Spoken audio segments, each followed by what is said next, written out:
Good morning. Welcome to Sunday, finals day of the 22nd California Pro Am. We're getting warmed up here on site. The ladies are on the dock getting warmed up. We're going to finish getting officials in place. We're going to get the national anthem played, get everybody ready to go. We're starting at 8 o'clock California time, Pacific time. We'll be back in just a few minutes.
Skiing is fun.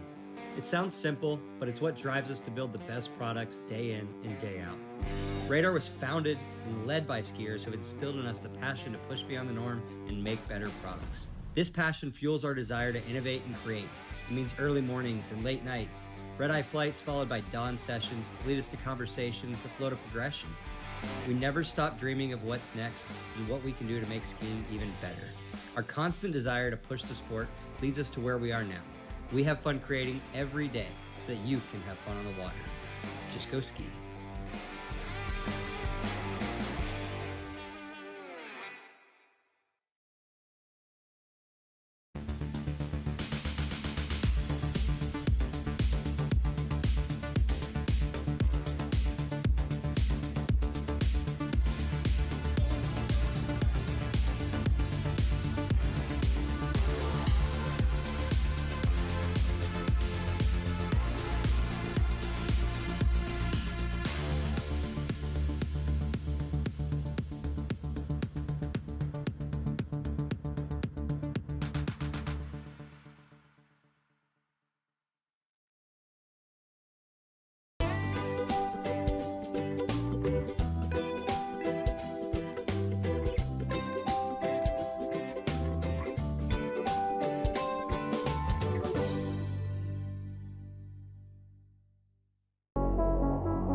Good morning once again. We're coming to you live from Elk Grove, California. We are at Shortline Lake putting on the finals of the 22nd California Pro Am. We had a really exciting day. We'll come back to some of that later. Yesterday we got through our qualifying rounds for both open men, open women's slalom. We also fit in open women's jump. Today we're going to get into the women's slalom finals and men's slalom finals. So we've got the 8 finalists from yesterday in each division making their way into our head-to-head bracket for this morning. After that action, we're going to pull the men's prelim jump. After that, we're going to take a quick break, give the jumpers a second to rest. We're going to get some lunch, and we're going to come back in the afternoon for both open women's jump final and open men jump final. We've got the boat just completed our national anthem pass, a tradition here out in California, and headed to the dock to pick up our skiers. We've posted the brackets. If you want to follow along at home, they're on the California Pro Am Instagram page. I just took 2 pictures of the bracket, and we've posted that. So 8 skiers based on their qualifying from yesterday. We'll go battle it out in a head-to-head format. If you want to follow the ski order, maybe keep track at home as how we're progressing through that bracket, feel free, have fun with it. Head-to-heads are always interesting when you get one skier battling against another.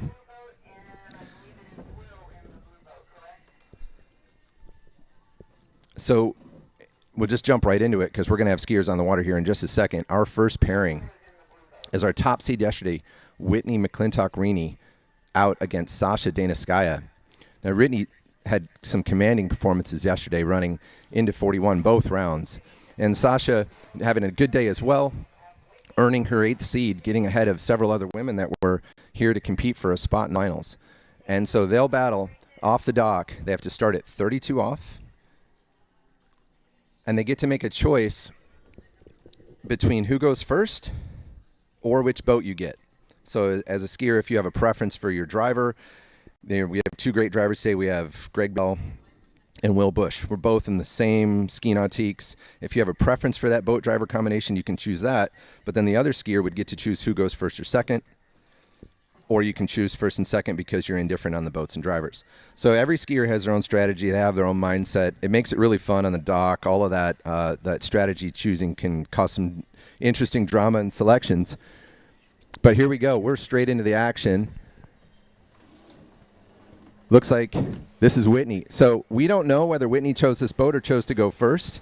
Hopefully I'll be getting that information here on the radio in a bit.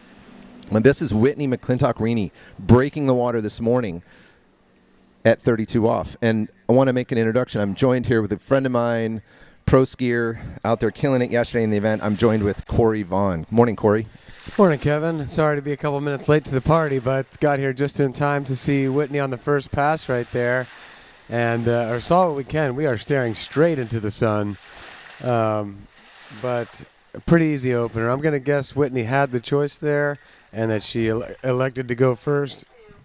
Yeah, and the reason that first and second is important is in a head-to-head, the second skier must beat the first. They can't tie. So if Whitney runs, say, 2 at 38, she has a terrible day, and then Sasha comes out and runs 2 at 38, Sasha loses. So the second skier actually has to run at least a quarter buoy more, but then the second skier also knows what they have to beat. So I've seen the higher seed choose to go second, and they have the confidence that they can do better than whoever comes out after, ahead of them. But anyway, like I said, it always depends on the pairing. Yes, and we should say that will be the case up until the first place head-to-head. Then it will not be settled by a tie. If they do tie, then it will be run off until it's broken. Thanks, Corey. That's super important. We don't want to resolve a championship in that way. But now we have Sasha Danaskaya coming out for her opener at 32.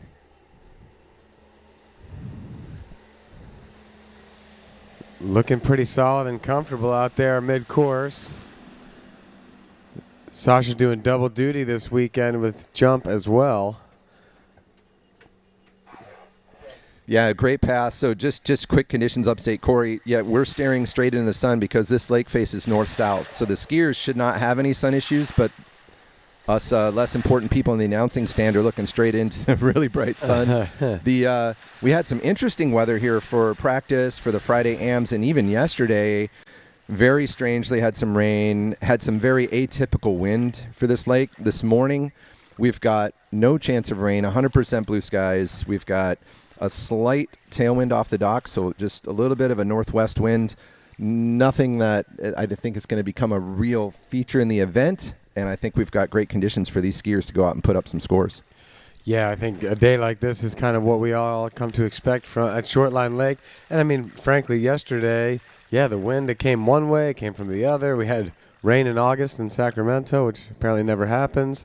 But nonetheless, I mean, the competition conditions were still pretty darn good and equal for everybody. It never really became that big of an issue. And with that said, we've got Whitney now coming back in. This is going to be 35 off. So Whitney having a great day yesterday, runs 39 both rounds, gets 1 at 41 and then a 2 at 41. And that secured herself that top seed. Regina had her opportunity. She ran 1 at 41 also in the first round and came out to catch Whitney and thought she had a great gate, talking to her about it at dinner last night, but just not able to get that too. And good for Whitney for locking up that top seed for today. Yeah, well, and just those 2 passes so far this morning, I like what I see from Whitney. She's skiing very assertive. She's going out there, hitting her keys, not just kind of taking it easy, preparing for what might be a lot of skiing ahead. She's really executing and looks solid, looks strong. All of these competitors are tough, but and I've seen Whitney over the years, a very focused competitor. She's got her game face on every time. But I feel like Sasha's the same way. I watched her warming up, even for her jump sets and slalom practice sets. She was so focused. I think we've got 2 people that have their head in the right place today. Yeah, well, clearly Sasha knows how to do it. I mean, she is a world overall champion. You don't get to that level without having a game plan and knowing how to bring your best when it counts. And so, here, 35 off, we're very much expecting her to run this one. As you said, the conditions are really nice today. Not sure if we've changed the wait time at all, but it does look just nice and calm and still out there. Yeah, on that wait time, it is the same as yesterday. The only difference is in the head-to-head, the boats have to communicate based on their wait timers. But we have Sasha on course. This is 35 off. We talked about the light. The one thing I noticed there is we have so many trees around the lake and the sun's still fairly low. As she came into that 1 and that 2 ball, they're a bit in the shade. And so I honestly don't think I've ever skied at Shoreline. As many sets as I've had, I don't think I've ever had one this early in the morning. But they do have a little bit of shade over there on that side of the lake. But I'm sure that it's brand new buoys. They look pretty bright to me. Hopefully it's not an issue for the skiers. Yeah, I've heard people. I have skied here in the evening, maybe getting to the very final rounds of a record tournament or something like that, and heard people say, "Oh, you're kind of in and out of the sun and the shade." And I believe I was standing next to Terry Winter when someone made that comment and kind of looked at me and rolled his eyes as if, he's like, "We're pro skiers. Like, you think we can't handle like the sun and the shade? Like, come on, it's going to be all right." I can see Terry saying that. Yeah, I don't even know if he said words. I just knew his thoughts. He looked at me with that look. I knew what he was thinking. So at the end of the lake, we've got 2 boats down there. So the first boat, Whitney's boat's about to come back. They're waiting for the timer to go off in Sasha's boat, and they'll send Whitney around the island. When Whitney gets to the other end, they'll be on the radio. That first boat, Whitney's boat, will then communicate back to Sasha's boat and tell them when it's time to go. And Greg and Will have done this many times. They coordinate very carefully to make sure that everything's fair for everybody. They're driving very similar styles and trying to level that playing field. And we have Whitney. This is 39? This is 38. 38, thanks. Yeah.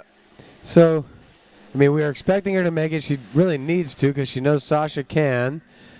And, obviously showing that it's 38, a little more difficulty than 32 and 35, but had that pass under control the whole way. Very strong, very Whitney McClintock-esque. And now she's pushing Sasha a little bit more. Sasha can run 38 quite a lot all the time, but she's going to have to do it right now to stay in this head-to-head. So yesterday she ran a 5.5. So I would think, and then in the second round I believe it was a 2.5. So she knows she can do it. She's done it before many times. Like you said, she's an overall champion, so she's got the mindset to do it. But this is that big moment. This is your opportunity to go out there and stay in the hunt and make Whitney go at 39. Yeah, exactly. Yeah, it's a must run, and then, anything can happen. Like you said, you never know. Coming in at 39, it's not a guaranteed pass for even Whitney. But first order of business, it's going to start with the gate. Sasha's going to have to, since this pass maybe not as easy for her as it is for Whitney, she's going to have to open the door for herself with a nice start, give herself a rhythm that she can settle into and trust for 6 buoys. Or we may be watching her battle it out. That would be fun too, but I'm hoping for her she can get the start that she needs and just stay with this for 6 turns. Here comes Sasha on course at 11.25. Ooh, that's not the start she wanted. Oh, boy. Unfortunately for Sasha, not leaving that one ball the way that she would have given her that confidence to go down the pass and stood up that 2 and said, that's what I've got for this morning. Unfortunate finish for Sasha, but congratulations to Whitney for, benefiting that top seed, getting out there, getting it done in the first round. She gets the most rest, and we'll see. Whitney now has a choice. She can ski coming back, or she could actually literally get in the boat and ride home. Yeah, that's right. We'll peek down the lake. I feel like I see her in the boat. I think she's going to elect for the rest. She's counting on, at least 2 more sets today with the semifinals and finals. So she's going to take the rest.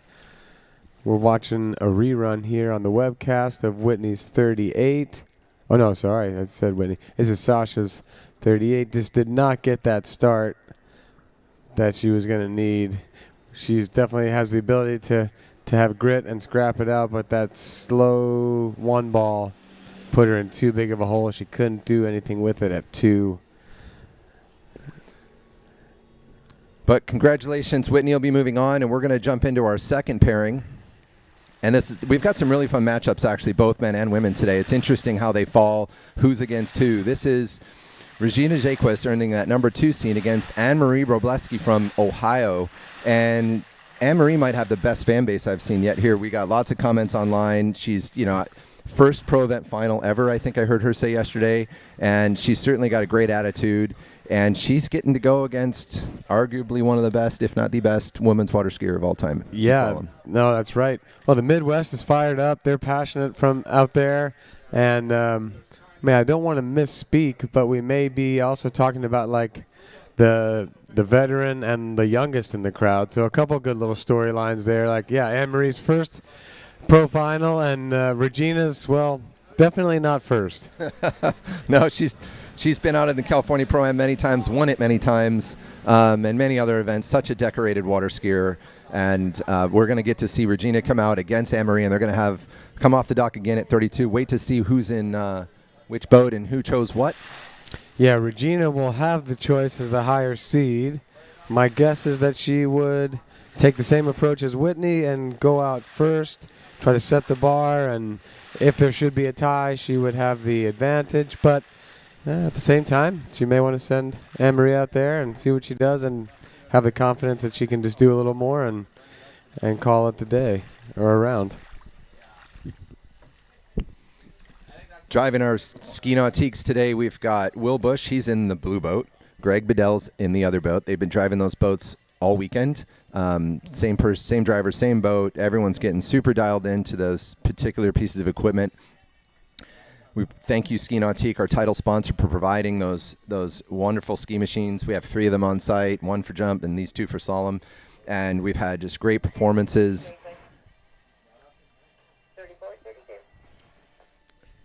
All right, first skier will be Regina. We'll see when she comes around the island which boat she's behind. Actually, it looks like she's going with Greg, or she chose first, and Anne-Marie took Will. Not getting that information particularly, but it doesn't matter once they're set. Regina's coming down, so this is her typical opener.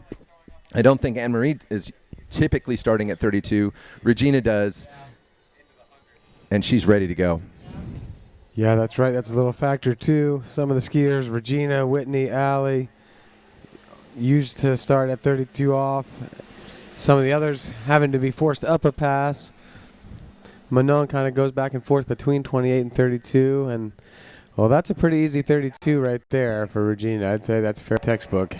Yeah, I was talking about that yesterday when Regina skis and you watch her on these first couple of passes.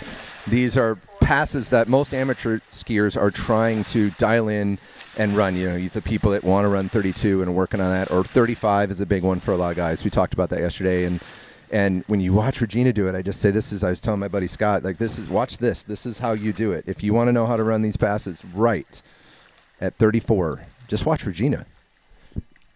And to be fair to all the other ladies, I mean, we could take notes from any skier on the water this morning, but Regina was putting down some really, really nice, solid, calm openers yesterday. Absolutely. Well, like you said, arguably the best of all time. So if you're going to take notes on somebody, might as well go with the best.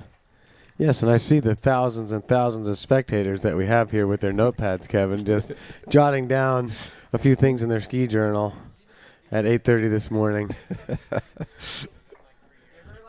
All right. And those watching from home, on the East Coast, it's 11:30. People are moving around a little bit more, hopefully tuning in, and from all over the world.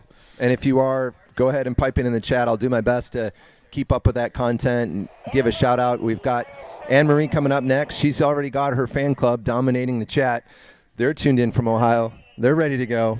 They've been tailgating all morning because I know those Ohio State fans, they know how to party. Oh, absolutely. Yeah, well, let's see if you can give them cause for celebration here. I mean, heck, beating Regina is quite a task, but even if she can just go out there, execute, throw up a huge score, that would certainly make her fan base proud. This is the first time I've seen her live, and I thought about this yesterday. It reminded me of it when it went around one. I just love how calm she is. Mm-hmm. You watch that turn, just so patient, so quiet, just so comfortable finishing. I mean, so many people get excited on the backside of that ball, and they want to go, and she just takes her time getting back to the rope. It looks so relaxed. Yeah, she also, the thing that stands out to me there, she looks very tall on the ski. She rides in a very nice upright position. And then I agree with you, very quiet on the ski, not moving around a whole lot.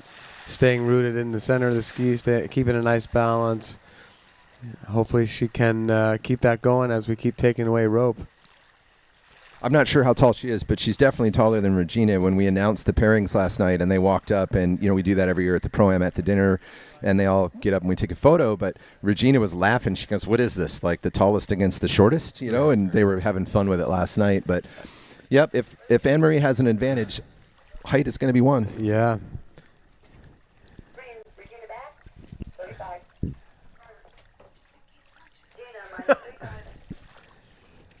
And I don't know that I've seen this confirmed, but the word on the street is, though, that Regina has quite a wingspan. So when it comes to reach, which is what really matters, Regina's right back up there, not as short with the arms as maybe with the body. That'd be fun to measure for our fields out here because that is a factor for sure. But this will be Regina. So this is the 35. We talked about this yesterday. Just so confident into that line. There's no hitch in her giddy up there. It's just right into that rope, stacked, confident, swinging with that boat, in rhythm with Greg Bedell driving that Nautique, and textbook 35. Yeah, that looked pretty easy. Regina feeling in command. You talk about wingspan. I know I'm 6 foot flat, but I have almost a 6'6" wingspan. I'm gifted with a little bit more. I want to say Asher's one of those guys. Yep. He's got long Jamie arms. Bushane definitely was a knuckle dragger. So I don't know about you, Corey. Do you know your numbers? I don't know the number exactly. I think it may be a little more than height, but it's nothing exceptional. Andy Mapple was another one. I remember one time he said, "Yeah, I'm lucky. I've got really long arms. That's what you want." And he and I are about the same height. And I said, "Oh, really? Let me see." And he's like, "Put your hand up." So I put mine up full reach, and then he put his up, and my fingertips touched the base of his wrist. So he had a full hand longer than me. I was like, "Oh, wow." He was telling me, he's like, "That's really what you want. If you can have one proportion, have it in the arms." Yeah, give Terry Winter 6 foot wingspan and see what happens. Yeah, no doubt. I got to ski with Terry at Liquid Zone the other day. It was just a treat to ride in the boat and watch. Gosh. I know all us amateurs, we love watching everybody, but Terry is one of those people want to watch, and it's great to hear another pro skier say, "Man, I just love watching that guy ski." But Terry skied yesterday, unfortunately not in our final here this morning. But we'll get back to the women. This is Anne-Marie from Ohio. She's got a huge moment. I mean, you get to come out and ski against Regina in a final. I'm sure she's just so pumped to be here, but there's no doubt she's going to run the best score she can, and this is her chance at 35. Almost, you got nothing to lose scenario. You're going up against the best.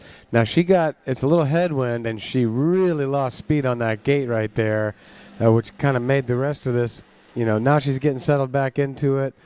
But it was a bit of an uphill climb there for the first couple of buoys. She had to make some swing back, start generating her speed again with 1 and 2. You saw that tip rise come off of 1. That was all from kind of getting slowed down, sucked in by the boat a little bit. She's going to have to make sure that does not happen at 38. And should she get through it and come to that same end again, she's going to need to not let that happen at 39. But she's got all the skills to run 35 in her sleep. So when you have those kind of imperfect starts, that's good. You can put it back together, kind of find your rhythm mid-course and finish it out. Hopefully she's just making that little mental note to herself to really maybe be on the attack a bit more on that gate.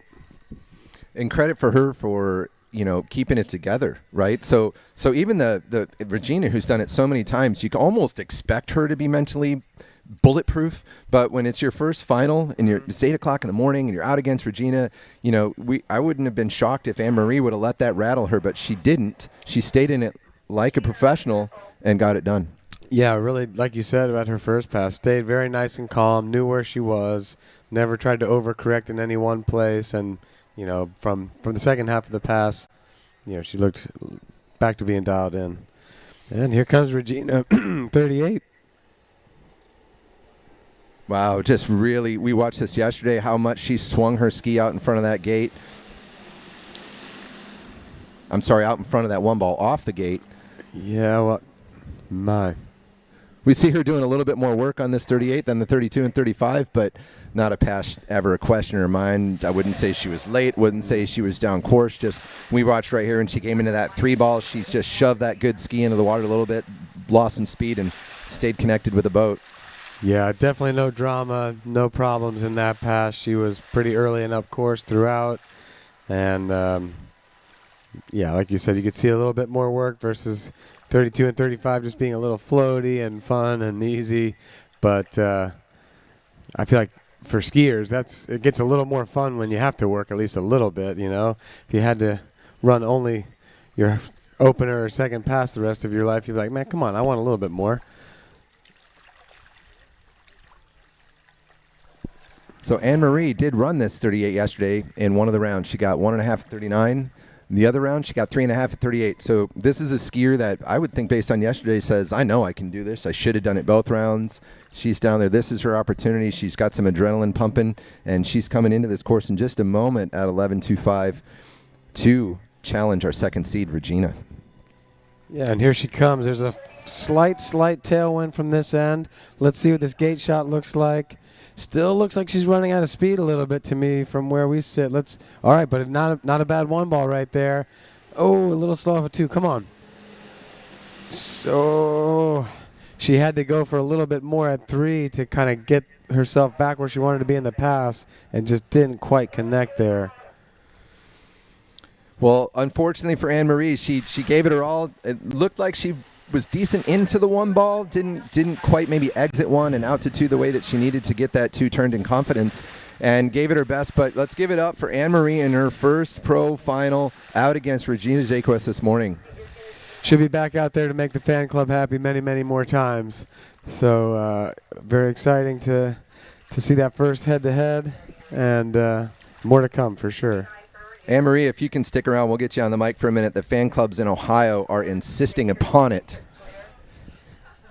It sounds like Regina is going to take a look at 39. I believe that's what I heard on the walkie-talkie. I heard that as well. I mean, and I've heard, and Corey, you tell me, but I've heard a lot of these open skiers say, you know what, I just want to look at the start, right? I just want to feel the wind, the conditions. So I don't need to run 39 to prove to myself I can do it. She knows she can do it, but she might want to get just a look at that gate and feel things out.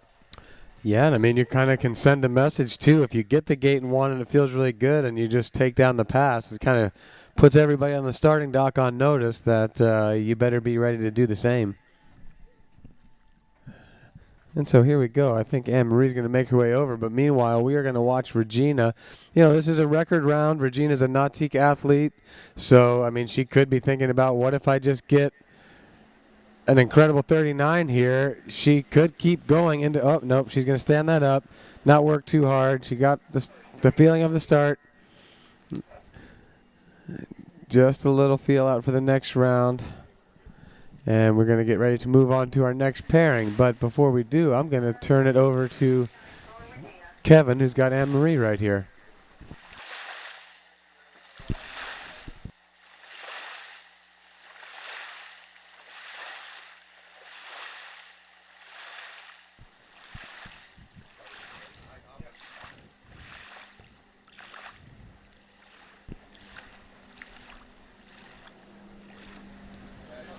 All right, standing here with Anne-Marie, just getting off the water. How was that whole experience for you this morning? Oh, it was a lot of fun. Didn't quite get the score I wanted, but the fun is what matters. You know, good for you, absolutely, because I know myself, you get a little bit knots in your stomach, you might not enjoy the moment, but that was good. You've got a lot of support from your friends back home, I think more than anybody else. Anyone you want to give a shout out to? Well, shout out to my friends who are probably watching from Louisiana, watching from their Airbnbs, and all over from Ohio, the Midwest, everywhere. My parents, everybody who supports me, thank you. How was it going out against Regina today? I mean, a skier that you must have watched and admire. What's it like standing on the dock with her? It was a little surreal. I mean, I've literally been watching her forever. She's always been the best, and skiing against her today was really amazing, honestly. Well, we loved having you out here. Loved watching you ski. You're a beautiful skier. Congratulations on your first pro final and great work this weekend. Thank you so much.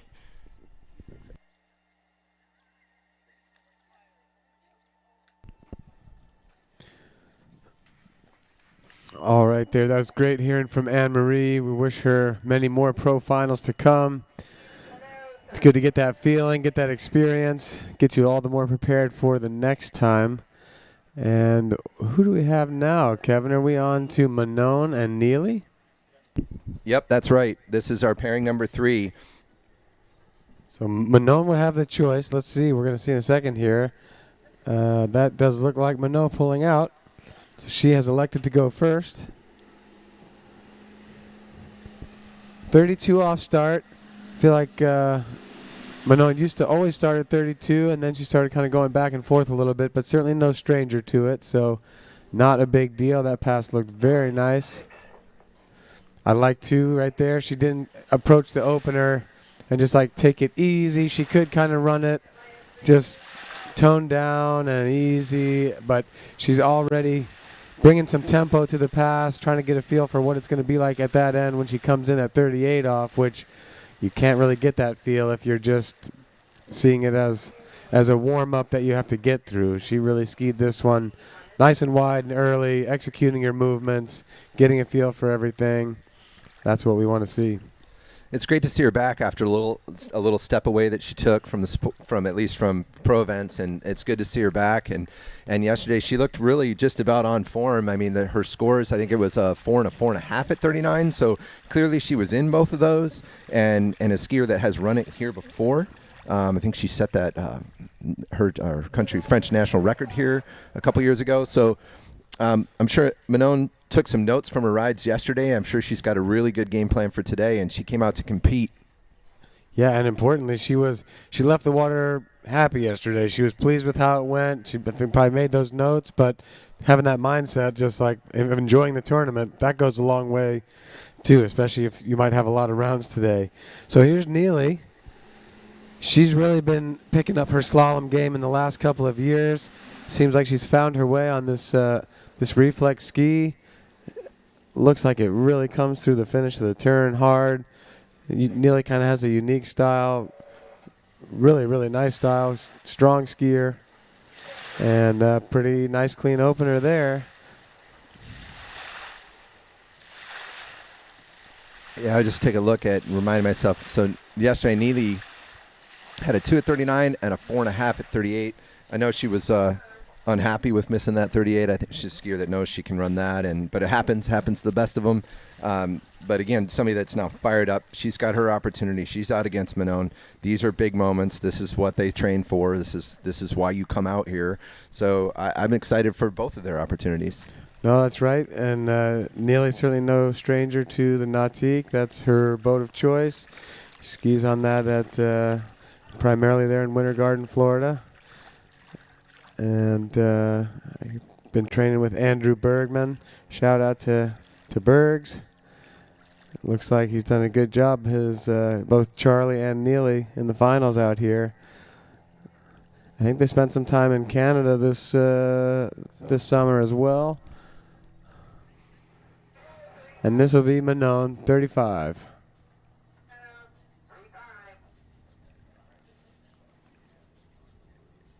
So out for that gate, she's got just a bit of a headwind. Maybe not even much to adjust your pullout, but I think you'd feel it on your body. She flies that ski out in front of that 2-ball. Manon, she is on time with a tight line, working her way down the lake, waiting on that 5-ball.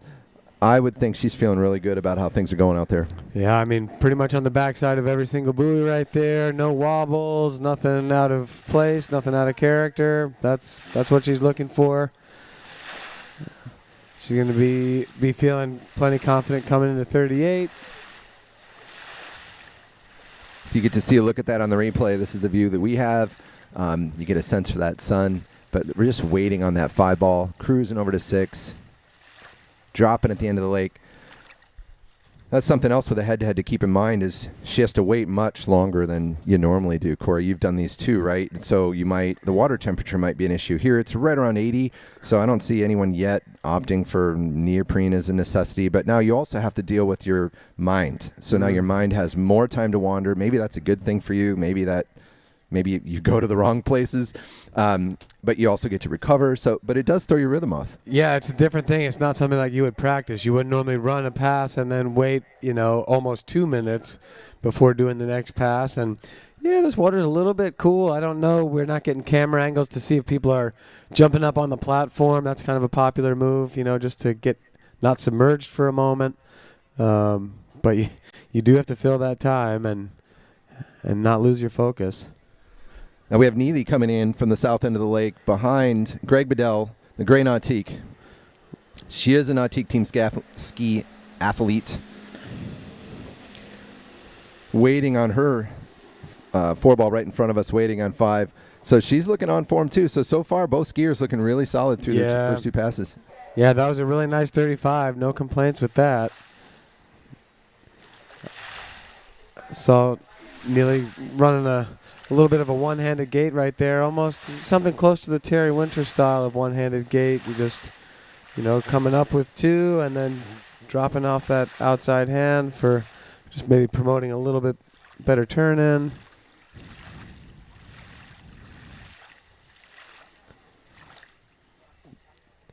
Yeah, I had a nice chat with Charlie last night, her brother, and just getting to know him a little bit. I haven't had a chance to get to know him much, and talking about how they're great, of course we all know, great ski family. Uncle Doug and Dad Drew, former pro skiers. Drew, shout out to you. Miss you out here, buddy. Saw him at a couple of big dogs there a few years ago. Still so passionate and such a part of getting both of them, where they are today. Charlie breaking into the scene. He's 18 and he's here to compete. He's in the mix and could win. Good for him. Neely making her way up the ladder here.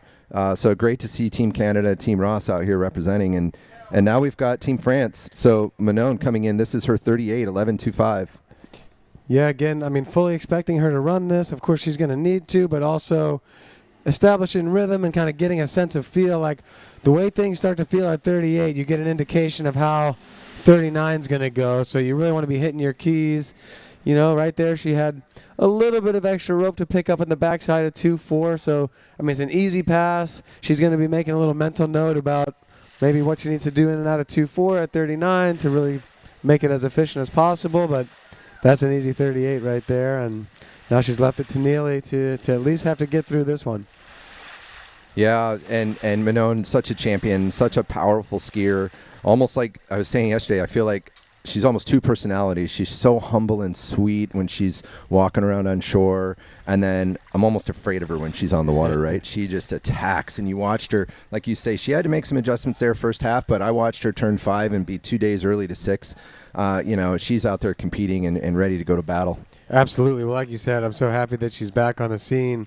I mean, I love watching her ski, and then also, I mean, she's one of the people that I enjoy hanging out with off the water, and I'd say I agree with you that, absolutely, Manon's as nice as can be, want to help anybody, just be super, super cool and down to earth, but then, yeah, once she enters the gate, don't get in the way. All right, so she's put the pressure on Neely. Neely certainly can run 38. She's run hundreds or if not thousands of them. She ran one yesterday, almost ran the second one, but she knows this is the one that means the most. Oh, that's not the start she wanted. No, definitely not. Difficult to see from here and even comment on what she felt, but she just came into the one ball and said, this isn't it. It's hard. Yeah, it's a little hard. We're far away to get the right angle to really be critical on the gate. I had a sneaking suspicion that I saw a little bit of the same thing as with Anne-Marie. We know it's a tailwind from that way, so she's probably thinking in her mind, tailwind, don't pull out too hard. I don't want to overrun this. I don't want to get slack rope on the turn in, but I think she may have over-adjusted that way. I think she may have ended up a touch slow or narrow on that gate. It didn't look to me like she really generated a whole lot of direction or speed, swing into the first wake, into the center, and I think that just caught right up at 1. She didn't have the space that she was looking for. Here we go. I just didn't see quite enough energy coming through, and then she didn't have as much clearance as I think she was expecting or used to having. Yeah, watching it on the web, the delayed kind of replay here. You want that space, right? That space off the gate. She just didn't seem to have it. And like you say, you go back to where did that start? Could have started right from the pullout and her choice for how to game the wind. But she puts that Pro Tour experience under her belt, and she's going to build on it. Manon's coming in at 39. Oh, yeah, she's going to take a look here. Maybe get a taste. That's a pretty good one ball. Can she feel out the 2? All right, she's going to stand it up. I like that move. I like that. Like, why not just go take a look at the gate? Because, as you know, the gate is everything. If those shorter passes, 39, especially 41, if you don't hit that, you don't really have much of a chance. And getting that rhythm started, and why wouldn't you try it from that end? Yeah, she kind of did the same thing as Regina. Like, not going to strain her back, trying to hammer out a pass that she doesn't need to run, but get a sense of that rhythm. Gate 1, 2, okay. A little something to take into the next round. She will be advancing. And Neely right now, let's see. We can also talk about Neely and Sasha. Sasha got around 2 at 38, so she is one step above Neely right now, and Anne-Marie got 1.5. So I think we had, what was Sasha? No. Oh, sorry. Hold on one sec. Sasha with a 2.5 at 38. Neely with a 1.5. No, Neely just got a 1. I'm sorry. I'm reading the wrong scores. Forgive me. Neely got a 1, and Anne-Marie got a 1.5. So you're starting to resolve. We're figuring out the 5th through 8th right here. So I guess we'll know after this final pairing, HOT members, Jamie Bull and Allie Nicholson. And I think it worked out the same way on the guys' side, too. We got HOT members, JT and Will Asher going against each other. Not the way that they would have written it, but it kind of makes it exciting it makes it a little story for everyone watching at home. Yeah, I talked to JT about that last night. Not ideal. We got the same thing on the good side with Brian Detrick and Thomas DeGasperi. So we've got a couple of ski manufacturer matchups, which are super fun. But all of those companies want those skis on the podium. So from that perspective, it decreases their chances of that. But it doesn't matter. That all these athletes will shake all that off. They will not be thinking about that. They will be thinking about, how do I win? How do I get ahead? So it doesn't affect the competition. It just makes for an interesting storyline. So we'll first have Jamie Bull. So here's a skier that if I were one of the top ladies, I might be more afraid of than normal. Yesterday, she did not get through either of her 39s. Both of them were definitely doable. She didn't quite finish them. She's coming out today. I'm sure she's dissatisfied with that. I'm sure she's got fire in her eyes, and she wants to put that 39 down today and make her way to the top of the podium. Well, that's a nice clean opener. No struggles there. But yeah, sometimes getting a little bit denied, that'll build up that fire in the belly, and should be ready to let loose today. And maybe the same story for Allie. You know, she's been running some deep 39s, running a 39 here and there. She's going to be on the hunt for some more buoys today as well. So this could be quite a pairing right here. Yeah, this whole bracket, with everyone that's left, it's a good competition. These are the top women in the world, and they all have the ability to win. They've all, I think they've all won in their own rights at different pro events. And so, I have to double check that. Yeah, everyone left definitely has won pro events, yes. Allie, Jamie, Manon, Regina, Whitney, for sure. Yep. It's tough being an announcer because if you get that wrong, you hear about it. I get the comments. Yeah, you're in safe territory there. Allie's picked up a couple of wins over the last couple of years, and then the rest of the ones that we mentioned, Manon, Whitney, Regina, Jamie, they have like a closet, different size closets, but they all have some trophies tucked away. So here comes Allie. Teammate on the HO ski.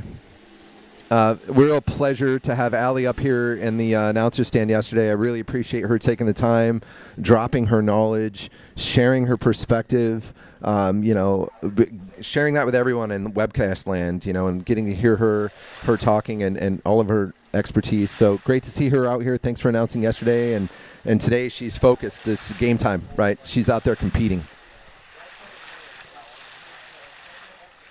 Yeah, that was a great-looking first pass there. Allie usually starts at 32s. Both of these ladies are starting where they're used to, 32 off.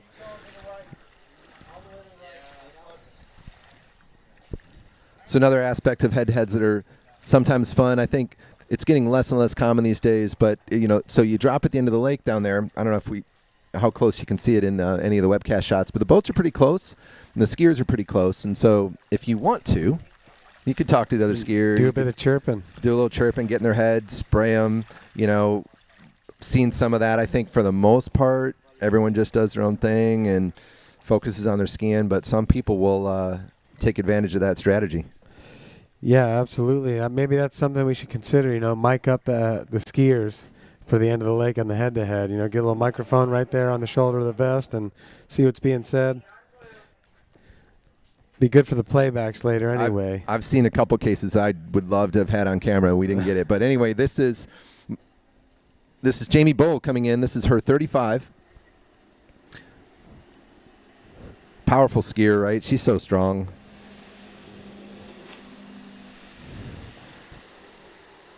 Stands up into those buoys nice and tall. Yep. Just pretty crushing easy 35 there. No surprise. It's a little hard to watch these replays critically because we're looking right into the sun.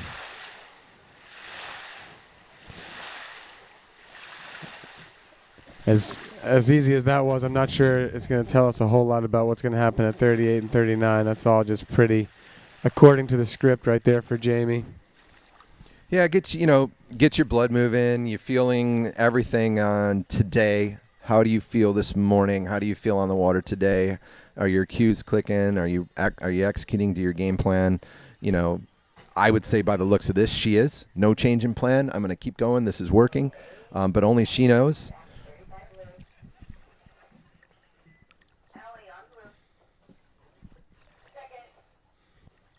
Boats communicating on the timing there. We just told the gray boat with Allie to spool up around the island, that beautiful ski nautique.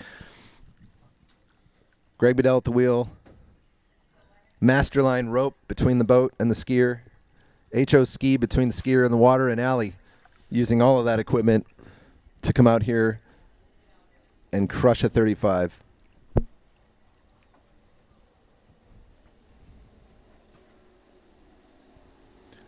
I love how tall she is, Corey. Yeah.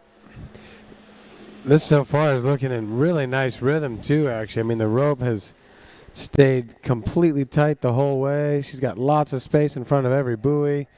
That was a superb 35. Yeah, this one, of all the pairings so far, if I had to make bets on them, this would have been the hardest one. The other ones I would have been maybe a little more comfortable throwing some money down. This one, it's going to be a battle. And that's when seeding comes into play, right? If you're the top seed, you might have what you would consider an easier matchup. But this right here, this could be a finals. This could be two people that made it to the finals. That's of this right. event. And we're getting it in the first pairing, yeah, the 5-4. Yeah, more of a chance of that if you're in that 5-4 middle of the bracket. Similar with the guys, but maybe a little less so because that field is so strong all the way to the bottom. I think the guys, pretty much everyone is going to be like that. Like I wouldn't want to do too much betting on that because it's a lot of 50-50 toss-ups.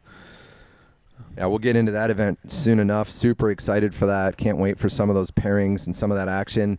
But we're going to get through this first round of women. So we're just about done with that. This is our fourth pairing. Then what we'll do is give the ladies a break. And we'll pull this first round of the guys. And we'll get into those matchups in just a minute. Yeah, I didn't know that that's the way we were going to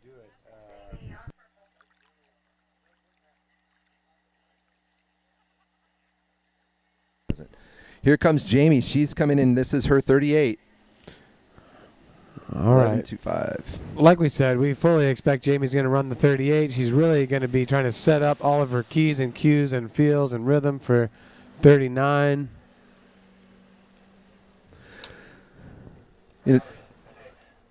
Such a powerful skier and so much confidence. I mean, she's just so good. That's a hard pass. She's out there.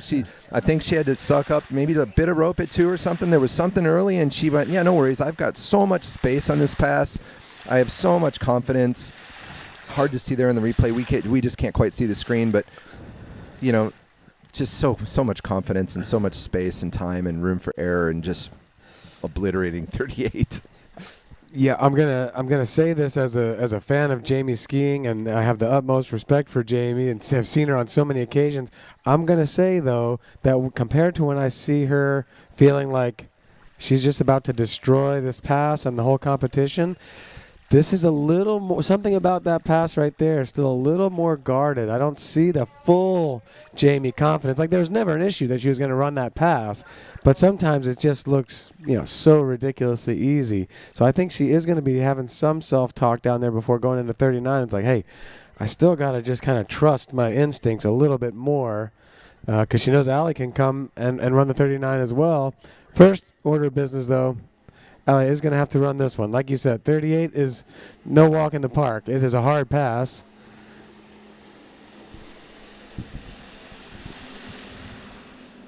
I tell you what, though, Allie is on time today. Her connection to the boat in all 3 passes so far has been really good. That just shows good timing. That means she's nailing her gait. This, as expected, this is our first time we've had both skiers through 38 in this morning's matchups.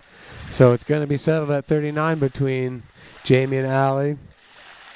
Jamie has the tie-break advantage. If she gets anything less than a full pass here, Allie's going to have to exceed that score, or whatever score Jamie sets, Allie will have to exceed. But on the other hand, if something were to happen, Allie's going to see the score she has to beat. So Jamie can't leave the door open.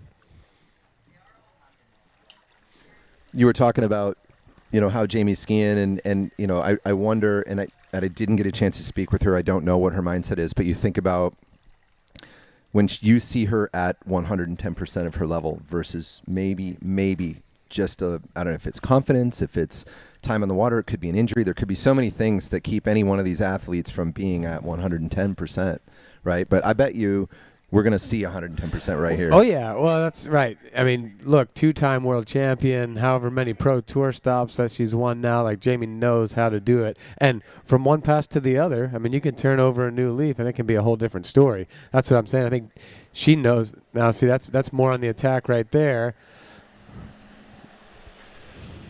Here she goes. Now we're talking. Oh. I'm going to double check what her scores were yesterday. I want to say that happened yesterday.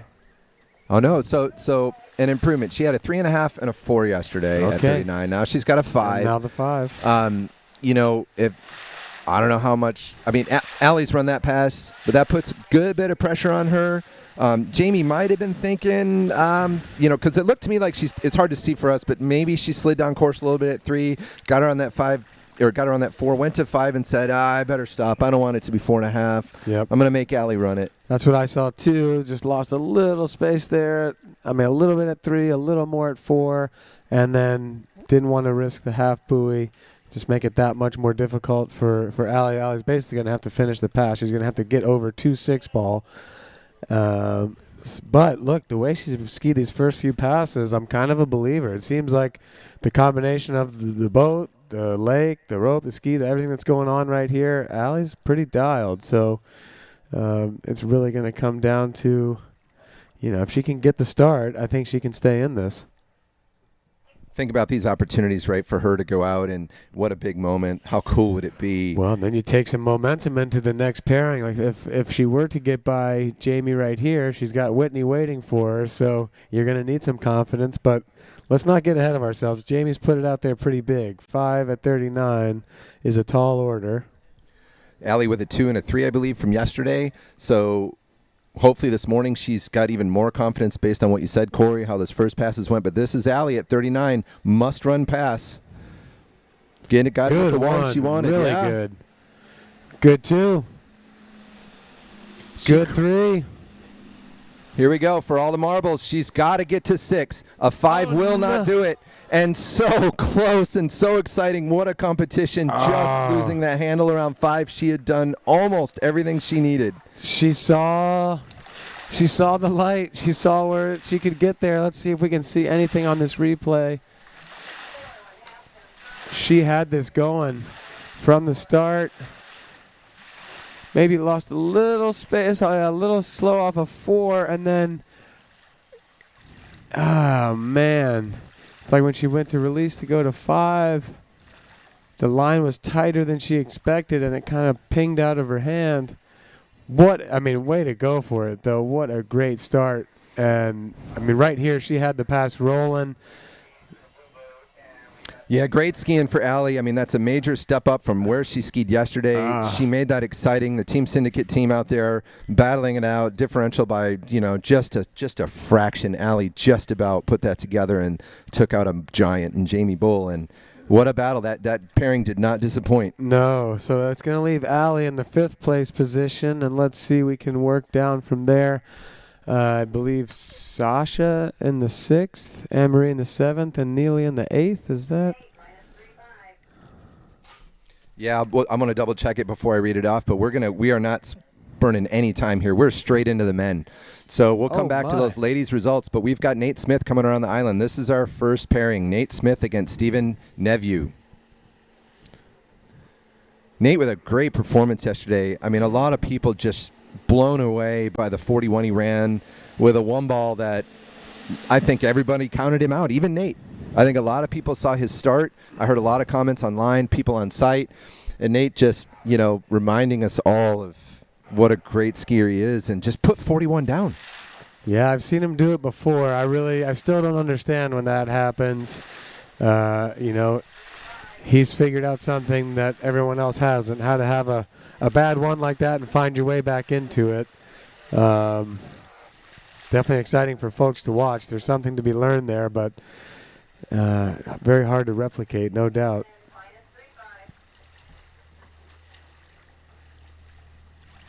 And so the men are starting at 35, 12 meters, 35 off. And next we're going to have Stephen Neveu.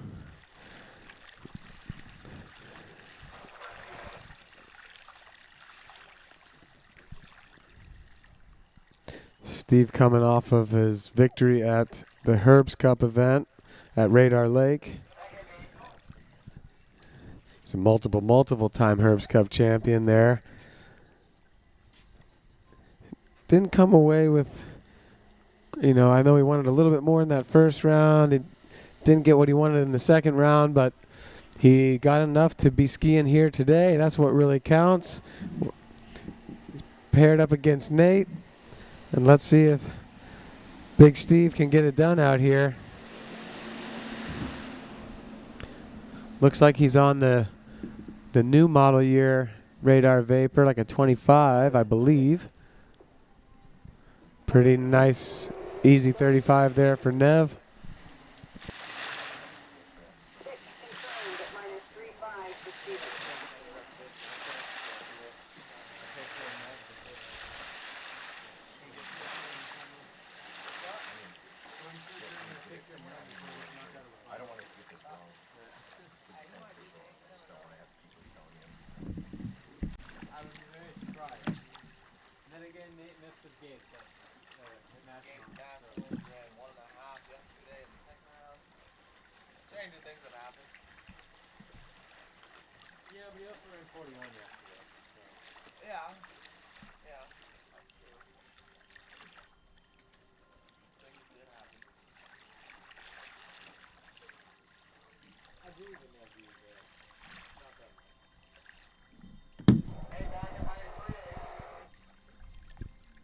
Wait, what? All right, we're just going to wait for the Corey and I are trying to confirm the scores this morning, making sure we're not going to misannounce anything. We'll get back to how the bottom half of the ladies bracket finished and who's who. But right now we've got Nate at 38 off, just a bit of a headwind.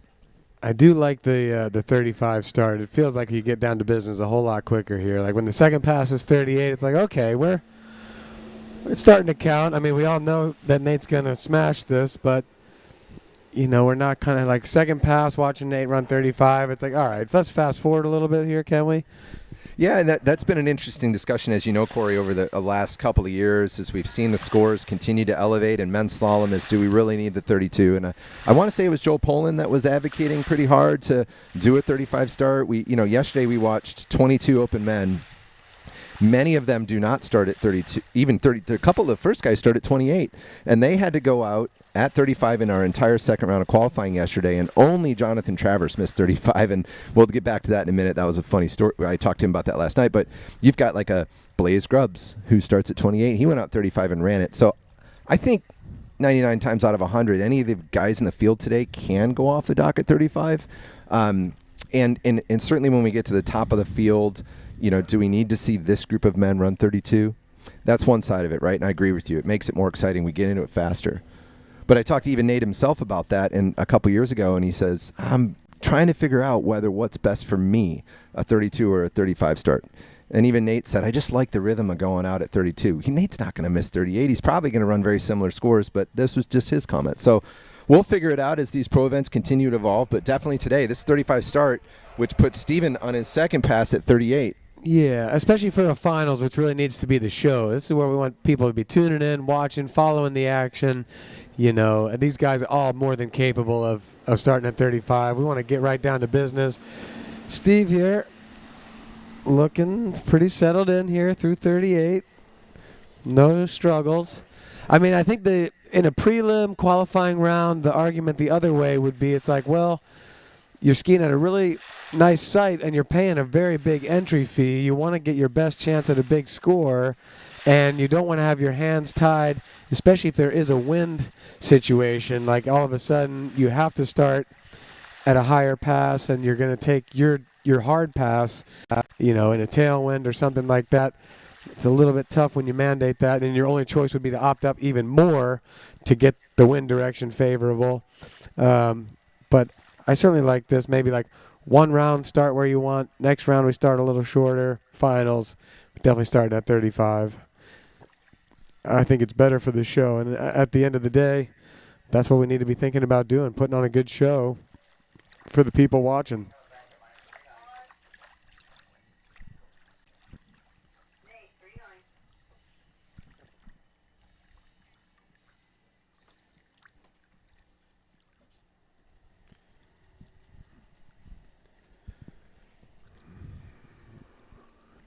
Yeah, and so here we are. We're at 39. No messing around.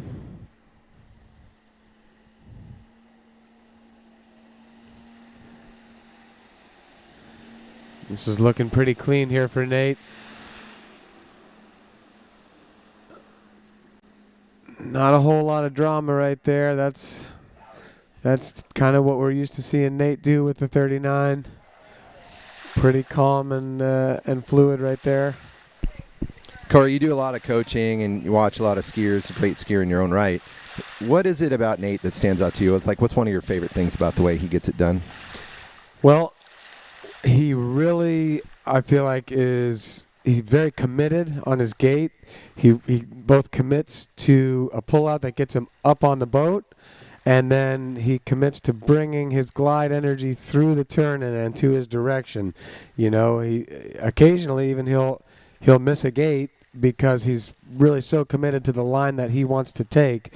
But that's also, you know, he runs the most 41, so he's kind of figured out something there. And the other thing that stands out to me is that, you know, when you watch Nate ski, you just don't see tipping over. You know, you never see him at the finish of the turn with his head, shoulders, and chest tipped off to the inside of the ski, hoping that the rope's going to be there to save him and hold him up. And you see his shoulders really level. He might go to the back of the ski to catch himself for a moment, but then because he's balanced, he moves right back into the right spot, and he's figured out a way to keep that going, just like you said yesterday with that bad start at 41. But here we got Nev. He's working his way through 39, a little slow at 3. He's going to have to work off a 4. He gets a little broken, can't get outside of 5. And that's going to be a 4 at 39. So Nate is going to be the one to advance here.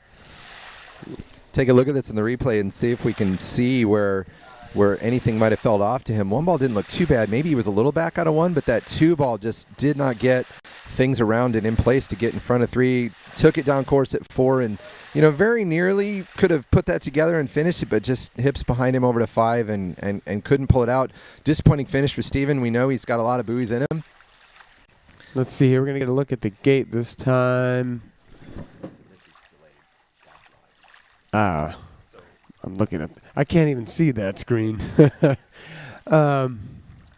Yeah, I mean, it's hard to tell exactly what was the story there, but he definitely did not get out of 2. I feel like. Yep. Oh. When you connect on the backside of 2, oftentimes that's when you know, like, okay, can settle in, run the rest of this pass, don't have to change much. We're having a technical issue on site with power in the webcast, so not. Oh, here it comes. There you get some video back. But so Steven has swam in. He's gonna, you know, regroup. Another pro event under his belt. He's won the California Pro Am before. Unfortunately, he's out in the first round today. And Nate is elected to take his look at 41. You know, Nate could just run it and send a message to the doc, or he could stand up and what a 1 ball. That was not the 1 ball he had yesterday. So he's going to either he didn't like how he went out to 3, or he just said, nah, I'm going to save it. I mean, only Nate knows. Let's look at this replay. Not much to dislike about the 1 and 2. Maybe he just wanted to save his body here, or maybe he just didn't feel quite as connected as he wanted to there at the 3.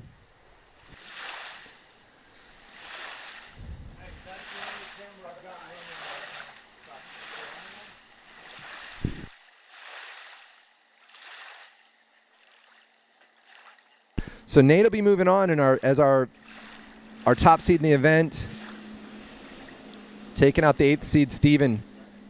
So next up, we're going to have Will Asher and Jonathan Travers, but we may be on a quick hold here to solve some technical issues on site. So Corey, maybe take a minute to thank some sponsors, and I'm just going to go through them all real quick. We got Nautique Boat Company. Thank you for being the title sponsor. Congratulations on 100 years. Go to nautique.com to learn more about the history behind that 100th year anniversary and what their plans are for Centennial Edition boats. Take a look at these beautiful ski machines. Build your own. Play with the colors. It's super cool. We've got a number of ski companies. We've got Good. We've got Syndicate, HO, Conley, Radar. Thank you guys for all of your support. Can't miss D3 there, Kevin. I love the boys at D3. Will Bush, Denny, Creed. Yeah, you know, thanks for that, Corey. Appreciate you. And we've got some equipment companies. We've got Zero Off, keeping the times right for jump and slalom this weekend, and everybody out there, even recreational boat. I got in one the other day. It's just a lake cruiser. Had Zero Off in there, so good for them. Russell with Eagle and Masterline, such great products. I use both. Thank you guys for what you do to support this event. Local friends, we've got Dutch Brothers, you know, the Grubbs family. Thank you so much for everything you do. Bay Area Waterski Club, you guys are fantastic. California Ski Ranch, operating out of Redwood Shores, just up the street. Beautiful site. You got to check it out. And my buddy Rich Storley at State Farm. Rich taking care of so many of the people on site with their insurance. You know, I've got everything tied up with Rich. He takes care of me. When I need a hand, I give Rich a call, knocks it out. We've got Sanger Homes, my buddy Scott down in the Bay Area. He's such a fan of water skiing and loves this event. And Wilderness Forestry, you know, friends up there with the D3 friends in that Pacific Northwest taking care of forest fighting equipment. So all of you guys, Greg talked about it. Oh, you know, I did this yesterday, left out Babes. I don't know how I skip Babes. I think I go ski companies and the way it's written on the bib. But Babes, I mean, everybody around here in Sacramento area, you see Babes on the dock. That's what they wipe the boats down here at Shortline with. That's what we do out at our lake. So Babes, so many great products to take care of your boat. Great sponsor for Greg over so many years. If you need any Babes product, go see Greg himself. He'll hook you up. And thank you, Babes, for all your support. Yeah, and of course a big thank you too to the officials.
All right, everybody. Sorry about that. We had a little technical difficulty. The whole lake lost power, the houses and everything, but it seems that we are back.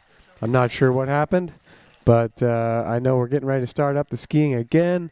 We have gotten through the first pairing with Nate and Steven. Nate has advanced, and now we will be going into the 2-7 pairing, which is going to be Will Asher against syndicate teamer John Travers.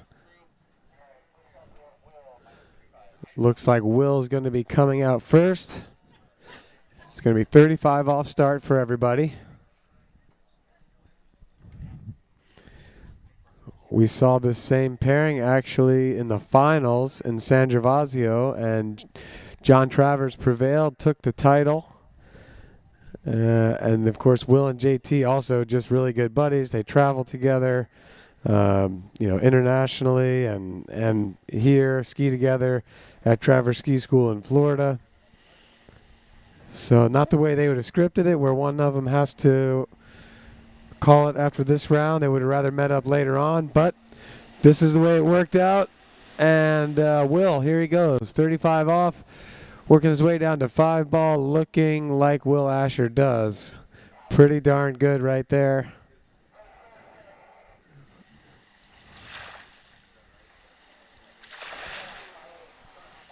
Will woke up on the right side of the bed today, and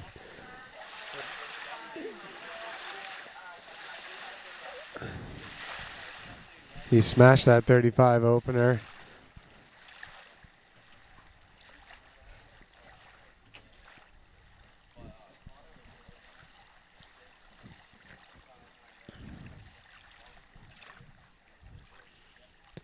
Will was the higher seed, so I'm guessing he had the choice and elected to go first. He normally prefers that position anyway. He'd rather kind of set the bar rather than chase it, which means John had the choice of which boat/driver.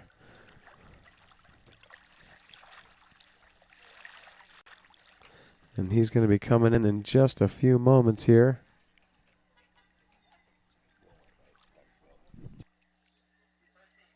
So yesterday, JT out there, really great first round, 3 at 41. I think he threw the fist. He was pumped. Second round, caught him by surprise, and it was a 35.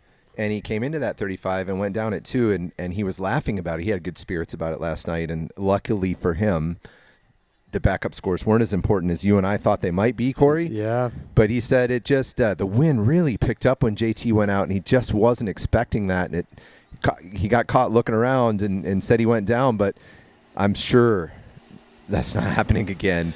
Yeah, when you have something like that, you miss an opener, it's almost easier to shrug that off and not overthink it.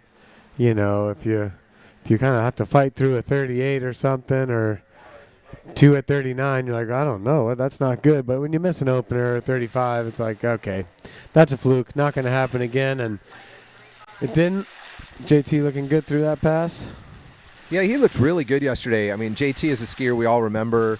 He could get super aggressive, used to take some hits, and he has smoothed it right out. I mean, he looked so calm and quiet and solid yesterday. I was really happy to see him skiing that well, and got him that 3 at 41 in that first round. It looked like he could have gone farther. So love how the form he's in this weekend, and that's how he looked here on this 35. Yeah, and here's where we could use a little camera or a microphone on the skiers down there. These two guys are buddies. What's being said? Anything? Are they going poker face on us? My guess is if there's words, it's 10-1 JT to Will. JT's going to talk more than Will. That's true. Yeah, Will's not going to talk to anybody. It doesn't matter who it is. So, yeah, I think you got that right.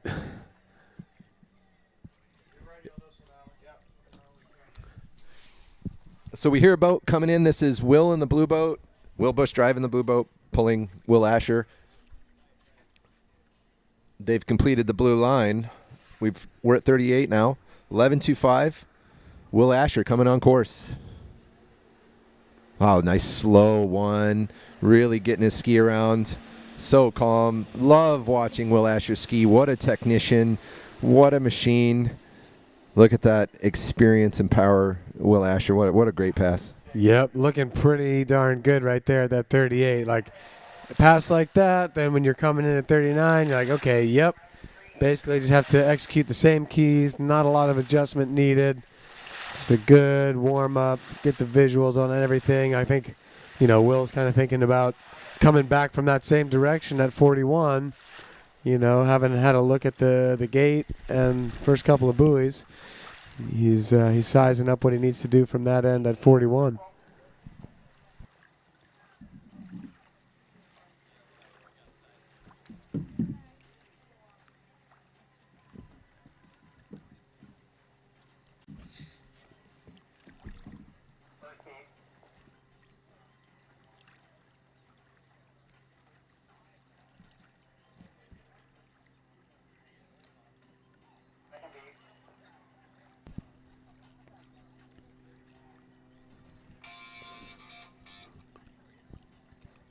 All right, here now we have JT coming around the turn island.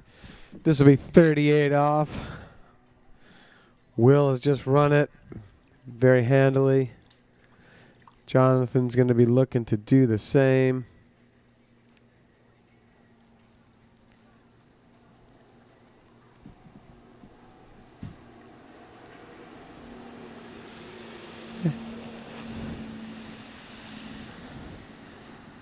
Man, he had a touch of hesitation off of 1, but then a really nice 2, and everything from there looked really, really strong and solid.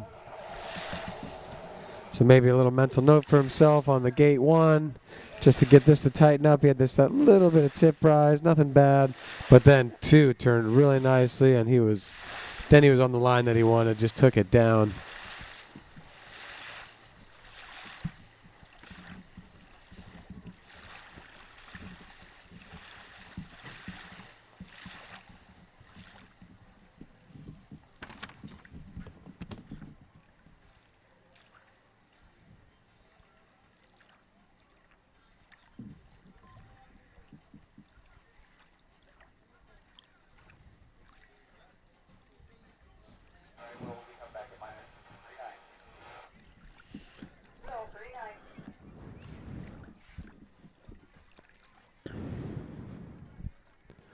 All right, we're hearing him over the microphones. Colin Will coming back at 39.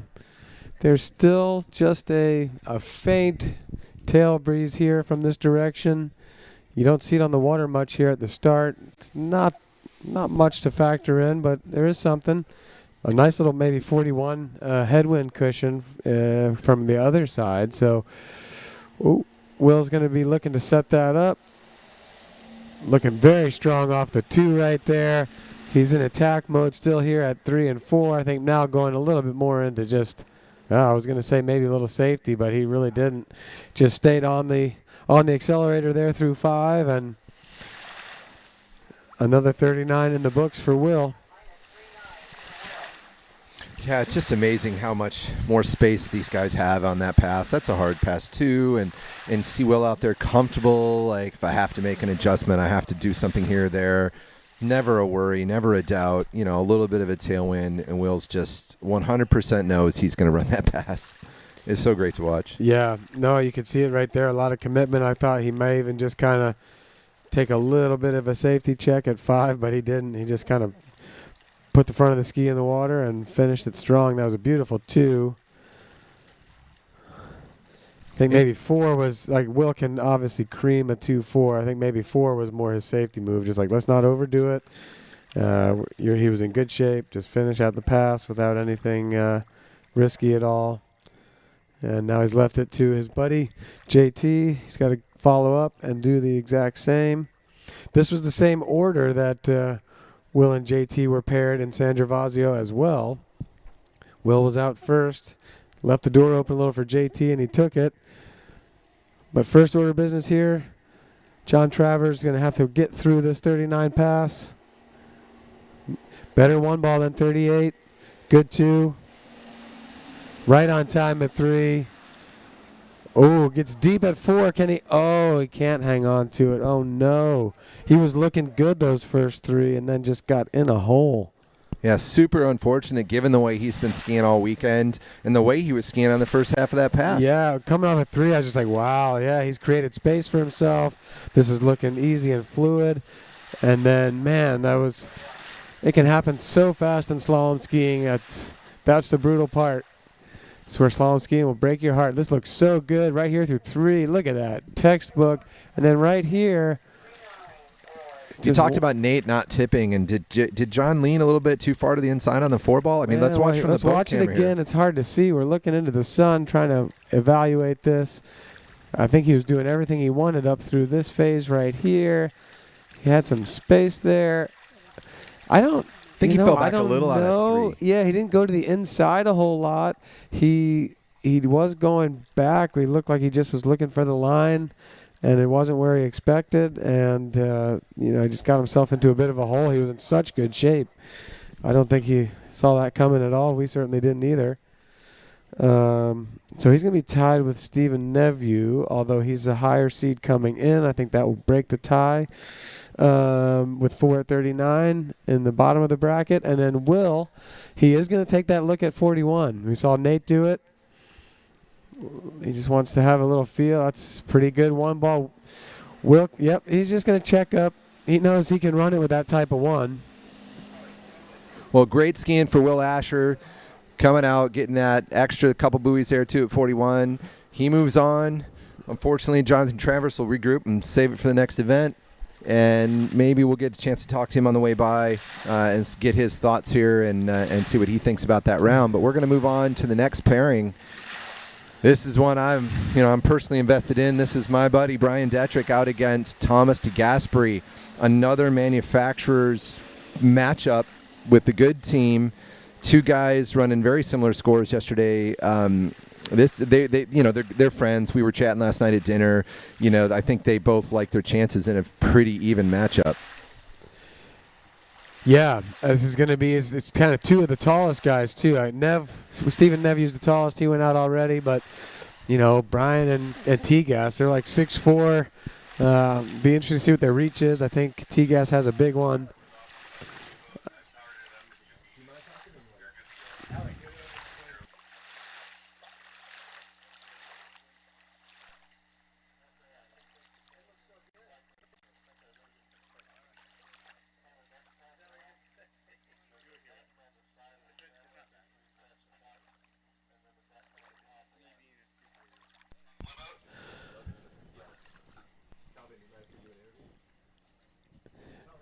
Before we jump right into the next pairing, I think we are going to get JT for a quick interview here.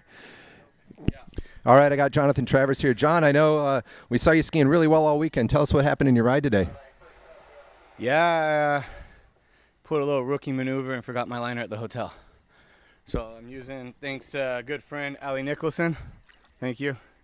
It's a pretty good liner, actually. My guess is your foot side's not quite the same as Allie's. No, that's a 6'7", so it's a bit tight. I use this, 10 to 11, or 8 to 10 or something. But, yeah, thank you, girl. Thanks to the whole team, Marcus and Jamie, for helping me out there. Felt great out there. Skied really well my first round. I was just hoping to feel like that again. And, yeah, made a stupid mistake before I even left my room. So, oh, well, I'm alive to play again, so. Yeah, well done. You looked awesome this weekend. Your first round yesterday, you looked so solid. And thanks for coming out, John. It's always good to see you. Yeah, thank you guys.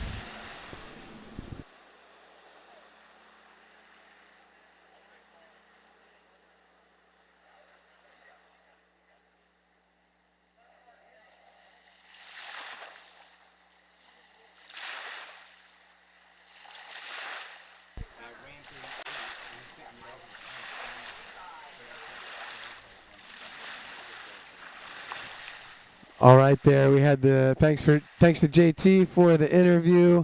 Reminder out there to all the rookies and the veterans, get all your stuff out of the hotel room. And we glossed over T-Gas's first pass there at 35 off, but I think we were pretty trusting that it was not going to be an issue for him, and it certainly wasn't. Thomas coming out there looking strong. Solid 35 off, and we're going to be going to Brian next. He's just hopping off the dock there. he's going to be chasing the score, whatever T-Gas sets. I didn't get a chance to ask Brian this morning what his thoughts were on choice, so I'm not sure. Thomas was the higher seed, so Thomas got to pick either the boat or first or second. And let's see, what do we have? Brian is with Greg. I know. So Will lives at the lake. Greg is his ski buddy. I think Brian's comfortable behind either driver. Not sure what the choices were, but this is Brian behind Greg Bedell, coming out for 35 off. Had a good first round yesterday with a 3 at 41. Let's see what he does. He's got a 35 off the dock. Brian Detrick. Yeah, I mean, I'm guessing T-Gas had the option. Classic move is to take first. That way, I mean, 3 at 41 is such a likely score with both of these guys that if you're out there first, you get that automatic tie break. It would force Brian to have to go to 4 at 41, which is way harder. And I think Brian probably chose Greg. They're good buddies. And, that's always like Brian had that. He had also a very bad one ball at 41 yesterday. Kind of picked himself up heading over to 2. It's good just having that thought in there that your buddy's up there driving. They ski together a lot before, kind of know what you're going to do, and boom, he made a great turn at 2, and got himself here with a full 3. So my guess is that's the choice. Now we can wonder, is there a bit of chirping down there between the two guys? What's happening at the end of the lake? I'll tell you, Brian's not talking. No. Brian's not chatty at the end of the lake. And if TS is talking, he's being really friendly and polite, but that still kind of messes with you because you're like, wait a minute, why are you being so nice to me right now? We're in the middle of competing. Why are you asking me nice questions? I'm just having a moment here thinking last year, Brian unfortunately had an injury coming into this event, and he had your seat, Corey. He was sitting here with me announcing, and I'm just so happy. Not only did he ski yesterday, he made the cut, and he's out here this morning. He had maybe a little issue with his arm yesterday, finishing that first round. He wasn't really sure actually how that was going to affect him, but just kind of feeling thankful Brian's out here competing. He's got his chance, but on the water right now, Thomas DeGasperi had a great first round yesterday. I mean, we saw Thomas out there crushing it, and a lot of people say Thomas he's a threat. He's always into that 3 ball at 41. Like he's good for 3 just about every time. But you know what? I've seen him several times get where he needs to go farther. And yesterday, getting a 4, that was incredible. He's got fans here somewhere, so we got cheering for T-Gas going on down the bank. And I will say that was a very pretty 38 right there. I mean, that's going to build some confidence. That's as nice as you can do it. I admire Thomas's consistency. He's just there every time. Every time I watch him ski, I'm like, yeah. Man. And then that 38 just, yep, that looks like Thomas. Hot, cold, on the river, rollers, wind, headwind, tailwind, different boats. T-Gas he's pretty much got it figured out of how to get to that 3 ball at 41. And if you can do that with that sort of consistency, then, like you said, always a threat.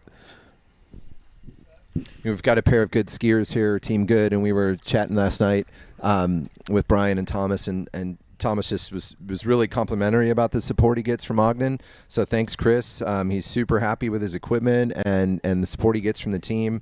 I know Brian's working with them as well. Brian's on a fairly new to him ski this weekend, and he's really liking it. And it's just dialing in all of the details of where we go next with skis. But thanks for Good Skis being a sponsor and helping these two athletes. And here's Brian putting that good team ski to work, coming in at 38 off. Little bit, he calls it over the top at 1, but nothing that should rattle him. He's just getting into rhythm here, working his way down the lake, maybe feeling that wind, feeling probably decent about that 38. It was pretty good. Yep. Hopefully that gave him some confidence. Pretty solid. Nothing to be disappointed about. Like you said, maybe a little quick back to the handle or let that shoulder fall and came over the top a little bit at 1 and then was trying to clean it back up. It looked like he kind of made a conscious effort to level out a bit more there at 3 and 5. But no, I mean, that was very steady. Type of 38 that makes you feel like, okay, I know I have the right feeling going into 39. It's funny, Corey, you're a famous coach, and it's funny that you say that about level shoulders. We were just watching Brian's video this morning with Greg and thinking about, well, what do you need to do from yesterday? And it was level shoulders 135. That was it. Yeah, I mean, heck, if you were put in the coach's seat and you didn't really know what you were doing, you could pretty much, there's a couple of things you could always just say, like, I think to go a little wider on your gate. It's generally a pretty safe bet that most people are not quite as wide as they could be. You could also probably say, I think you could probably get a little more level with the shoulders. Like 9 times out of 10, that's a direction that someone could go. Until you're at Nate Smith level of level shoulders, you could keep working on it. Yeah. Well, here's T-Gas putting on a show yesterday. This is his opportunity at 39. And he's off a 2-ball in pretty good shape here. It's 39, so you got to have to work, but now he's where he wants to be coming into 5. A little late. Woo! It was a little slipping away there towards the end, but he got it. And he's getting some cheers from the banks. He's got a T-Gas fan down there. Well, watch that on the replay. I know Thomas, sometimes he said it in his own words last night. He moves around on his ski a little bit. Sometimes he'll come forward. I think we watched him come forward right in front of us into this 3-ball. So Thomas was running just a little bit out of the extra space he wants in this pass, but never ran out enough that he knew he wasn't going to run it. And he works his way down the lake, using the space he's got to not overreact and, just get back, take that mild hit out of 6 and, puts the pressure on Detrick, right? 39's a must-run pass now. Brian ran it 1 out of 2 rounds yesterday. When he's on form, he doesn't miss it much. He's coming back to that level. Brian put down a good one yesterday, and he needs another one this morning. Yeah, and I'd say as compared to yesterday, you mentioned it earlier, conditions are probably a little bit more favorable. Everything feels a little bit more settled. We had some rain delays. The sun was in the clouds. It was out. It was kind of a funny day that way. Here we have a bright sunny morning. Brian grew up skiing his whole life on this lake, so he's quite used to this. Just another 39 from the starting dock end. Nice looking gate right there. Good 1, good 2. He's in it. Yep. He's right where he wants to be coming into 5 here. And I'd say, really, I like that better than his 38. That was beautiful, Corey, and thanks for announcing that one. I was holding my breath the whole way. This is my good buddy out there. I want to see him do his best, and Thomas as well. But that was a sweet 39. That was really good. I would say it was better than the one he ran yesterday. So fantastic. Now we get a show, right? Both these guys put down 39. Now it's going to be decided at 41. I suppose, or beyond, but my money's on 41 right here being the difference. So now you're T-Gas, right? You feel really good about your chances of getting that 3. Do you make Brian go to 4? Do you take a chance at going for 4? I think that'll be a split-second decision by T-Gas based on how he feels. Yeah, I think you're 100% right there. He's going to make that decision on the wake crossing or even during the edge change approaching 3, should he get there. But like we said, conditions are good. There's a little bit of headwind right here coming into this. You're going to bet on T-Gas getting at least 3. He got a 4 yesterday, so he's got some confidence that he can, go past 3-ball. But on the other hand, you try to turn that 3 and go down and leave it to where Brian only needs the full 3. You've really left the door a bit open. If T-Gas can lock up the full 3 and force Brian to go to any piece of 4, Brian can do it, but it's a lot harder. All right, this is the pass we think that's going to decide this pairing. It's a very even matchup. Thomas with a 4 yesterday gets a good enough one to go. He's outside of 2. He's going to hook 2, pull all the way to 3. He's going to go, it looks to us, outside of 3 and back to those gates. I think that's going to be a 3. Thomas showing us that he can do it. Thanks for making the announcers look good. Thomas knows how to get to 3 at 41, people. Yeah, sometimes you make the decision a little sooner. You can see here he gets a really good 1, but coming into 2, he doesn't feel set up as good as he wants to. At that point, he knows he's skiing for 3 only. Just needs to make sure he gets that S-turn, gets the full 3. And, that's kind of executing the game plan. Like, secure that 3. It's so much harder to get a piece of 4 at 41 than the full 3. So he's put up a big, tall order there for Brian. Yeah, and we know years ago, not that many years ago, Brian broke through, really had a good season, ran some 41s, ran several of them, I believe, and ran some here at Short Line Lake. just about 2 or 3 weeks ago, record tournament here. Brian got a 4:41. So Brian's shown he can get that score. He knows he can today. The 39 he ran made it look like he can do that today. But here's the moment, right? I just love these moments. You're sitting, I try to tell myself, like, this is a great opportunity to go out and do something cool. You know, Brian knows he has to attack from one ball. There's no safety one. There's no safety two. You need a piece of four. You're going to have to go. No, and right, this is where he trusts Greg's driving, likes having his buddy up there. Like, if you're going to do it, you got the confidence that, like, this is home lake, very familiar situation for Brian. What can he do here? Let's see. A lot will come down to the gate shot. Can he get what he wants out of it? That looks pretty good. Good one, really good one. Good two. Oh, he's going to lose a little time. He's got to try to turn it. Don't hold that. Oh, man. And it's going to be the full three. So it's a tie, but of course the tie goes to T-Gas in this scenario. A good fight from Brian. He had a really nice one ball right here. Let's look at that two again. Boy, it almost connected a little cleaner, which would have allowed him some space to turn at three. Just not quite. And, full three is going to put him in a good chance for the 5th place spot here. Great pairing, though. That's some good entertainment for everybody tuning in at home and from here on site. Great fight from Brian, but in the end, it's T-Gas who's going to move on. He will be facing Will, a classic matchup that we've seen so many times. And then, now this one coming up is the pairing that I'm most excited about. This is going to be Lucas Cornell and Charlie Ross, and I basically feel like this is the pairing of the future. We're seeing two 18-year-old young guns, who have been starting to meet up here and there and all over the world. Both running 3 at 41 yesterday, both capable of even more than that. We've seen it from both of them this season. This is a good little storyline. These guys are going to be meeting for many, many years to come. So to see them head-to-head here, kind of at the dawn of their career, this could be a memorable moment. Oh, for sure. I've been excited about this since it lined up yesterday. I mean, kind of like when you have a manufacturer's lineup, it's unfortunate that only one of them gets to go forward. Here we have the two youngest guys in the competition. I was told this morning they're both 18. Yeah, that's right. So it'd be fun to have both 18-year-olds going through the mix. We're only going to get one. This pairing's going to resolve which one. Two amazing skiers to watch, both with unbelievable technique and form, and I feel like everyone can learn a ton from how these guys get it done. Well, yeah, and I think what's so neat is kind of contrasting form. I feel like for guys that are such great skiers and both so technical, they do things in a very different way. You see here, Charlie's going to be off first, and I feel like Charlie's very still on the ski, very tall, very level, kind of like what we said about Nate. Pretty minimal in the movements, not a whole lot of tipping over. And kind of rides that light on the line style, very efficient, takes the upswing, moves at the right time. Where we're going to see from Lucas here in a minute, I feel like Lucas is a lot more, gets in, a little deeper in the turn, sets a lot of direction. You really see that raw power and load, from the backside of the buoy through center, and then takes a big swing into the next buoy and then really comes through hard on the finish of the turn.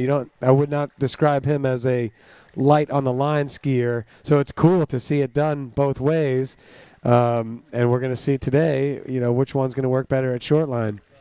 Yeah, well said, Corey. I couldn't not agree more. I think the main difference that I see between the two is that load, right? So Charlie is unbelievably light on the line. It's just so efficient and so nice watching him ski. You wonder why he burns 1/3 the calories that Lucas does. So then, but Lucas gets in really deep, but it's not for long. It's a really deep, powerful hit behind the boat, and then he's up and out of it so fast. They're both really tall, and both very stacked. But you say the intensity and the leverage is notably different. Yeah, I'd say they ride the ski tall. No one's kind of like into the hips. I'd say by stature, Charlie's got the height advantage here. I don't know about the reach. So let's see Lucas get it done now. Here on the earlier passes, Lucas does have a great sense of rhythm. He's never never hitting the boat in the wrong places. So this one does look pretty light on the line because 35 off is an easy pass for him. But I think as we start to see, even at the 38 and definitely 39.41, that difference in style that we've pointed out is going to become more pronounced. Yeah, these guys have been, maybe they're new to a lot of people on the webcast. They're not new to each other. They've been battling out as in the junior ranks for some time now with their skiing at a level that absolutely puts them in the field to compete. We had 22 of open men yesterday, and these two young guns rose to the top 8 to get into this final today with some big scores and some fantastic skiing. So they're proving they deserve to be here. It's great to have the fresh blood in the event. Both of these guys remind me of when Nate came onto the scene. Who is this kid and how does he ski so good? And then you see these two out here doing something similar. It's great to see. Yeah, I mean, frankly, at this point, this tournament can be anyone's game. It could be either one of these two guys all the way to the finals. Kind of, I think we felt this way when we got to the pairing of Allie and Jamie in the women's round of 8. Like, from this point forward, anyone could take this contest. And now we're going to see Charlie. This is going to be 38 off. Now, Charlie does get a lot at the finish. He takes a lot of angle, but he really keeps moving. That's what spreads out that load. You don't really see, it never looks like he's going to break the rope, with the pressure he puts on it. All of that angle that he takes just turns into acceleration because he's so balanced. He's so right off over top of the ski. He just starts to move.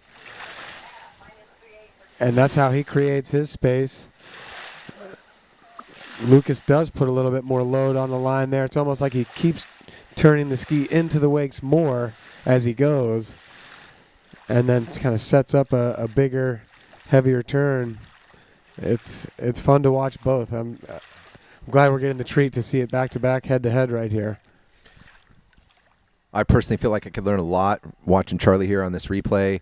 As a skier who sometimes skis with way too much load and not enough of the position that he has and the how stacked he is and how well his timing is like perfect, like exactly when he gets in and out of that load from the boat.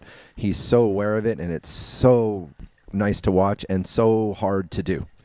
Well, maybe if you could just get yourself down to 140 pounds, Kevin, then you could do it too. Ha. No, that might not be healthy. No.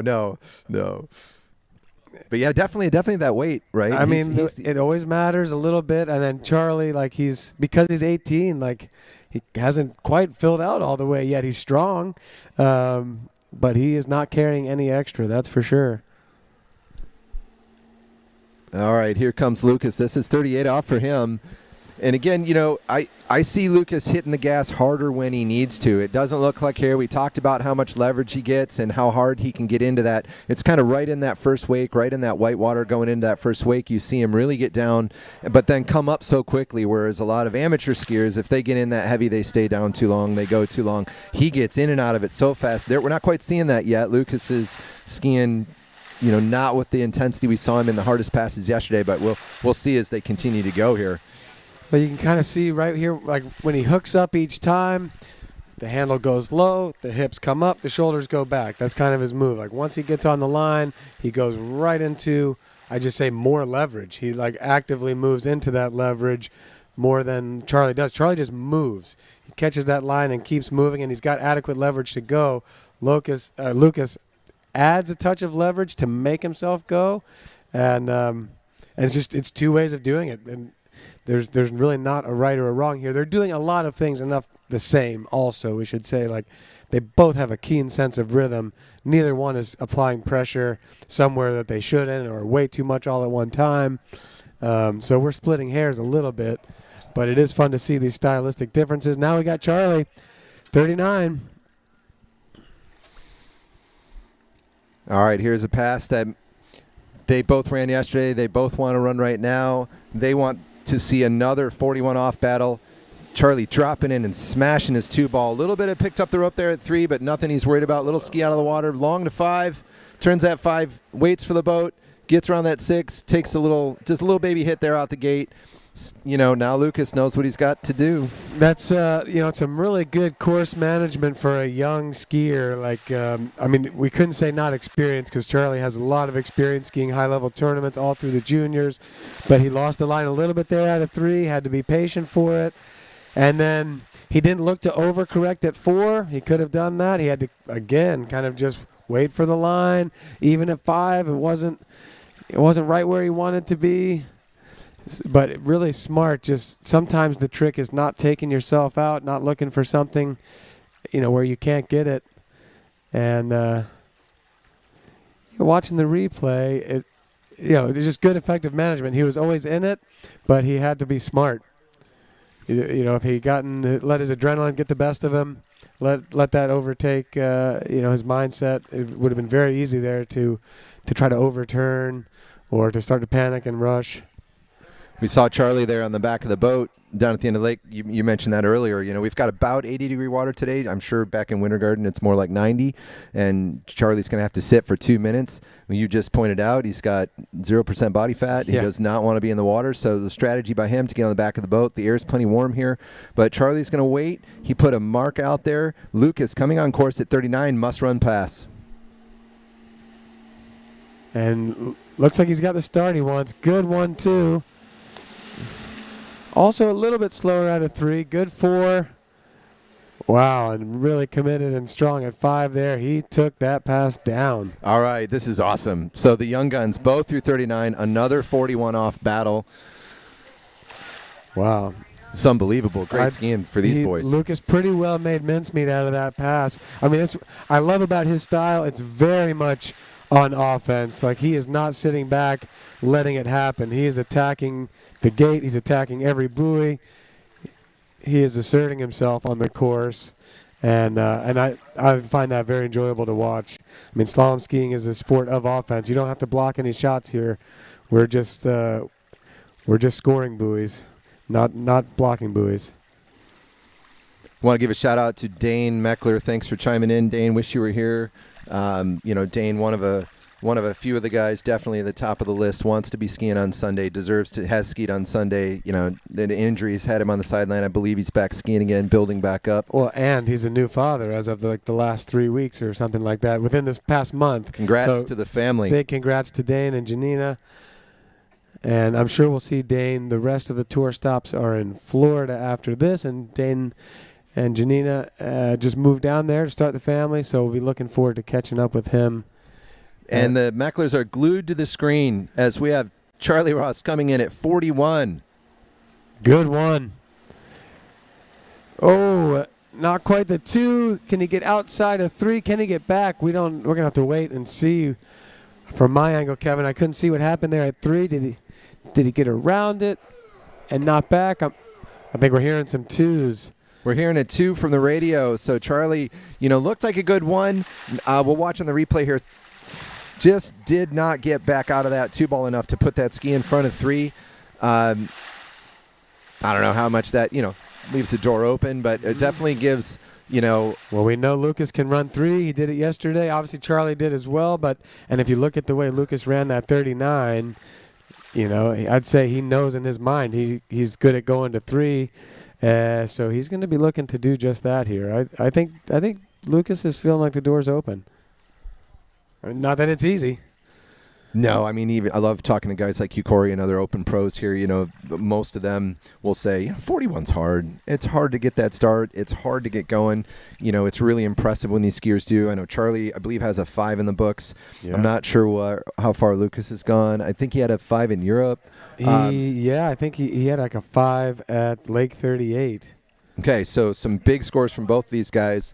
Lucas, I'll go with you, Corey. He likes his chances here. Now he knows he needs a 3, so when he comes into that 2-ball, he doesn't have to overturn it to get the 2.5. He's just got to get his ski outside of 3. All right, our 18-year-old Lucas Cornell, he knows what he needs. This is 41 off. Let's check out the 1-ball. Ski slides a little bit at 1. He gets a 2, pulls over to 2, cannot get his ski outside of 3. Just not the 1-ball he needed there to get into it, and wasn't even in position to throw the ski to make an attempt at the quarter. So again, we have a tie in the bracket, And that tie is going to go to Charlie Ross, who went out there first and set the bar at 2. Charlie will advance. Lucas with some great skiing.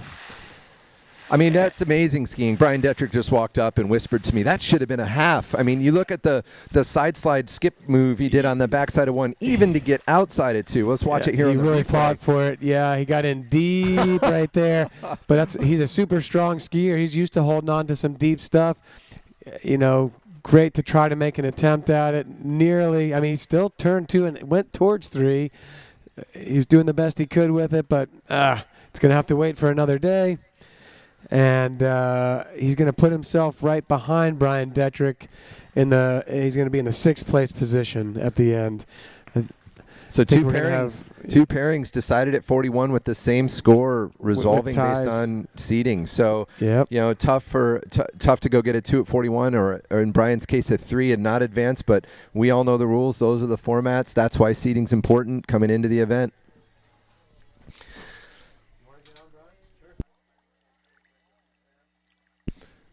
So we're going to do a quick switch here. We're going to get back to the ladies. Thank you so much, Corey. I love hearing your insights and love talking with you on the mic. Thank you for joining us and bringing the whole family out here this weekend and putting up some great scores, dropping knowledge. Appreciate it. Brian has the time now, unfortunately, Brian, to come here and join me in the tower again. I'm glad this year it's after you were in the finals rather than not having skied. So welcome to the booth and tell us about your ride. Yeah, thanks, Kevin. Yeah, first and foremost, just, you know, so glad to be back out there on the water, you know, competing with the guys, being in the mix. It's a real tough 2 years for me, toughest of my ski career. And I know I heard you mention throughout the weekend, I was just putting in the time, doing what I needed off the water so I could get back on the water. But yeah, felt good that set. Really had a cue I was looking at on my gate, reviewing the footage from yesterday, and so really focused on that here this set, and felt like I was executing it pretty well, and felt like I was in a good rhythm. And I think we saw the difference in my starts at especially 39 and 41 today compared to yesterday, and had a great one. I haven't seen the video. I think I might have rushed sat back a bit, maybe knowing that I needed to get down the line. And as you know, I just haven't been there. Still, working my way back and just trying to get the starts and feel like I had a couple years ago at 41. Yeah, I mean, great skiing, Brian. Obviously we're buddies and I'm cheering for you, and I thought you stepped up and you looked really good today. I thought you put down a solid 39. I loved the opportunity for you to get to 4. You made a run at it. It wasn't too far off, and so really happy to see you ski that well. I mean, if you can't advance to the top, at least, you came out, you put up another 3 at 41 against another giant, Thomas, and well done today. Yeah, thank you. Yeah, can't be disappointed.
All right, welcome back. We are now ready to proceed with our open women top 4 pairing.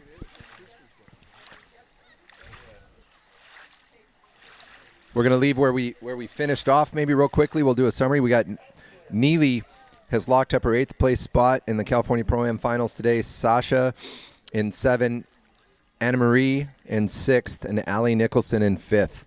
Those, if I'm reading the scores right, which I believe I am, that's our pairings. We'll post it up formally here. When you see it on the screen, you know that's from our officials. And we're about to get back into the action with a matchup with Whitney McClintock-Rini and Jamie Bull. Our next pairing will be Manon versus Regina. So we've got, I believe, the 4 top women in the world. As far as our world rankings, we've got our world record holder. We've got, I don't know how many pro championships we have from these 4 ladies left, but we've got the top 4.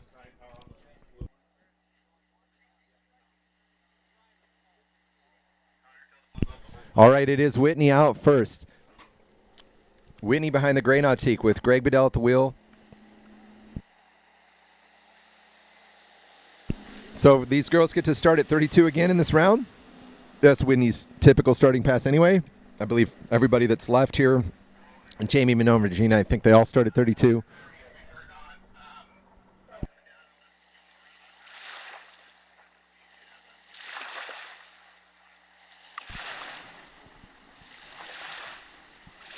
So just sitting here talking with Brian about how much he felt the wind, and I was up in our 2-story tower when I was on the top. I felt it a lot more than at the bottom. And Brian, what did you feel out there in terms of wind, and do you think it's the same now?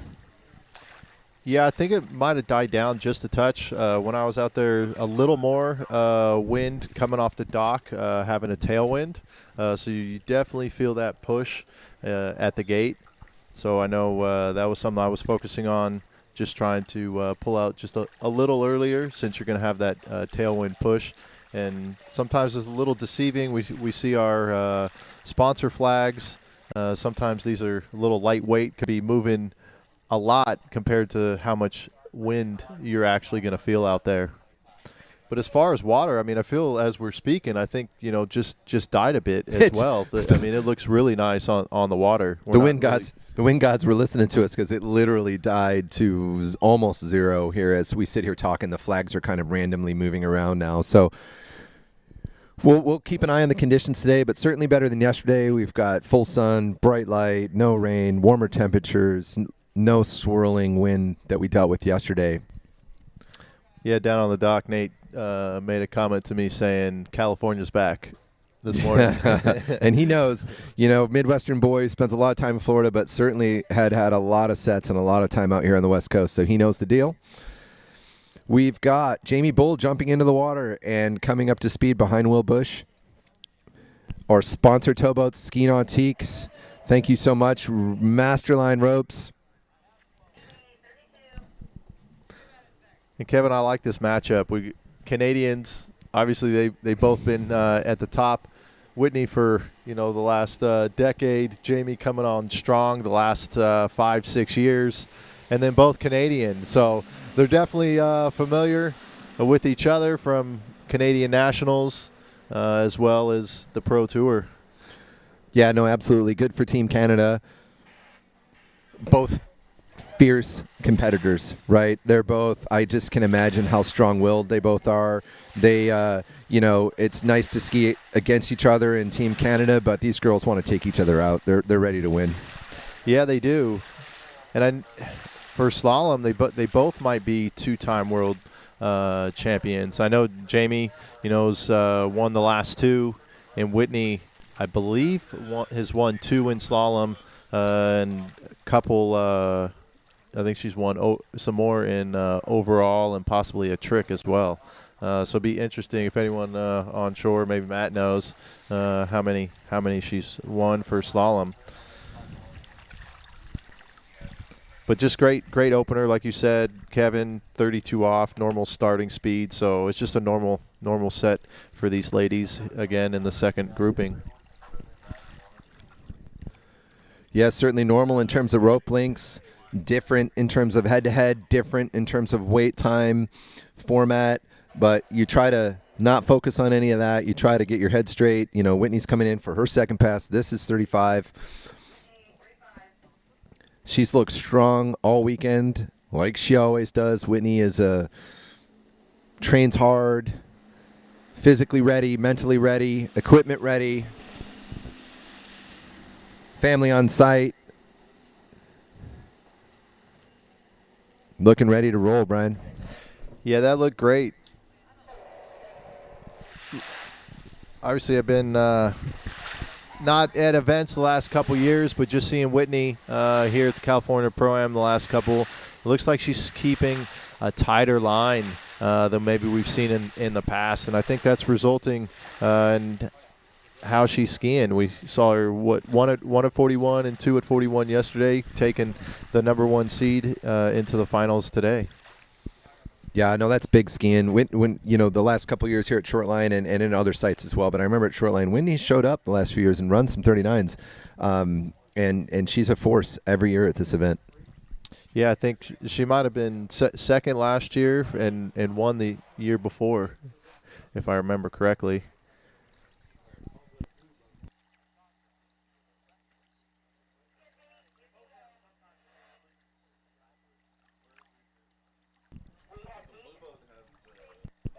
So boat's communicating on that wait time again. You know, Whitney's boat's got to let Jamie's boat know it's time to go, and they've communicated that, so that boat will tighten the line and spin around that island here in just a moment. But thanks again to Ski Nautique. We've got Whitney as a Nautique athlete on the water right now. We've got the two Nautiques powering this whole event, providing all the support that they do for this event and others. Thank you, Ski Nautique. Congratulations on 100 years of building amazing boat product. Jamie Bolt pulling out behind that Ski Nautique, rolling into the gate for her 35.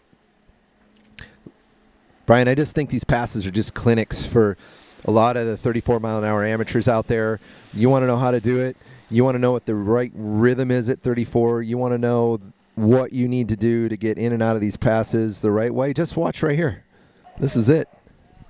When you see a lot of amateurs, you know, stuck at that mid 35 to mid 38, and so totally agree. As we see in this replay, you know, Jamie, just a technician, patient out of the turn, strong pull right behind the boat, that work zone, flawless 35 off. Yeah, and those of you tuning in, you know, thanks for posting some comments. You know, give me some predictions, what you think's going to happen. Tell me what you think. We'll try to get to you in terms of shout-outs. Brian, we got a buddy, Carl Garrett, telling you nice skiing. He's tuned in. He's watching. He's asking. He wants the Dutch brothers to deliver him a coffee to his house. Yeah, thanks, Carl. Appreciate you tuning in. Miss having you out here, and yeah, we'll see if Steve will do that hour-and-a-half delivery up to Chico. Dutch Brothers, a sponsor. Thank you guys for what you do to help support this event. But right now we've got Whitney behind essentially her boat, right? So she's behind that Ski Nautique, a boat that Matt helped design, a machine they're super familiar with and they love. They're very proud of. It's a great ski boat. Whitney pulling out for her 38. And Kevin, so the wind's picked up just a little, so she's got a little slight tailwind behind her, but Whitney's managing this 38 really nice, coming into 5, onside turn over to 6, and as we would expect, another 38 off. Yeah, I look forward to watching that on the replay. I feel like that got better as it went. You know, Whitney had that, she sometimes will smash and kind of hop her ski around this one ball. And then I saw it just a little bit here, I think, into 3. Watch this on the replay. So just a little better out of 3 than 1 and even better out of 5 than 6. You know, she just so much room in her skiing to improve on that pass as she went down the lake. Incredible skiing. Nice 38 for Whit. And it starts with the gates. I know, Kevin, you and I talk a lot about the gates, and you have good gates. You have space into 1. You set yourself up where you have a margin of error as you get down the line, especially or get down the lake, especially as the line gets shorter. And so that's where you see having a great start, you're able to have potentially some bobbles throughout the pass and still get through it. Yeah, the gate's everything, right? Especially as it gets harder and harder as that line gets shortened to get that rhythm in and out of one. And once you turn that two ball in rhythm, that the whole rest of the pass feels better. If you don't have that gate, you're under some pressure out of 1 and 2. Now you're behind, you're chasing it. But getting that gate nailed is certainly the way to enter the pass. But now Jamie Bull looking to nail her gate at 38 and crush another one just like Whitney. Well, Jamie, I think, does really well, really rotates with her lower body, gets her feet around before she goes.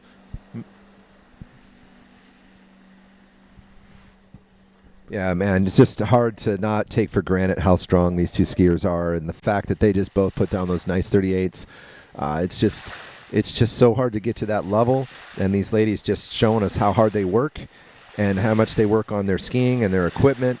This HO team over there works so hard to support her and all of their athletes. They've got a great, team vibe, supporting each other, making her HO ski look good down there on the lake.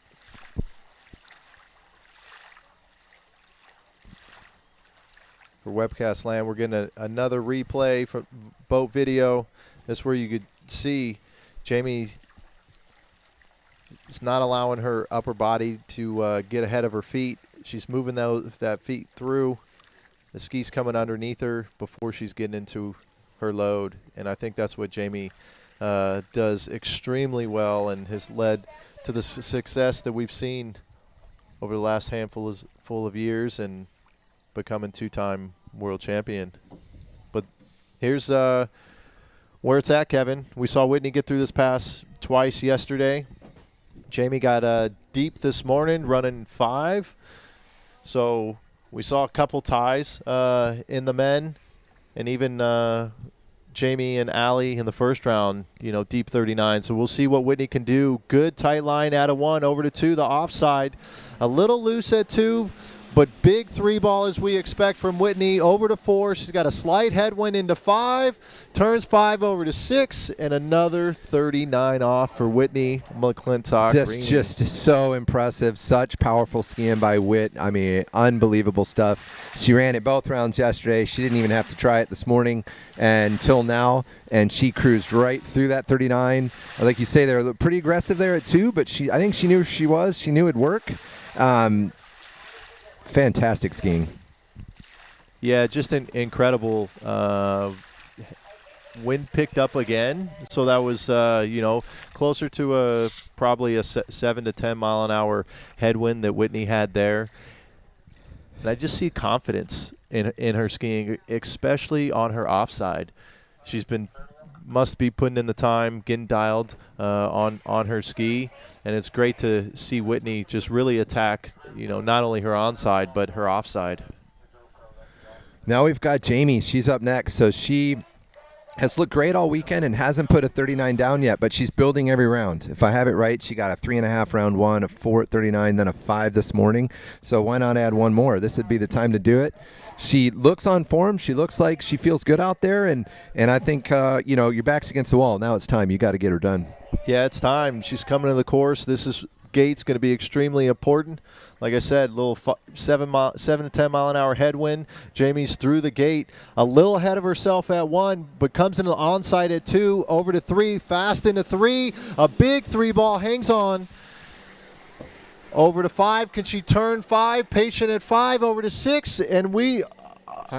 Hang on, girl. Oh, no. Oh, no. After all that, we can't wait to watch this on the replay. Great skiing for Jamie Bull. She did improve. She added another buoy, but that is an absolute heartbreaker to be that close, to be going out the gate and not hang on to that. Let's watch this back. That 2-ball, I thought, oh, no, that 2's not good enough to finish this, and she proved me wrong. She gets hooked up out of 3. We saw her shoulder down out of that 4-ball over to 5. I thought, oh, here she goes. She's got it. Throws the ski around 6 and goes to take that hit, and just we can't quite see from here if she chose not to, or that couldn't be done. But Brian, what do you think here? Yeah, so we can see she didn't have the one that she would want there, but came into the onside. 2 was just enough to be able to get to 3. And she has so much confidence in her offside, a little back there from 4 to 5, and I thought she was okay.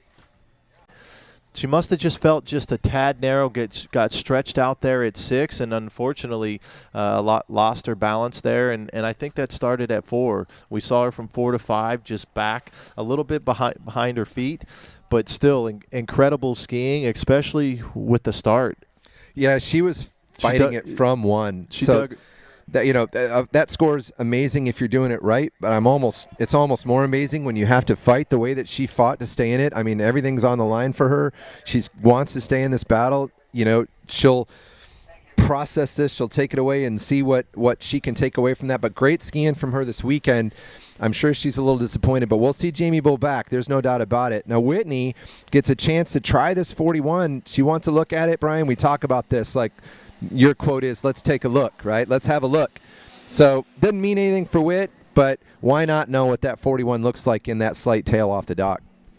Yeah, the wind was the other direction yesterday, so she had more of a headwind yesterday of 41. So kudos to Whitney going out there getting the feel, because she knows most likely that's what is going to determine the win, is going to be at 41 in the final round. Yeah, and back to Jamie on that gate, that hit going out the gate at 6. I mean, she was pretty late, and the later you are, the later you sneak your ski around that 6 ball, the worse it's going to be trying to get out the gate, right? She had no choice but to cruise on her own all the way almost into that gate. And we see Terry Winter or Nate and some of these guys that really know how to do that. I watched Terry do it at Nationals. Don't know how much Jamie practiced that, but it doesn't matter. Even if you do, when you're in the gate waiting for that rope to come tight, it's going to be impressive if you can get out of there.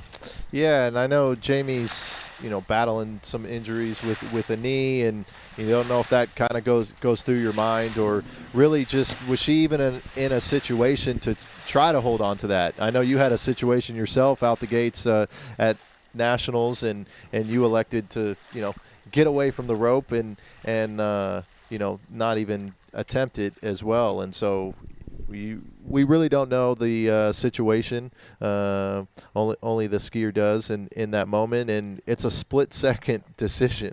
And so live to fight another day. Yeah, absolutely. I was boat judge at Nationals. I watched the guy take the hit out the gate, and I'm sorry, I can't remember his name. I think it was Austin in men's 2, but he got the rope around his finger. It broke his finger.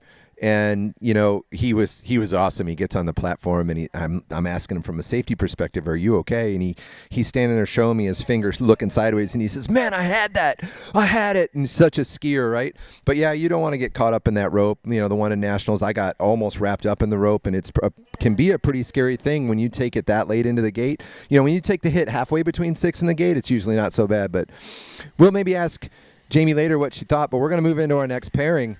This is Regina. She's on the water. She's got Manon coming out after her. Regina looking really good all weekend. Just solid skiing. She's in good form, solid performances. Just edged out by Whitney yesterday in seeding. So Regina's our second seed. Whitney got that too. Regina got a 1 at 41 both rounds. But she's here today, and she's out against another tough competitor in Manon. Yeah, Regina skied really well yesterday. I talked to her last night at dinner and just asked her thoughts on that second 41 start, and she was, really liked her gait and coming into one, and I totally agreed with her. I thought it was a phenomenal entry, but she just rushed it a bit. So I think she's right there on form as we see in the opening pass. But Manon's been coming on. She's been skiing well. I know she knocked down, I think, at least one 39 in Europe. And her scores yesterday, we had a 4 and 3.5 at 39. So she's been knocking on the door, just like Jamie at 39. And we'll see what she can do here in this pairing with Regina. 32 start? Or yeah, it's 32. Sorry, I was thinking the final. So Go ahead, Brian. You got it. So Manon coming in, 32 off, or a 13-meter line. Another strong, powerful skier. Phenomenal knee bend. Getting that center of mass, moving in the direction across course, loading the ski into the first wake for it to be able to release off that second wake.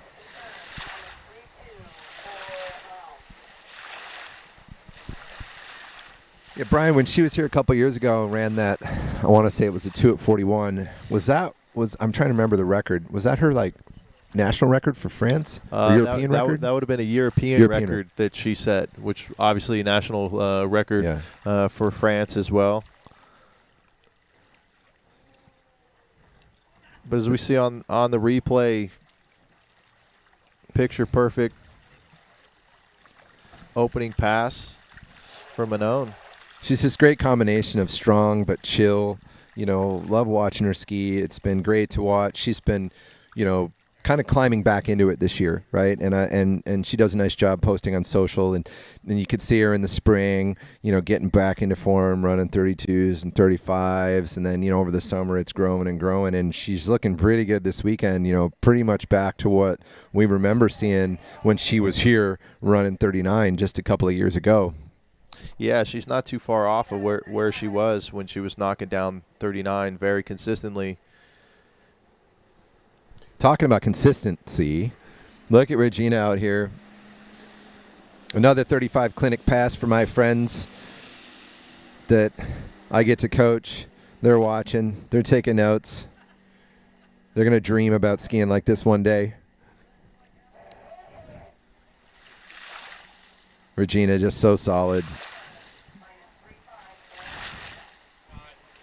So strong, so composed, so confident.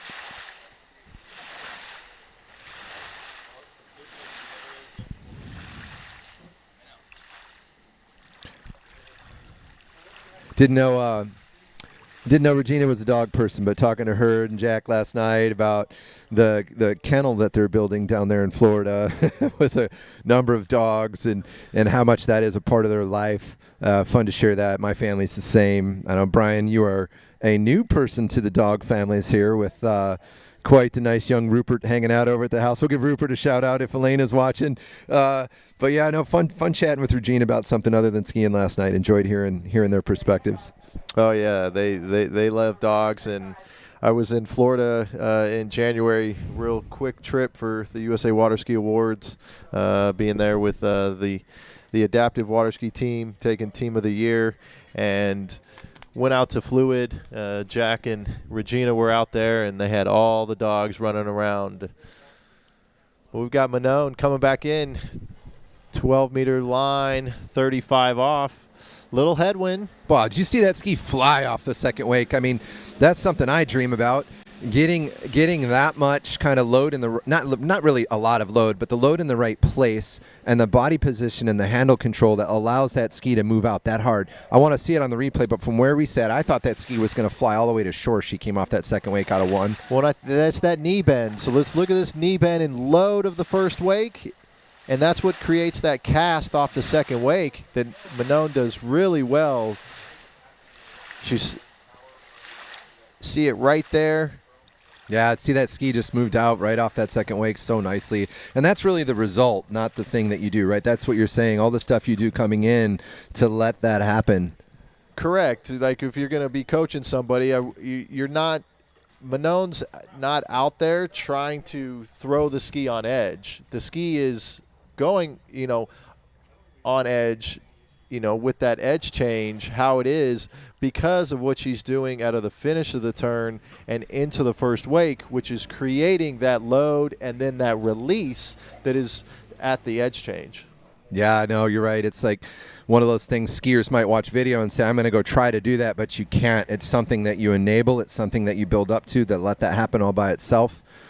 We'll see it with Regina as well. There's all of these great skiers know how to get into all those moves to let their ski move underneath them as they float through those wakes. Regina up over that front foot, out for that gate, coming into one at 38 here. Let's see that ski come out. Regina, but a good team athlete for a long time out there on her good team ski. Crushing 38 like Regina does. More clinic skiing from Regina. I've got a couple of buddies tuning in, sending me texts and chats. I'll give a shout out to Scott Andrew again. I know he's tuned in. He's dedicated Sunday morning to watching this webcast. He's taking notes. He's going to go out the next time he skis and think about all the awesome skiing he absorbed from the California Pro Am. I got my good ski buddy, Dave Preston. Dave, I miss you. I'll be back to ski with you next week. Thanks for tuning in. And yeah, you should be taking notes too. Watch these ladies out there putting down these scores. Take notes, check them out, and just get inspired. Get back out on the water yourself. See you soon. Yeah, I got a text message from Dane Meckler as well. Missing him out here. He's coming back from his own injury. You know, excited to see that he's back on the water in training, and I'm sure there are events here later in the year that we'll see him back. And I definitely know how it feels being away. And congrats to him and Janina on the new addition.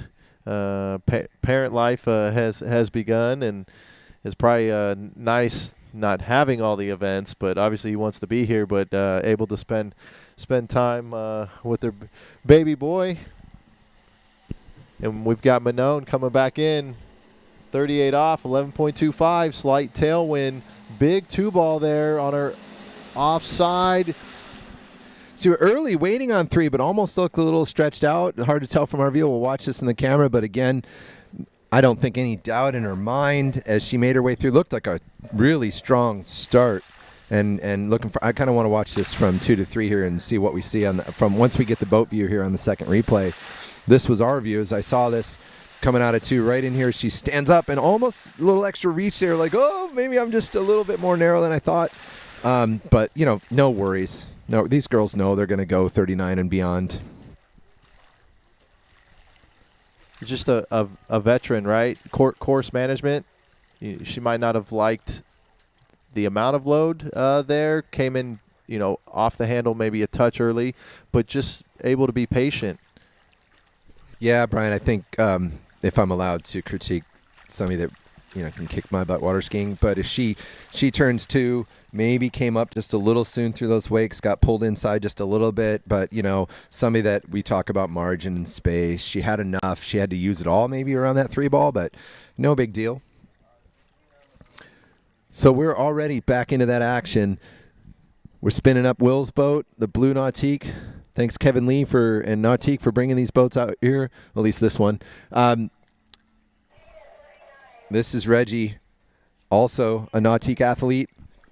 Yeah, Nautique athlete on her good ski coming in. 39 off. Great looking 1-ball over to 2 onto the onside.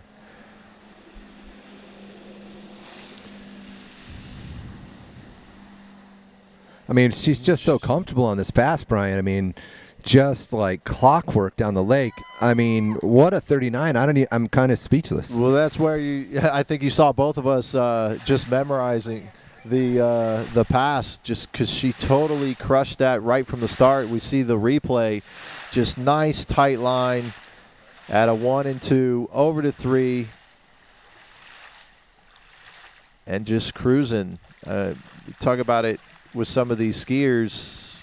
The commitment and confidence on the offside. Regina's definitely up there at the top of that list, turning her 1.35 because she's a righty. So 2.4s are onside, but she just has always had confidence.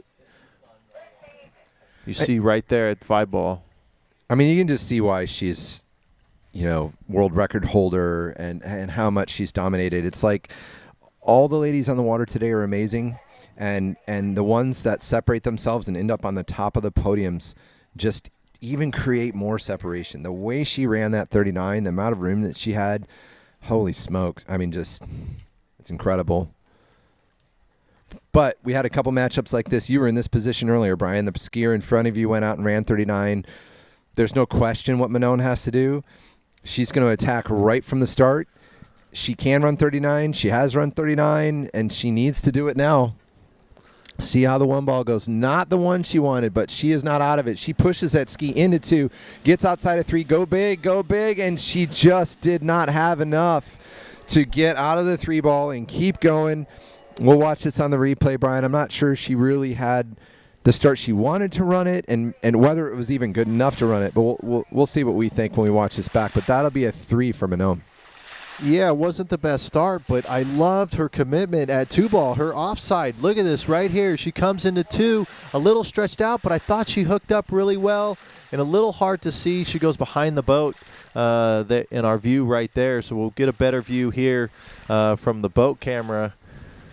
This commitment here at 2-ball, that offside, I thought she was back in it, but I think we might have seen her come up a touch narrow into 3 like we saw at 38, and unfortunately wasn't able to get her feet and the ski around to get over to 4.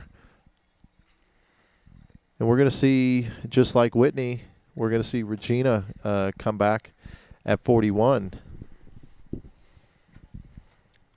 And it'll be interesting here in the final with the 2 ladies, so you can have a tie.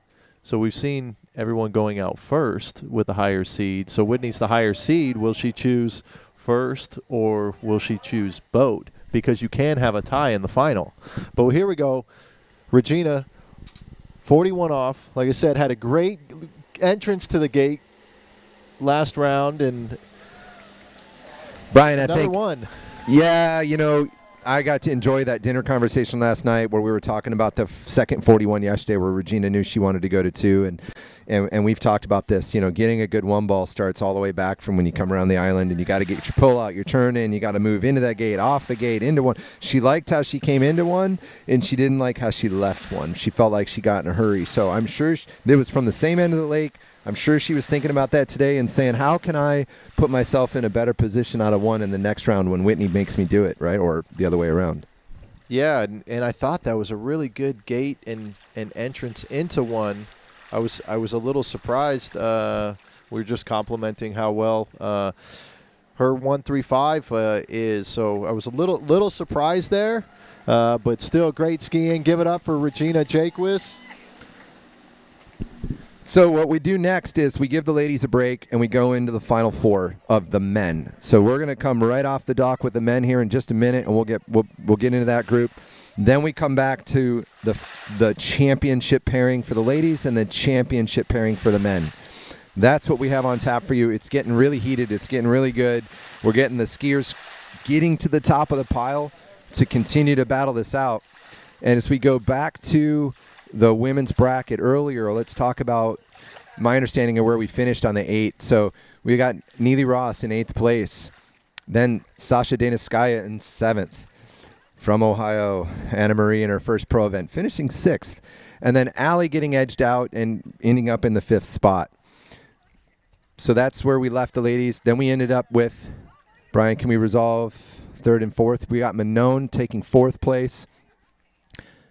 And Jamie in 3rd. We'll come back with Whitney and Regina in a minute. So then we move over to this men's bracket, which we're about to get started with. Maybe a bit of a crew change here, and the boys are on the dock getting ready to go. So we ended up with Stephen Neveu in 8th place, Jonathan Travers in 7th, Lucas Cornell taken out by Charlie Ross, and Brian Detrick in 5th, taken out by T. Gass, just by a tiny margin. So Brian, nice skiing again. And we're going to move into this top 4. Sorry, I was behind the times. We're in the top 4. Nate's on the water right now. So Nate coming out against Charlie Ross. This is a legendary matchup.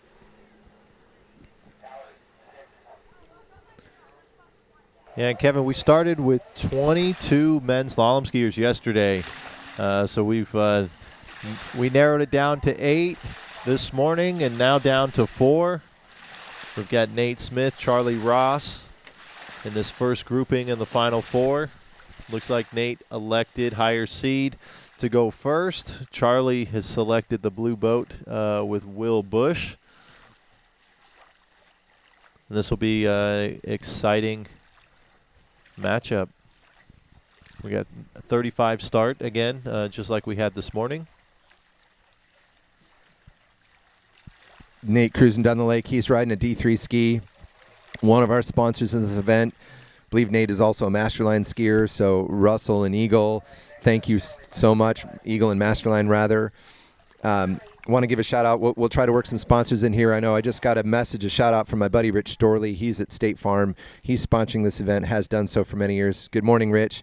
You know Rich is taking notes. He's an analyst. He's working on his own skiing and having a killer year, back-to-back national championships for Rich. So thank you, Rich, for everything you do for the sport. Keep up the good work. Now we've got Charlie Ross. I can't wait to watch this. So here comes Charlie. He's killing it in this event. He's looking strong all weekend. Let's see how he does. He's coming in at 35. Another D3 team athlete. Another Nautique athlete. Brian, how many calories? I talked to you, Brian. You know, when you're skiing well, you look pretty light on the line. But what do you think about how just efficient Charlie is? I can't believe it. Yeah, he's very efficient. I was giving him a bad time yesterday. I told him, you don't even load that ski. He's on a 67-inch ski. I know he's pretty light, probably 100, maybe 140 pounds. And, even though we've seen him come in with some speed onto that offside, and he can just crank that 135 side. And I tell him, even when he does that, he's not even loading the ski. That thing just comes right through underneath him, and he's on his way to the next buoy. But probably the most similar of styles with Nate and Charlie. So interesting to see. You talked about it. We saw Nate come on the scene 2010, the pro events, and really just made a name for himself. First event, Global Invitational in Michigan. It was my first pro event as well, so that's how I remember it vividly. And we definitely didn't have the same outcomes as he battled it out under the lights for a second to Will Asher winning that event. And so then we see Charlie, coming on the scene. He 5 at 41 earlier this year in the Master Qualifier at his home lake. And both very familiar with Nautique boats, as we see Nate a nice looking 38 off. Yeah, just more clinic stuff from these guys. I mean, we've all seen Nate for 14 years now. Did you just say 2010?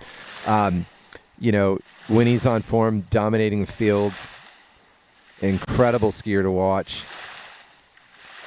Having to spend a little less time on the water this year due to making his career a priority, but doesn't really look that way right now. Yeah, he said, I think the last 3 weeks he's actually been able to get a lot more rides than he was earlier in the season, and I think that showed when he came out and smoked 41 yesterday. We're like, okay, he's definitely had more time on the water, looked more like the Nate that we've seen in years past compared to maybe some of his performances early in the season where he was having more time in the air than on the water. Yep. Give a shout out to Babes, sponsoring this event for so many years, working closely with Greg, providing all of their product, to wipe down and take care of our boats, not only in this event, but in all of Northern California and beyond. Thank you, Babes. Greg really appreciates your sponsorship, your partnership, and all of the pros and fans of this event should too, because these events don't happen without the support of sponsors like Babes. Thank you so much for what you do. But eyes on the water, let's see Charlie Ross. We're getting down to business here, 38 off. While Charlie's skiing, and I was just kind of watching him, just a little slow out of the two ball. My buddy Dave Preston asked a question, Brian. So, how do the pros feel about these events where we're out there in a head-to-head, and it's obviously more physically demanding than if on Sunday we went out and just skied one round to determine a champion? Just talk about the fitness impact maybe of these events, or what impact it has on skiers in a one-round final versus a head-to-head like this. Oh yeah, definitely. Physical demand is way greater.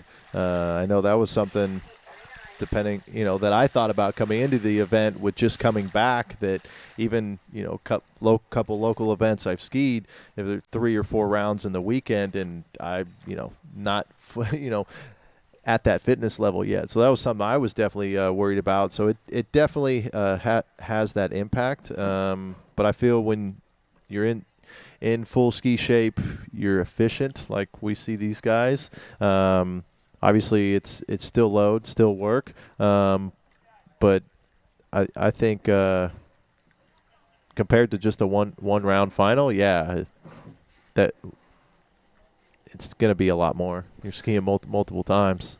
Obviously, for me, one and done today. So unfortunately not. And I mean, 3:41 probably would have put me in the mix if we were having just a one round. Yeah, no, that is one of the pros comment downsides of this event is you could have, like in Brian's case, we'll see where that 3:41 would have stood up in terms of scores for the day. So he could end up with this really high score but got knocked out in the first round. So that is one of the things that people that aren't a fan of the format will talk about, but it's just a different type of event to win. I mean, skiing in the big dogs, I got to do a lot of these. I really enjoy them as a skier. I think they're fun. It's different to watch. It's a different way to put on an event, but we do it here. And Dave asked the question at the right time. So here we are getting deep into this event. And so, these guys are skiing for the third or fourth time on the weekend. And I don't know how many of them take that many rides in 2 days. And you made a great point too about, well, what if you're more efficient like Charlie Ross? Does that give him a specific advantage deep into the event, where if you're a heavier skier, maybe physically heavier as well as technique heavier, are you going to run out of gas sooner? So we'll see how that all plays out. I think most of these guys will cash in on all of their adrenaline and experience to just persevere and maybe just take a day or two off after today. We'll see. Yeah, I mean, even Nate, right? We said he been flying a lot, not as much time on the water as he normally would be. Obviously, he mentioned that the last 3 weeks have been getting more time, but we got a little winds picked up. We saw it with Nate's 39. I know we didn't talk about it much. He lost the line just a touch, and I think we're noticing that with that wind. So hopefully Charlie can adjust here on his gate pullout, not let it push him down course. So must run pass for Charlie, and he's done it throughout the weekend, but it's never mattered more than it does right now. Great looking start. Tight line out of 2 over to 3. Charlie Ross 39 off into 5. Well, I think that was better than Nate's, huh? Oh, much better than Nate's, right? Yeah, phenomenal 39. And that'll be good confidence going into 41 for Charlie. Yeah, I mean, just take a second to soak in what's happening here right now, right? We've got the new young gun. That was Nate 14 years ago, right? Now Nate's a veteran and a legend and run more 41s than anyone in the history of the sport. Now you got Charlie Ross showing up. He's been, showing up in the open scene, been plenty present at national level, U21, so on and so on. Now he's out here at the pro events. Just followed Nate Smith down the lake after having Nate run 39, and Charlie puts down a sweet-looking 39. Yeah, that was a great 39. We see in this replay, 5 over to 6. I mean, no question at all. I haven't didn't watch some of his rounds yesterday, but definitely probably one of the best 39s he's had of the weekend. And looks like Charlie's on the back of the boat. So instead of sitting in the water, trying to enjoy that sun, maybe a little warmer for him being out of the water than in the water. Yeah, we talked about, he did that in the first round as well, or previous round as well. And if you're, a lean guy like Charlie, used to 90-degree water. But here we come. This is Nate at 41. He knows what he's got to do. He knows what he can do. He showed us yesterday. Nate smashes the 2-ball, gets out to 3, takes a full 3. So throws his hand up. I think Nate intended to go much farther than that, but said, I'm going to make Charlie get 4, but that door is open for Charlie. 100% it's open. And we see replay here with Nate. A little slow at 1, but over to 2, a big load for Nate at 2, and I think we'll have to wait till we get the boat video. Maybe he got pulled up just a little into 3 and wasn't able to get the ski all the way out. But still, yeah. I mean, after we saw that start Nate had yesterday in the first round at 41, we thought, he was pretty much done and got through the pass. You would expect that he would still be able to get through with how those first, or get a little farther based off how 1 and 2 were. Yeah, we've seen Nate run 41s with marginal one balls, and we watched him do it yesterday in the wind. A one ball that, I'll be honest, I was like, oh, I don't know if this one's going to go down. And Nate did it anyway. Just complete bewilderment. Nate went out there and ran this 41. One of the other coolest things I saw yesterday was Charlie Ross running a pretty stout tailwind 39 and running it really, really well. So what an awesome moment for Charlie Ross. He's got a 5 in the books, I think he's got a 5. Yeah. So here's a guy that can definitely get this going. He's got some 3s on the weekend. Nate's making him go to 4. So Charlie's path is simple, not easy, but simple. I've got to go big right here. We'll watch this start here. 41's got a little bit of a headwind. Good enough one to go. In front of 2. He's turning that 2 now. A little bit loose out of 2. I think he's going to get outside of 3. He had no choice. He had to turn and go. I don't think he liked his path into that 3 ball, but you don't have a choice. If you want to stay in the hunt, you got to get your ski outside of that 4. Charlie gave it a good go. What an epic battle. That's one to remember. Charlie versus Nate. But great skiing for Charlie Ross all weekend. Hopefully he doesn't mind. He's swimming right in front of us. We'll try to get to talk to him in just a second. And Kevin, looking back at replay, I mean, great gate 1 for Charlie. And 2, a little similar to that we saw in the first pairing, but he was able to manage to get over to 3, and unfortunately just got ahead of himself a bit. And still great skiing, Charlie Ross.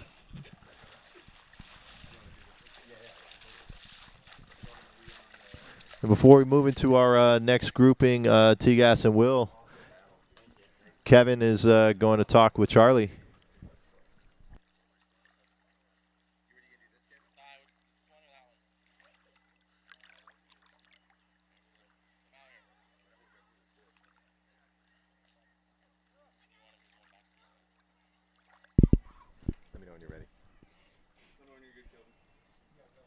All right, I'm here on the water. I'm so happy to be talking to Charlie Ross. Got to talk to you yesterday a little bit. Good to get to know you. Just tell us how that felt. You're out there against Nate, looking really good on the water. Just what are your thoughts following that round? Yeah, I mean, I guess that was the battle of the D3 skiers. So, I felt like I left it all out there. I went for the turn at 3 and, didn't really get it, but, that was really fun. It was a great tournament. That was an awesome time. Oh, you've been fun to watch all weekend. You've clearly been enjoying it. You've clearly skied really well in it. Walk us through how you felt. I mean, I thought you crushed your 39. Let's ask you about that 39 real quick. Yeah, the 35 and 38 felt awful, and then the 39 felt really, really good. I was like, okay, finally, we're settling in, and then we get to attack 41. So 39 felt really good there. All right, and then on that 41, you know what the mark is. You've got to turn the 3. I felt you when you said, maybe I don't like how I'm coming into 3. I have no choice. I've got to get to 4. Talk to us about that 41. Yeah, I felt pretty decent out of 1. I mean, not perfect, but I was like, all right, we're going here. Same out of 2, a little bit crushed, lost the position a little. But, I needed a piece of 4, so I was going for it at 3. Probably should have done a little bit safer of a turn, but I knew I needed a piece of 4, so I was going for it. Oh, good for you. Hey, it's so great to see you out here. We cannot wait to see where the rest of your career goes. You were out there skiing with a giant. You put some pressure on Nate Smith. We know you've got a lot in you, and it's been so much fun having you here. Thanks for coming out. Thank you guys very much. This has been an awesome time. Thank you guys. Awesome. Cheers.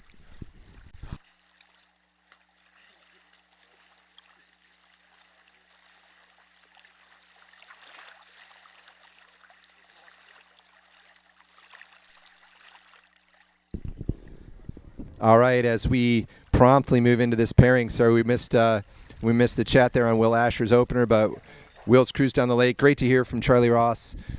Great to have him out here. So much fun to watch him, and great performance for him. Great showing in this pro event. Now we're getting into the next pair. So this is Will Asher versus Thomas DeGasperi. So T-Gas and Will both looking really strong all weekend long. This is a battle of veterans. Both of these men have competed in so many events, been paired up in so many finals. Even in this event, I don't know, 10 years ago, I think I was a boat judge at Diablo Shores watching T-Gas and Will Asher compete.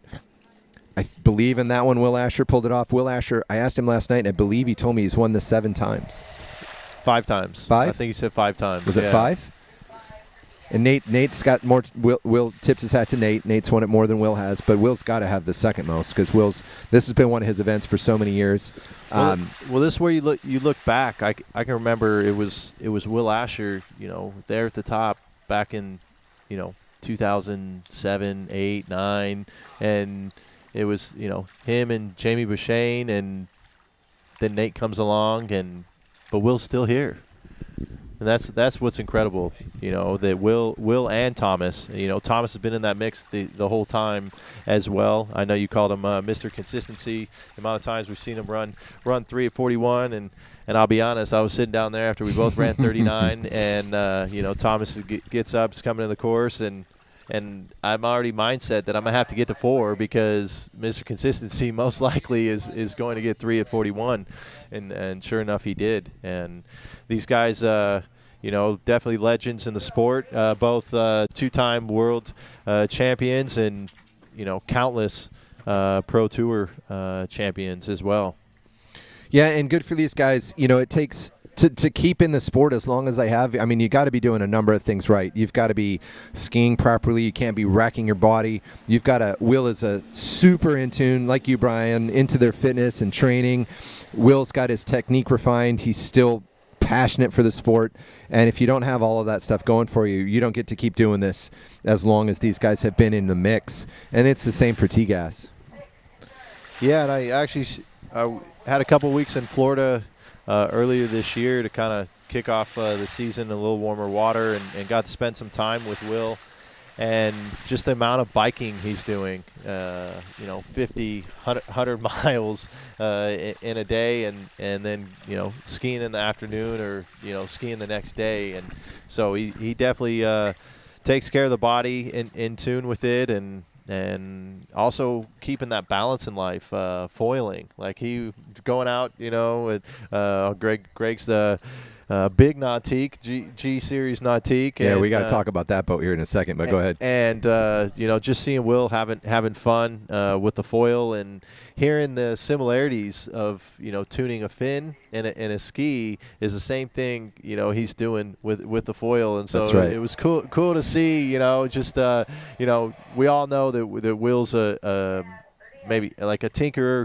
really trying to fine-tune the craft and find the best in skis, and he's doing the same thing and having fun with that, on the water, but with a foil. That was definitely cool to see. But we've got Thomas coming back on his good ski, his custom ski, 38 off. Obviously didn't watch Thomas as I was going against him the first round, but he's looking solid here. 38 off. Yeah, so this is their 4th ride of the weekend, right? They had 2 yesterday. They've had 2 this morning. The winner of this pairing will ski a 3rd today. So making their way through the rounds, fitness is a factor, but these guys are tuned into how they prepare for these things and how they got ready to come out and ski today. And I wouldn't think, obviously fitness is going to play a role, but after knowing what Will's regimen is off the water, and then talking with T-Gas of the European Championships, him and Brando had multiple, I think went into 3 runoffs, and he said he was ready to go again, and I heard that, just because of the rest of the remaining events, they called it a tie, but he took it back to Lake Eola for soaked event back in Orlando, where we were going like 32 miles an hour in the finals on a 4-buoy course, and Nate and T-Gas kept tying, 1 at 43, 1 at 43, 1 at 43, and then finally they said, okay, second skier has to be first. And so Thomas has definitely been in those battles, so he's accustomed to these, not only head-to-heads but multiple runoffs. But we see Will losing the line there, a bit at 1, but classic 2-ball. Will Asher over to 3, around 4. Incredible recoveries there for Will, and probably nothing that made him, nervous or feel under any real pressure, but, just what a veteran, right? I can't wait to watch this in the replay, see him. I think he put the handle in the water a little bit at 3, but you called it out of this 1 ball. Not a bad one, but not the one he wanted, but he does have that killer 2 handle hits the water a little bit at 3, but he comes out of 4, and I think he said, all right, this rhythm works. I got this. I'm going to make T-Gas run 39. I am a veteran. I give T-Gas credit for being Mr. Consistency, but Will's certainly consistent as well out there at 39. Yeah, what I like to see there, Kevin, obviously not the best 1-3s we've seen from Will, but we see him turn 4 on the replay. But this 5-ball, the confidence in the 5-ball, even with how 1 and 3 went, and great to see that confidence that he still has coming into that 5-ball, 39, slight tailwind, and putting the pressure on Thomas to get through it. And hopefully Thomas can, and we'll see another battle at 43 or at 41. Maybe we'll ask Will later. Maybe the foiling's helping his skiing. That's as you know, Brian. We just did this up in Lake Tahoe. It's a difficult thing to balance. Will's out there, working on his balance while he's foiling. He looked really balanced on that pass. But Will's sitting at the end of the lake. He's thinking about how I'm going to come in at 41. But first, Thomas DeGasperi has to run the 39. He's run it a lot this weekend. He's going to get in this pass. He's Mr. Consistency. He's Mr. Confident. He gets out of that 4-ball over to 5. As long as we get out of 5 like he did, this pass is going to go down. So this is what we want in a pro event. We want to see battles at 41. Both guys do 39 once again, Brian. And that was a great-looking pass for Thomas. I was in a conversation last night. Thomas has been on this mold of ski for 10, 11 years. Or no, maybe a it might have been more. It might have been 2010, 2011. 2010, 2011. Yeah. So 13, 14 years, which I don't think we've seen any other skier on the same shape of ski. Obviously, Thomas said, yeah, we've played with the flex and some different things with it, but I think that's led to his consistency, is what the conversation was talking about, because he knows what the ski's going to do. He's not making big changes from one year to the next, as we see a lot of skiers do with ski companies coming out with a new ski. Sometimes it's kind of in line of the same shape and maybe changes some other things, but then sometimes it's a totally new shape that someone may be on. But we've got Will Asher coming in the course. That Nautique with Will Bush driving back in the course. Will Asher 41 off. Is going to have to get a start to put pressure on him. We saw Will with 4 yesterday. A respectable one around 2. He's going to stand up 3.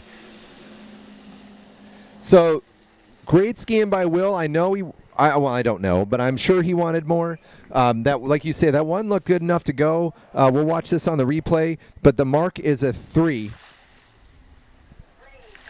So maybe a little slow out of 1, Brian, a little late to get to ski out to 2. What do you think? Yeah, it looks like Will sat back maybe just a touch. Maybe didn't have as much line tension as he wanted there. Looks like he might have lost the line just a touch at 0. So yeah, not as good as 1 as I thought live, but still managed to get to 3, right? Putting the pressure on Thomas to have to turn 3 to get to 4. Basically giving Thomas some of his own medicine of what he gave me. Well, and didn't this happen with these 2 skiers in a California Pro Am, and didn't Thomas get to 4? It was Nate. It was 2021. Nate was the number 1 seed. Thomas was number 8. And in that first grouping, and Nate had run, I think, 41 both rounds in the prelims, and then against Thomas ran 3 because, Mr. Consistency 3-ball, and Thomas turned 3, laid out for 4, and squeaked out that quarter to knock Nate out. So we saw Thomas have a great start yesterday, 41, getting 4 in the first round, and he's definitely capable. He's dialed. That 39 was phenomenal. The winds died just a touch, so maybe 3 to 5 mile an hour headwind as Thomas pulls out for the gate, 41 off. He's going to have to get a piece of 4 to advance. Not a bad one. A little long to 2. Thomas, we'll go back and watch that again, Brian. I don't know that he had the one that gave him the confidence about space at 2, but just like Charlie Ross had to, T-Gas had no choice. He's going to go for it. He got a 4 yesterday, so coming around the island, he's thinking, I can do this. I did it before. I did it to Nate in the past. Let's watch this replay. I thought he turned one decent, but it just didn't seem like he got the load. We were talking about with Manon, right? Getting that load into the first wake to get the release off the second. It just didn't seem like he got the release that we're accustomed to see Thomas getting coming into that onside. And unfortunately, 1.5, which would put him into 4th place, meaning the young Charlie Ross with his 2.5 at 41 guarantees him 3rd place podium finish.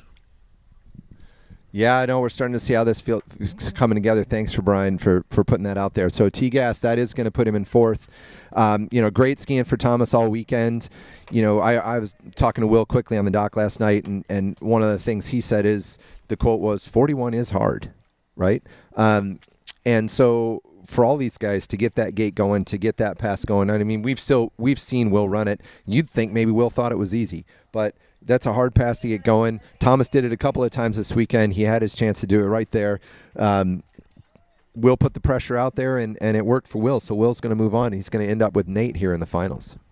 Yeah, we're not wasting any time. We've got the women on the water, and we talked about this. What was Whitney going to do? Because you can tie in. Yeah, Brian, you made that point. That's a really important strategic point. And so we've seen Whitney, I think, would have chosen the white boat with Greg Bedell behind the wheel, and Regina probably chose to go first then. And so she's got the blue boat with Will Bush. It looks like we're still 13-meter start, so typical start for both these ladies. And this is a battle of the veterans. This is incredible. You want to do this one?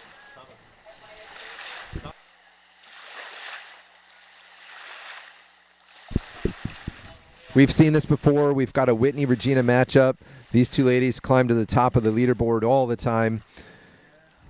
We'll have Whitney coming off the dock here in just a second, but we're going to try to grab an interview here. Brian's got Thomas DeGasperi. We'll get them on the mic here in just a second. We'll keep our eyes in the water, but we'll be having a listen to that interview as we see Regina cruising down the lake.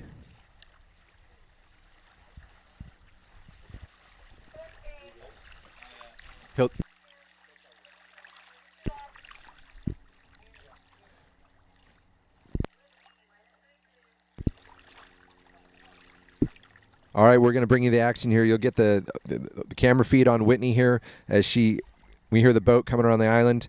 Whitney will be at 32, but we'll let Brian say hi to T-Gas.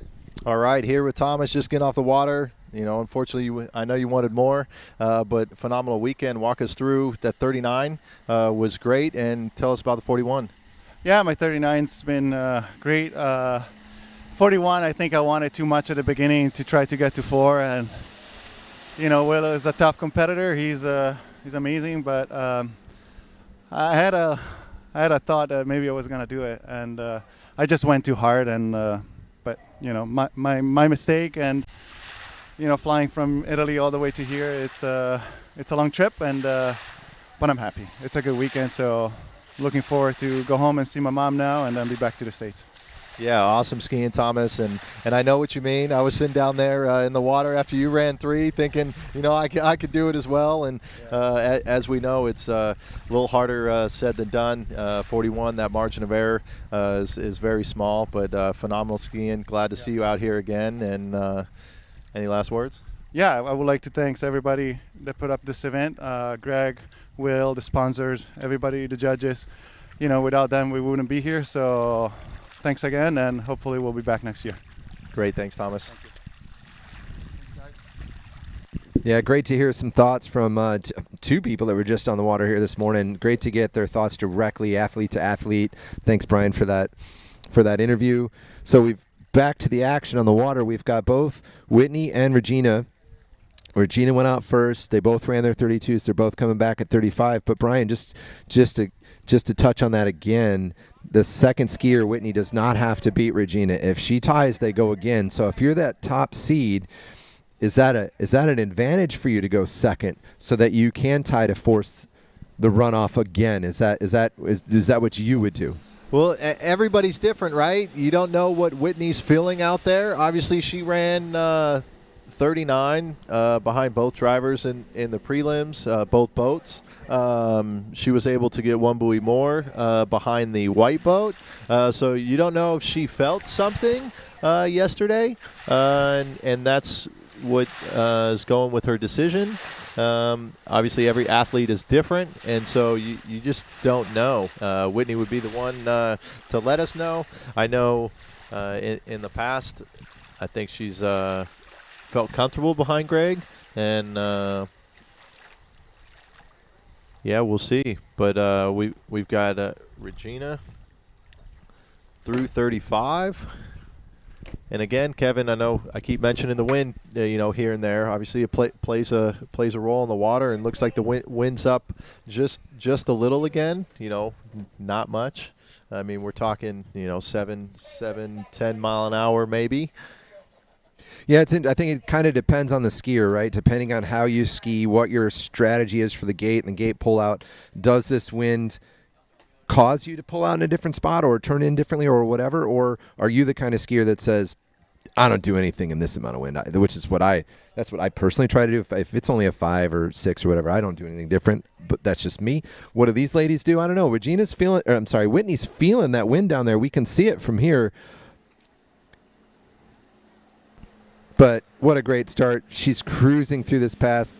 Fell back a little bit on that line out of 3-ball, but showing what a competitor she is, the powerhouse that she is, the confidence that she has through that pass. She's at the other end of the lake. She's going to drop down there with Regina, and they're going to get ready to come back. Yeah, Kevin, you bring up a good point. Everyone might do things a little different at the gate. Some might just pull out at the same mark, go a little lighter or a little heavier, depending on if it's a headwind or tailwind. I know for myself, I just want to keep my pull out the same, so I'll pull out just a touch earlier, a touch later, but not a huge wind to have a big effect like we saw at the end of men's slalom second round prelims yesterday. Yeah, getting to look at that replay. Love watching these girls ski. Not only is it amazing they can ski this well, they can do it round after round after round. Again, these two ladies are out now for the 4th time this weekend. Oh, I'm sorry. Thank you, Brian. This is the 5th. They're the only 2 ladies that get to ski 5 times based on the nature of how well they've skied all weekend long. We're tightening up that boat. I'll give a quick shout out. I got some beloved friends out at Lakeside Ranch. They're all watching this live. It's probably on the TV in the dock house. They're watching it from home. Thanks for tuning in, NorCal peeps. Let's cheer for Regina. She's coming back at 11.25. Love how she stands up over that front foot on that gate, pushes that ski right into the water. She's so connected when she rolls in. Just so much confidence as she pushes through that offside on 135. That good skis. I know I love my good skis on 2-4, my offside, sorry. And it looks like Regina has that same confidence over there. Just pushes that ski in, gets around, gets hooked up, gets the other side. Just love how that feels. Good for her, killing it out there on the water. Yeah, she's got that good dialed. She's on the XTR team, and it's looking really good all weekend. And we got Whitney will be coming back, 38 on her Radar Vapor. I know we've got some of our sponsors, Radar, Conley, Good, and Syndicate and D3 as our ski sponsors. Masterline and Eagle Wetsuit. Obviously our title sponsor, Nautique Boats. Zero Off, Wilderness Forestry, Dutch Bros, Sanger Homes, Bay Area Waterski Club, California Ski Ranch, and State Farm with Rich Storley. So just like Thomas said, all the support from officials, sponsors. This event cannot go on. Looking to grow the event each year, and so help us support these sponsors as they support the event and allowing us to be out here today. So Whitney, round 2 over to 3, 38 off.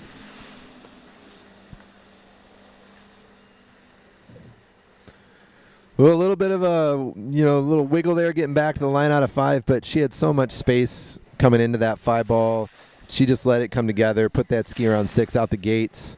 When I watch Whitney ski, I think, wow, she's the Nautique sponsor this weekend. Thank you. Radar sponsor this weekend. Thank you. That Masterline handle, pretty sure that pink handle, that's Masterline. So Whitney's out there using all of that sponsor equipment, represent these manufacturers who are supporting this event. Thank you so much. But right now, they're down at the end of the lake getting ready for 39 10.75. So they've both had success on that pass this weekend. They've both gotten themselves some plenty of starts at 41.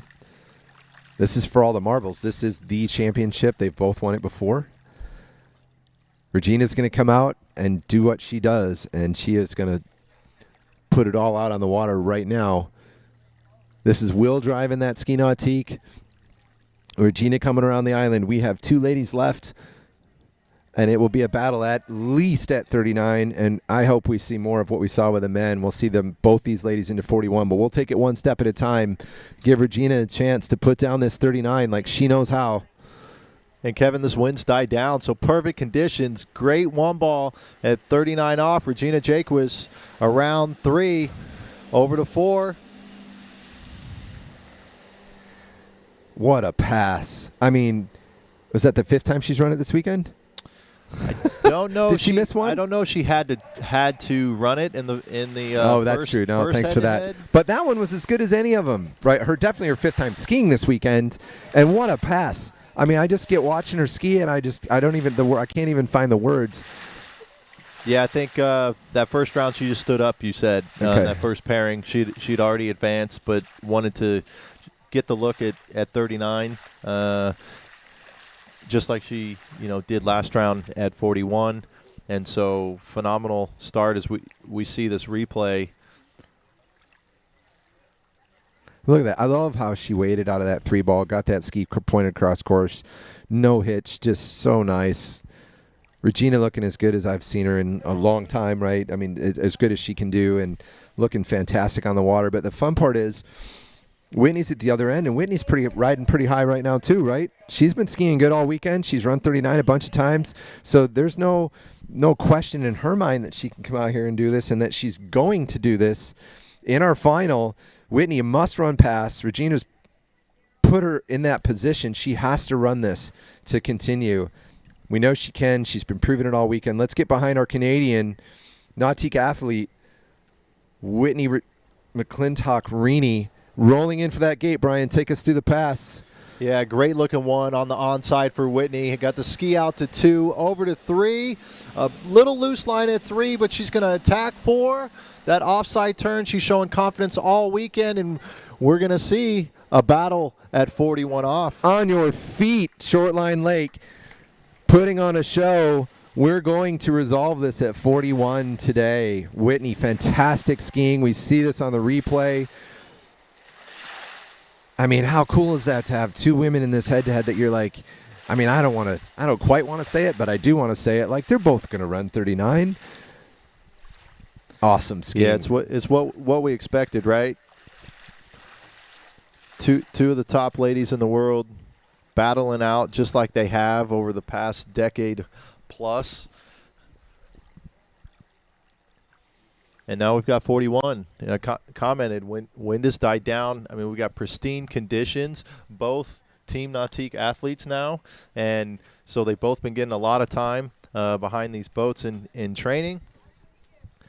Yeah, so both Nautique athletes, I believe both Masterline, but now it's good versus Radar. It's USA versus Canada. It's Whitney versus Regina.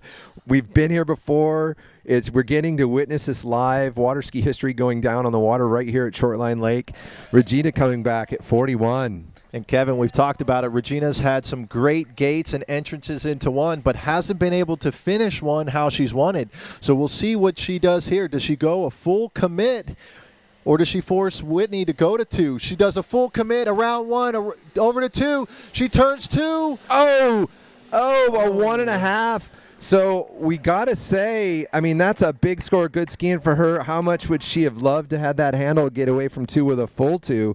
Because we saw Whitney get a 2 this weekend. So in order to advance, Whitney needs that full 2. Regina was 1 fraction of an inch away from getting a 2 and making Whitney go to 3. So the door's open based on the way Whitney skied yesterday. But that's a tall ask. Yeah, it's not easy, right? But if Whitney is capable of getting over to 2, one thing to keep in mind, she's a lefty, so that S turn is on her offside, which is definitely easier on the offside than onside. And we've got that wind is picking up just slightly, so she's going to have a slight tailwind here. But this is what we want, right? Regina put it out there, got around 2, a 1.5. 1.5 force a runoff. 1.5 will force a runoff. If she gets the full 2, she'll get the win. Anything less than 1.5, then Regina would be our champion. So it's in Whitney's hands. She knows what she needs to do, and this gate is going to be extremely important with the onside at 1 ball being a lefty. Yep, it's a huge moment for Whitney. She knows what she has to do. She's done it already this weekend. Lefty 1 ball. She's hooking up on a 1. She's going to throw that ski outside of 2. She is already tied. If she gets back for the 2, she is your 22nd year California Pro Am Women's Slalom Champion. Congratulations to Whitney. That's stand-up skiing in a big moment. Yeah, that's awesome. Congratulations to Whitney McClintock-Rini. She had a good one. Like I said, it was her onside, so she's got the confidence to turn that and get her ski outside of 2, S-turn that onside, and take that win. So congratulations, Whitney McClintock-Rini, our champion, and our runner-up, Regina Jaquist. Phenomenal skiing by the ladies. Shortline Lake, always love the victory lap. We've got Whitney. She's partying back there behind that nautique. She's waving at the crowd. Let's get it up. Let's give it up. Way to go, Whit. There we go. The fist pump. She is one happy camper. You know, she's got the game face on all weekend. She looks serious. You do not mess with Whitney, but she's lets it all go now, lets that smile show. She's going to ski into the dock, and a happy day for that whole family. Yeah, I'm sure, you know, Matt's on the dock down there, and Zane, they'll definitely embrace and be excited to head back home with that win. And still phenomenal skiing by Regina. And that's not the end of Regina. We'll see her a little bit later in the jump finals, women's jump finals. So we've got our final pairing for our men's slalom. Then we'll go into our men's jump prelims. Unfortunately, we had, with the weather delay, didn't want the guys jumping in near dark last night, so decided to push their prelims to this afternoon. Then we'll take a short lunch break right after jump prelims, men's jump prelims, and then we'll get into women jump finals, followed by our men's jump finals, as well as our awards. Yeah, thanks, Brian. That is our schedule for the rest of today. And we are not going to take too much time getting back into the action. We now, after a super exciting, very fun to watch women's final today, and that women's final pairing, that's as good as it gets. The 41-off battle for these ladies. You know, congrats to both Regina and Whitney. We're going to get warmed up here on the dock. We've got the boat camera, or the dock camera there showing. We've got this is USA versus Great Britain. It's Nate versus Will. D3 versus HO. You talked about Thomas being comfortable with his ski shape, you know, been a part of that process.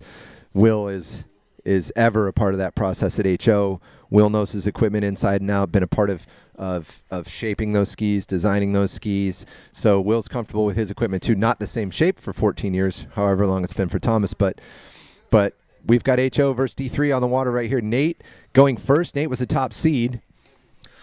Well, and Nate's been on, I think, the same shape. I mean, he's been on the Ion. They're on their third version now, so it's probably been, you know, at least some years that he's been on the same shape with his D3.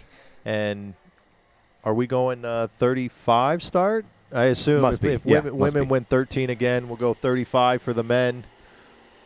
Nate Smith looked like he was the higher seed, so wondering again, strategy, right? Did he pick first, and Will pick boat, or did Nate pick boat and Will picked second?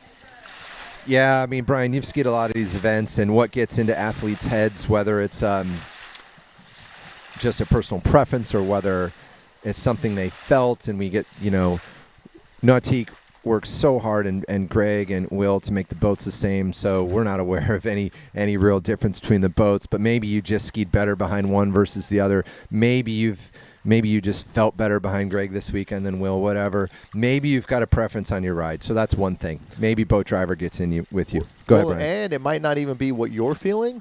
It's what you might know somebody else might like. 100%. So, I mean, we look, Greg Bedell living in Florida now, right down the street from Sawmill Lake, skiing a lot with Dave Meckler, Will Asher. So, Nate is well aware of that and could be like, hey, I'm not giving you a Greg. Yeah, and we saw that. I'm going to take him. We've seen that in prior years. I think Parrish was in a head-to-head and took somebody's boat or whatever, Yeah, so that's a factor. Back when there were multiple options. manufacturers. Yeah. But here we don't have that, and then it could have had nothing to do with the other end of the rope. It could have everything to do with who wants to go first. You go first, it's a clear path. I don't have to worry about what anyone else did. It's more like a normal ride versus maybe you say, no, I want to know what I have to do. I want to know what the mark is. I want to be in the back seat. I want to come off second like Will did. So if we get a chance to speak with these guys, maybe we'll find out what their preference was for choice, but it's been decided. Nate's going first, Will's second. Both of them now through 35 off in the final pairing, a battle of legends here today to decide this championship. And Kevin, that was just a textbook opener for Will. Fifth ride of the weekend. Just very slight tailwind. Nice tight line. Great opening pass for Will Asher. So, again, we talked about Nate came on the scene 2010 Global Invitational, and this was the final pairing, 2010 under the lights there in Michigan. And here we are again, final pairing with the two of them 14 years later in California.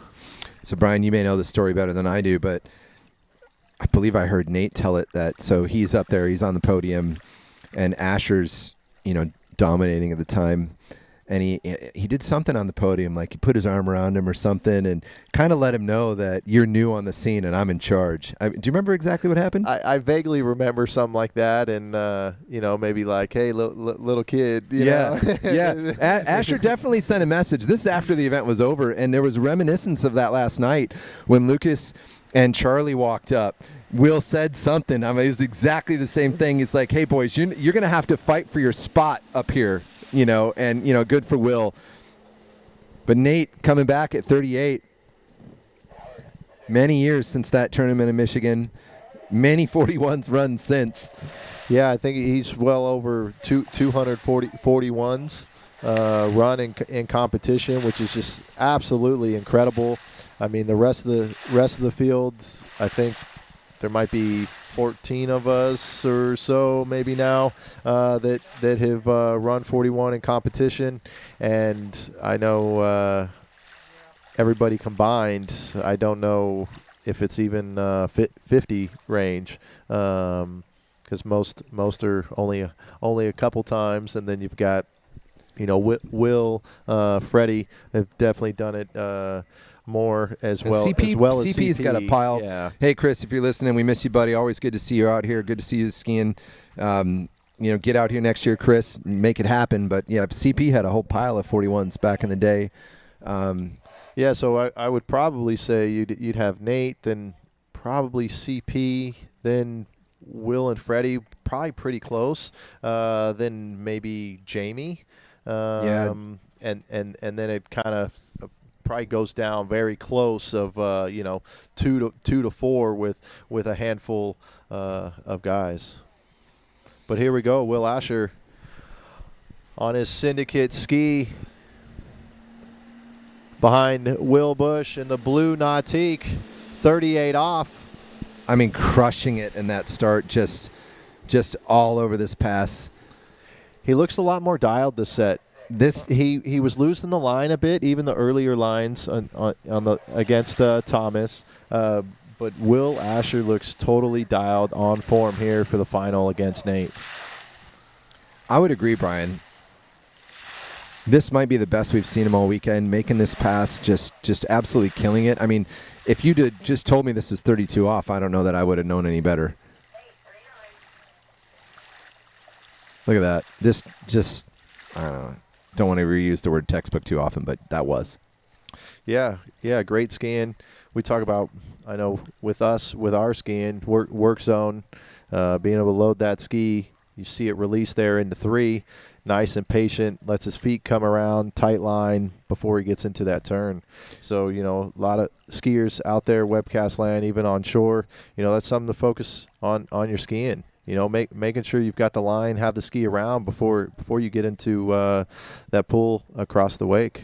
Yeah, you watch it from the boat view. You can see, kind of look for that white water where the end of the clear water starts and that spray from your first wake. Look for those skiers to get hooked up right there about where that white water starts. They're not doing it on the backside of the buoy. They move in behind that boat. The line is really short. You got to get behind the boat right there into that white water. Super easy to see on the boat replay. Nate cruising through this 39 like it's no big deal, allowing us to talk technique while Nate just goes out and smashes 39 like you and I even thought that wasn't going to happen. But yeah, take a look on this replay. Nate is absolutely one of the best about hitting that work zone. I asked Corey earlier, what's your favorite thing about the way Nate skis? He said how level his shoulders are. Brian, we've talked about that, and the one that I would say is I love how aware and consistently Nate hits his work zone spots. We'll see this on the replay.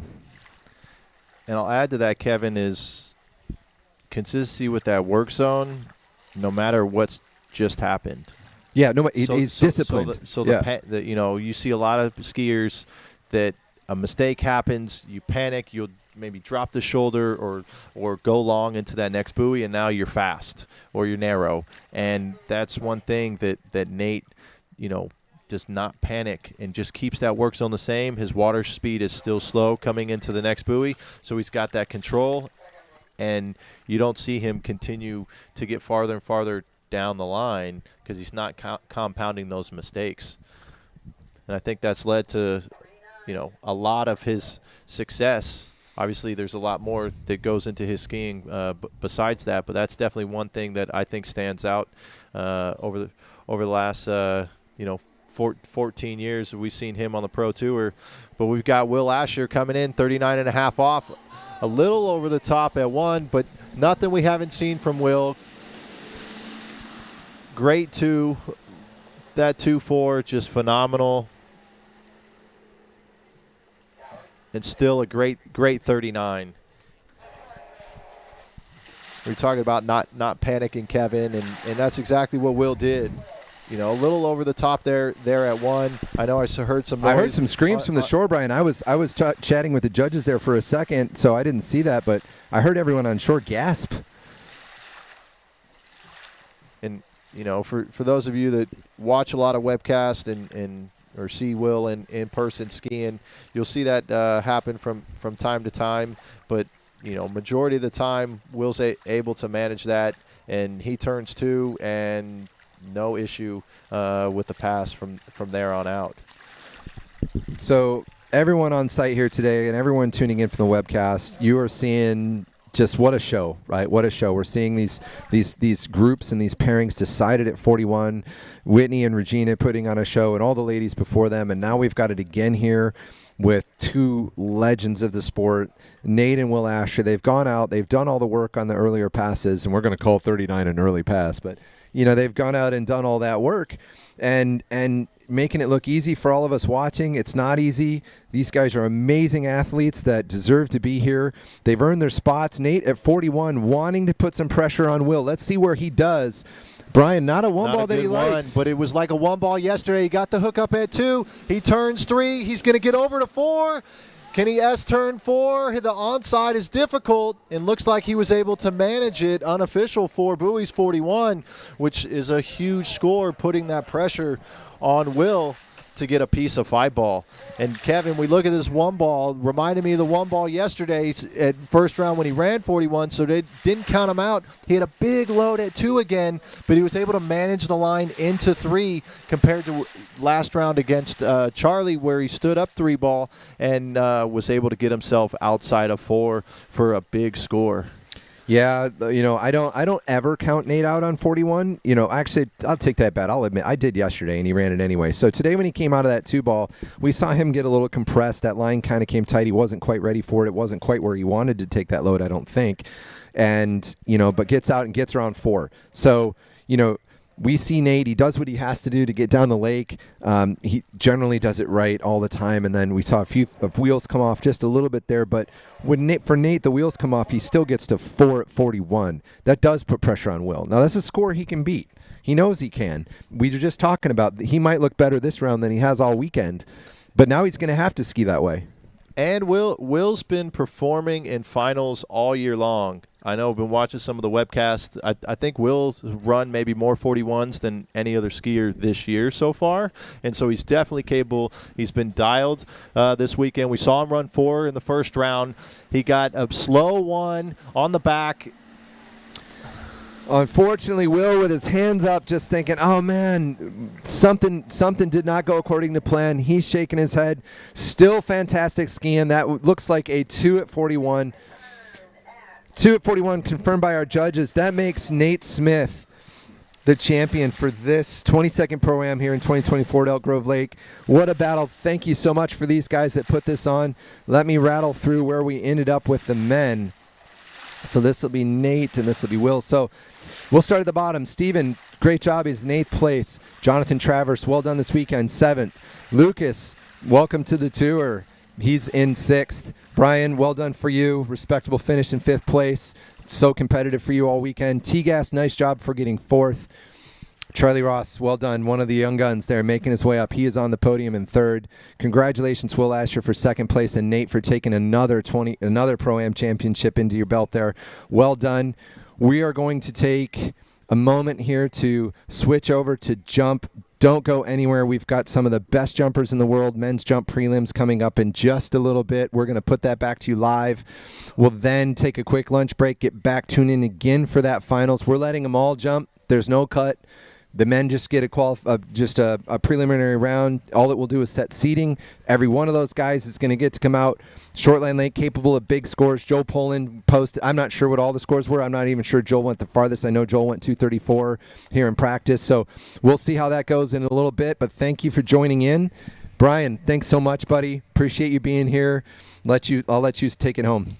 Yeah, thanks, Kevin. And congratulations. Great work all weekend on the mic, and we got some exciting jumping I know I'm looking forward to, and just glad to be back, be in the mix with these guys and back on the water. It was a phenomenal slalom final for both men and women, and I think someone may correct me, but this might be Charlie Ross's first pro podium finish. We'll have to see when we get to those awards and ask him. Well deserved if it is. Yeah, congratulations. Thanks again for all the sponsors and all the officials helping us get through the slalom and crown our champions.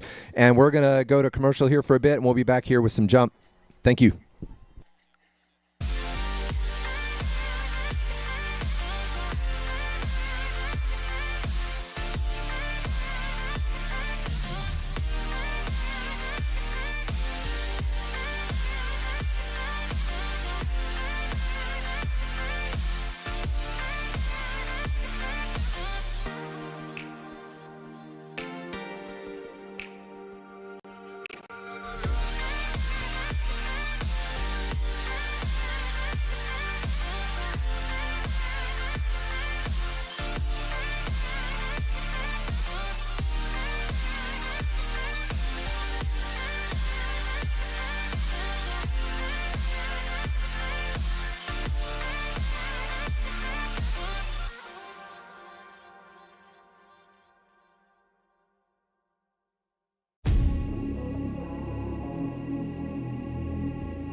Only one water skiing brand holds all 6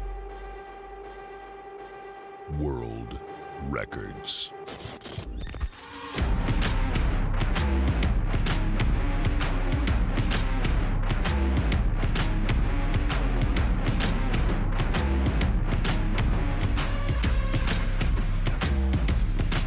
Masterline, made in the USA. We are Radar, and this crew is the backbone of the Radar Nation. They live on the water day in and day out, devoting their lives to bringing skiing to the masses. We have designers, innovators, free spirits, and badass buoy slayers, all charging at 100% to grow the sport. There's no better group of individuals to be driving the ship that leads water skiing.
All right, welcome back, everyone, with a different view than you had earlier. Look at that backside of that ramp.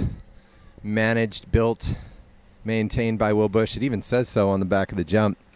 We're getting ready to go straight into our men's preliminary round.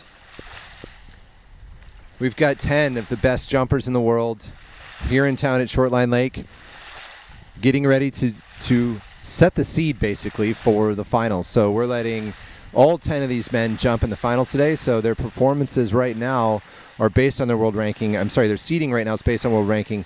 Their seeding in the final will be based on their jump performances. And we're just getting going right now. We've got Edo on the water. This is his first jump. You haven't missed any of the action. And I'm pleased to announce that I've got some help here in the announcing stand, none other than Matt Reaney. Matt, welcome to the announcing booth this weekend. Hey, Kevin. Thanks. I'm pretty pumped to be here. Fortunately, Edo passed that one. I think he's just getting used to the setup here. I know they had a headwind in practice while they were here, so this is the first time the guys are seeing the lake with the tailwind. Yeah, and talk to us about those conditions, Matt, we're seeing today. So it's a light tailwind. How does that going to affect how these jumpers go about their round? I mean, it's obviously everybody likes a headwind. Nobody likes to jump in a tailwind. For the setup, they're just going to have to get used to, figure out where they need to go at the 600 or, between the 7 and the 6. And then, you really got to look to the top of the trees to see what they're going to feel in the air. Less tip pressure for sure. But, there's a lot of the overall guys are here with Edo and Joel and them, and they jump in. I know the tour that they've been doing have been a couple years worth of a lot of tailwinds. So I think these boys are going to go for it. And, of course, Freddie and the other guys are very, very seasoned and have had conditions like this. So definitely not what they want, but definitely no big deal for them. Yeah, I know. Good. Great to hear. So, Matt, Whitney had a great day today. How proud are you of that performance? Whitney, amazing today, winning women's slalom. Yeah, I mean, it's super exciting. It's more her personal mindset. The whole weekend was more the win for our group with her. It's a lot of years of competing, and it's super exciting. She got, she won and got on the top of the podium. But it's like the process. She's been working together all year, not going to Europe, and really focusing on this last tournament of the year. And I don't want to say this for her, but I think this is one of her favorite places to come. Oh, great to hear, and thanks for that insight. We've got Edo coming back. Had to pass on that first jump, just didn't like the look as he turned into the ramp. Jump number 2. There we go, Matt. That looked pretty good. Yeah, I mean, I think he was slowing down a little in the turn, a little cautious maybe not to overshoot when you're down one jump from the start. But, he held it well and was really clean into the air. You can watch it from this angle. Yeah, it was a great jump.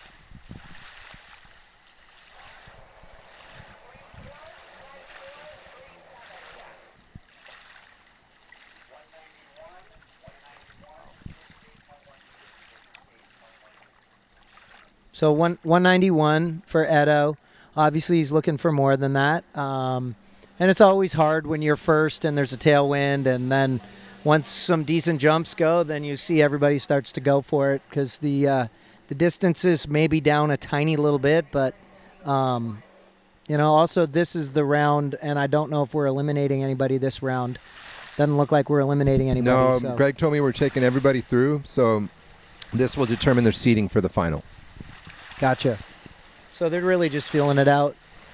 So yeah, I think we'll see Edo carry more speed into the turn here, which will allow him to get a little more angle and hopefully bring it down the lake. All right, Edo coming in for his third jump. We see that ski nautique powering up.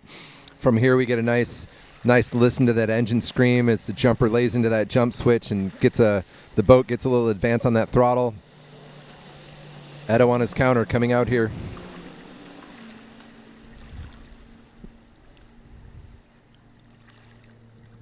Yeah, he's definitely got more speed on this one. Still looks to be a tiny little bit early, but leaning through the ramp just a little bit so he didn't get any lift, but it looked like he had a better setup that time. So, Matt, I was going to say for some of the viewers online, but I'm going to be honest with myself, too. As we sit here, we have a really nice look at the front side of the ramp. We can see right where the jumper comes on. What are you aiming for as one of these open men? Are they aiming for that first corner? What's their target? What's their ideal spot to come onto that ramp?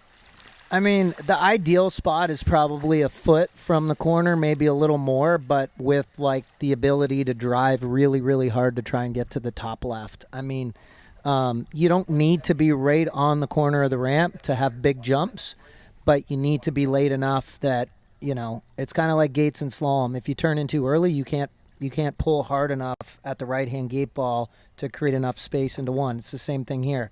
If you're aiming at the middle of the ramp, you're not going to be able to drive hard enough through the ramp to get those big jumps. So, you know, the timings doesn't have to be crazy close to the corner, but it needs to be close enough that you can really make your hardest cut and most drive from the bottom of the ramp to the top left. No, that makes a lot of sense, and I can relate to that gate analogy if we go back to slalom, which is the event I specialize in, and that makes a lot of sense. It's that swing through. It's kind of like it doesn't matter exactly where you hit the gate if you're moving well through it, right? Yeah, I mean, at the gate, the goal is to have the hardest pull, you know, behind the boat or at the right-hand gate ball. So if you're too early and you have to let up to make sure you make the gates, it's kind of like cruising into the ramp here. I mean, it's going to look like a pretty jump, but it's not going to be real far. All right, we're moving into our second men's open skier here. This is Dorian Llewellyn. Obviously, his dad knows a little bit about the jump event, Matt. Canadian Superman jumper out of Canada. Tell us a little bit about what you're aware of Dorian's been up to this summer. Yeah, I know Dorian was hurt most of the year last year, and then he had an unbelievable Pan Am Games at the end of the year. Pretty good Worlds, but a really good Pan Am Games. And so I don't know exactly, but I know he's had some issues with that ankle again this year, but I know he's been skiing more as of late. They've got that overall event in Saskatoon next weekend. Looks like he's opening with a 3/4 cut. So probably trying to feel out the ramp, get a decent jump on the boards, knowing that he's not trying to make a cut this round. Yeah, I'm not sure if he got a chance to practice or not. I didn't get to watch all the jump practice, but yeah, warming up with that 3/4 cut. And that was his dad's specialty. Like Jarrett used to do, like the most unbelievable 3/4 cuts. He just wasn't crazy wide on the boat, but had a ton of speed into the turn, and you know that right there reminds me of Jarrett because that was a really clean, smooth-looking jump.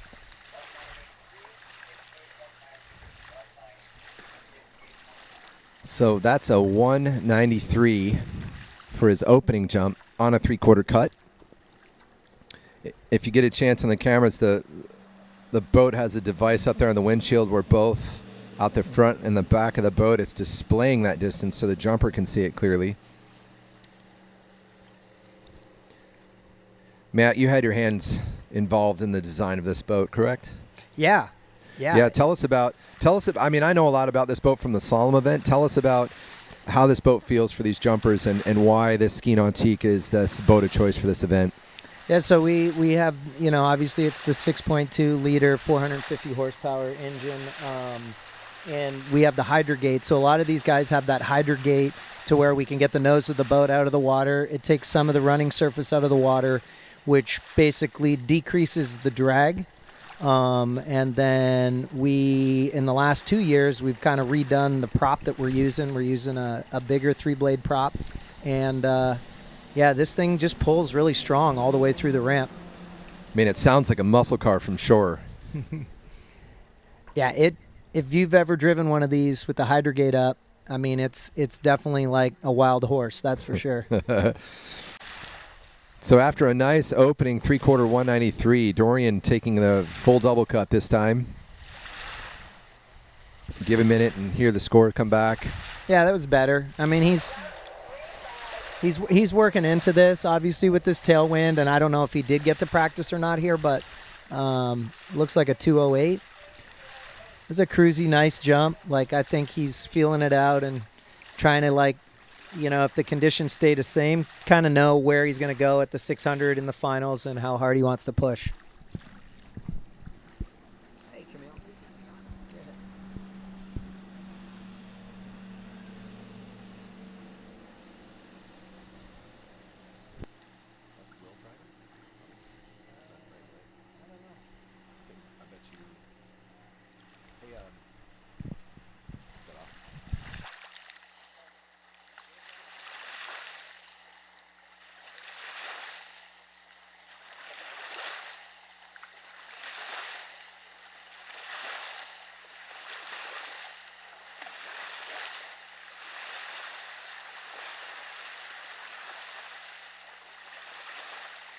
All right, Dorian coming down the lake. A 193 3/4 followed by a 208 double cut. We'll see what he does here to put himself into a better position. Again, we're just working on our seating here. Dorian's trying to get ready for the finals. He's trying to figure out how he's going to come about this when we come back out here later to decide podiums and such. But here he comes, turning in for the ramp. Ooh, just not quite the look he wanted, Matt. What do you think? No, I think that's probably the look he wanted. I think it's just, this preliminary round, like he cut about 6'10" there, had a lot more speed in the turn. I think his timing was better, but I think that was pretty solid, like warm-up round. 3/4, looked really clean, kicked the ramp, got a look with a double, and then probably had a better look of where he needs to be. And he's gesturing that he needs to come down a little. Maybe he was a little bit early, but it didn't look like it from our angle. But again, we're right across from the 600, so it's hard to see from here. Yeah, spectators move down the lake from, Matt and I are at the center of the lake, and everyone else moves down, of course, where the jump is towards the South Island. Got people on both sides. It's a great place to spectate. You can really see them flying through the air down there from that south dock. And that's where our skiers are starting from as well. You see that here on the camera. I got to tell you, I've been to a lot of ski lakes around the world, and this place is like second to none. It is absolutely amazing here. Like, I always say Hope Sound is my favorite lake, the homeowner's lake, because it's got so much character. But this one, whenever I come here, I'm just blown away by how perfect everything is. The shorelines, the ramps, every buoy's like so dang straight. It's hard to even imagine. The docks, everything's just done so well here. It's such a treat to be able to come here and having Greg and Will in the boat and having, those two nautiques, like, it's definitely a highlight of the year. Yeah, and it's great to hear somebody like you say that, Matt. I mean, I get to ski here a bunch. They built this place in 1982, and you take a guy like Will Bush, his attention to detail with everything that he does. They just constantly want to take this lake to the next level, and he's got other homeowners with him. That's just the standard for short line. But you come here for a tournament, even a regular tournament, it doesn't have to be this pro event, you're going to get the same experience. You're going to get the same driving, same officials, same conditions, and it's just an epic place. And so happy to be able to host this event and get this many skiers and people like yourself to come out to the West Coast and have a look and get up and down this lake, in this case in the jump event. Yeah, and it's like, it's hard to, like, these guys that are pushing the limits all the time, like these results you see that are kind of like almost, like 3s and 4s at 41 and 1s and 2s at 41 for the girls. It's like a little mundane, but it's so, because they do it so often, but it's so nice to be able to come here and you don't even have to think. Everything's perfect. The buoys are perfect. The drivers are perfect. It's like you can just focus on what you're doing, and it would be cool to have a record tournament here with the same people and watch how bonkers the scores would be. Yeah, when I first moved out here, that was the case. You'd come to a record, and you've got Marcus and Terry and some other people and out there just pushing up big scores. Now Brian and so on, and their records here are pretty legit. But we're into our third skier. This is Igor Morozov. Straight into the double map. Yeah, he went about 620 on his first one.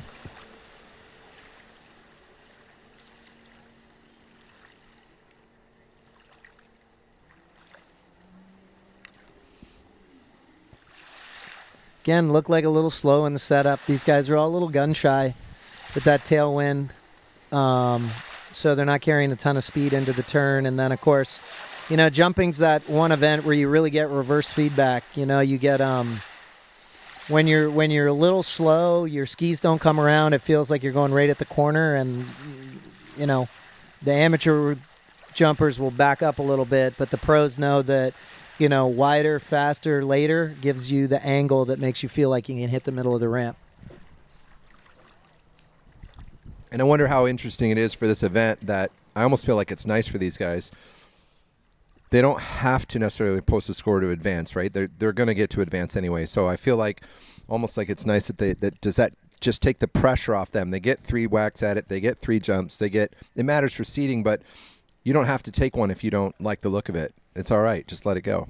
Yeah, for sure. And I think it'd be a different story if it was this much headwind as we have tailwind, because they'd be going bonkers trying to get scores. I mean, if you look at the results from last year's, it's like the first tournament I can remember and the longest time where we had, the podium was all over 230, which is, you know, there were some big jumps here last year. So I know these guys were hoping for a headwind so they could really push, because when an event's pumping out big jumps, you're way more motivated to go for it. And we'll keep our eye on that wind.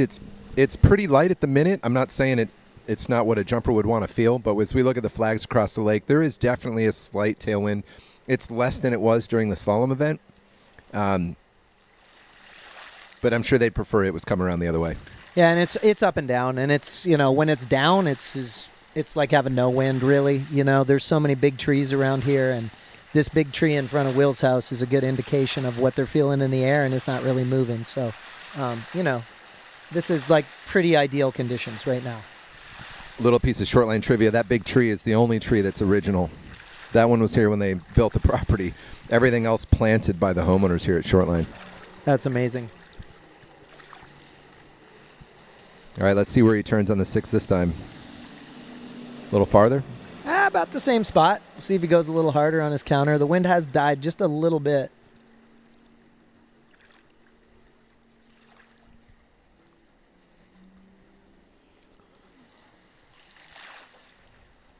Yeah, again, Matt, what do you think? No, I mean, yeah, I don't know. I mean, it's the angles that we're looking at is really hard to tell if he's too late or too slow in the turn, which one it is. But, and his game plan may be just to go out and cut and pass and just get the setup dialed in.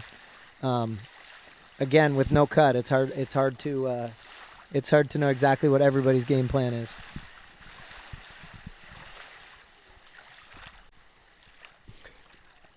Matt, in terms of how all these pro men or pro women jumpers train, do they quite often go out and take even a whole set, or quite often in practice where you just do cut and pass? Do you have to manage how many times you actually go over the ramp and put your body at risk or take that beating?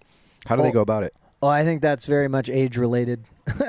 As they get older, I think they definitely ride their skis more and jump less, which is,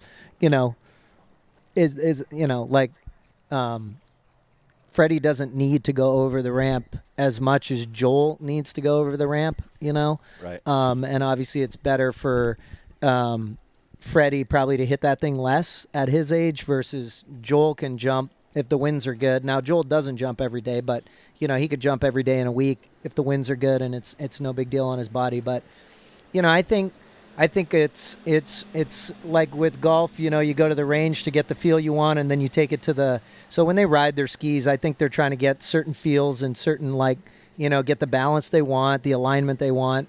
And then, I don't know how a lot of them train, but Joel doesn't really cut and pass. Joel either rides his skis or he jumps. So I think, he'll ride his skis to get a feel of what he wants, and then he'll try to take that feel into the ramp and see what it does for distance.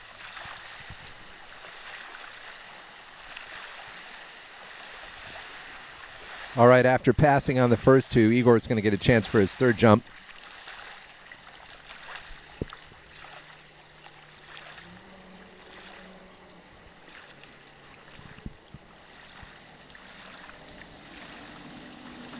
That's Will Bush at the wheel. A little wider, a little faster, and a little later at the 600 here. So let's see if he takes this.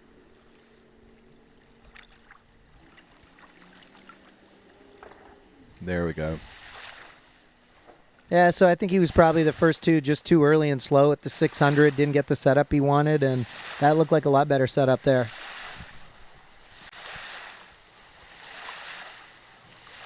So we'll get that distance in just a minute. That was 204 feet for his third jump. Yeah, so, obviously down from what he's capable of. Igor's usually in the 220s most of the time. Low to mid 220s is what I'm used to seeing from him. So I think, again, just feeling it out. He slipped a little on the ramp. You can see it when he came off there.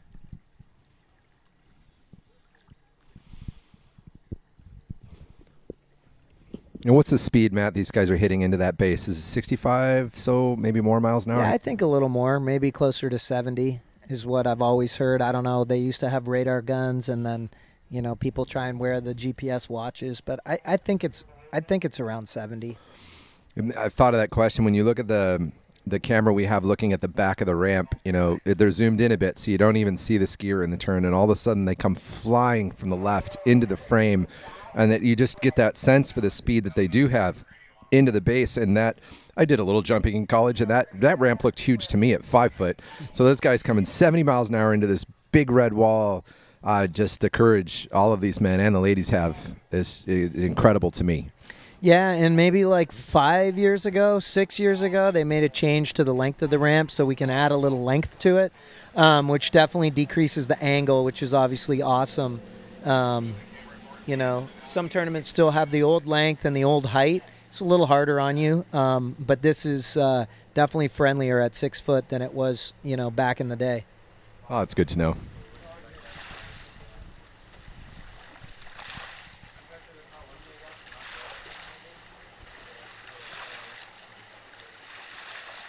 We're moving into the fourth jumper. This is Emil Ritter.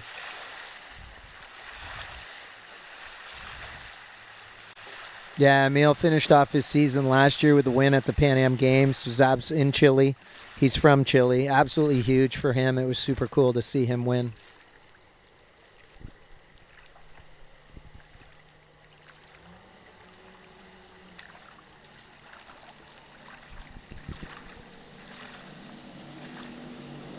Going about 620. Everybody seems to be starting around 620 on their first jump and then bringing it down. So we'll see how his timing is.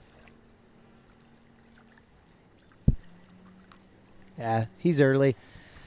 I think these guys are thinking that wind's going to push them a little bit more, and eventually they bring it down at the 600. So yeah, we'll get a good look at it, Matt, because that, like you say, that 600 is basically right out in front of us, and with all those sponsor banners, you can really get a look at where they're turning and whether it's deeper or not. I know you've been doing it without banners for years, but we certainly have a good look at that sitting right here. Yeah, it'll be interesting to watch these guys adjust because so much of jumping is what happens at the 600. The 600 and the release off the countercut really sets up everything, and sometimes people get really micro-focused on what happens to the ramp, but, so much of it starts at the 600. If the 600, the speed, the turn, and the timing at the 600 isn't right, and then that release off the second wake isn't right, now you're gliding into your turn with all this, forward speed, and you're either slowing down to make a turn or, you're turning hard to try and get the line to go.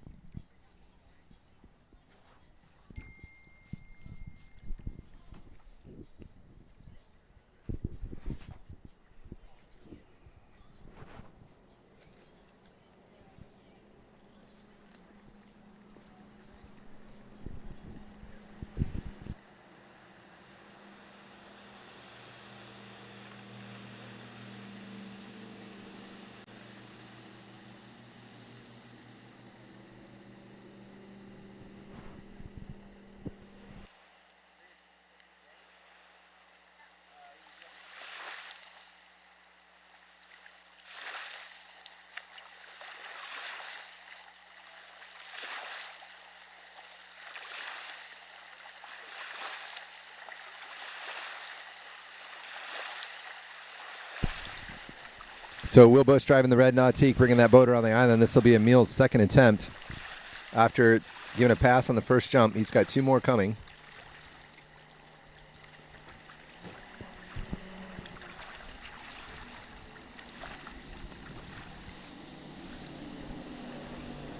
Wow, he backed it up. He went even earlier at the 600 that time. But I thought he was early on the one before. Slow turn.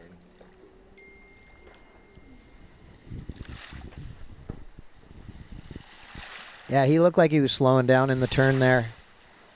Again, I'm sure if these guys all practiced, I know Joel sent some or posted some videos of his jumping, so I know he was out here and maybe just trying to figure out this tailwind at the 600.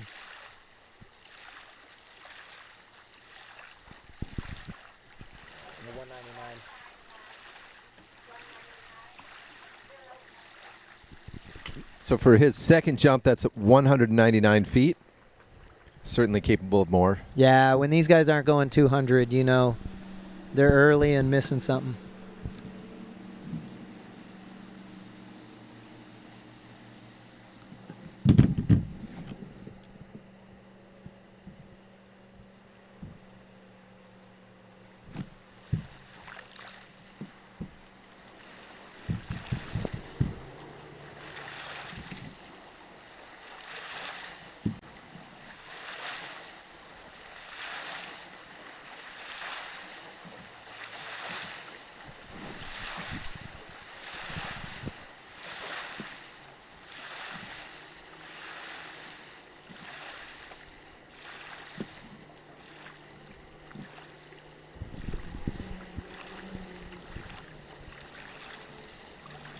All right, this red nautique with Wobush driving Emil.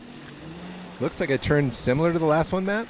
Yeah, even earlier he backed up at the 600 again, so I guess maybe he's feeling late in the turn.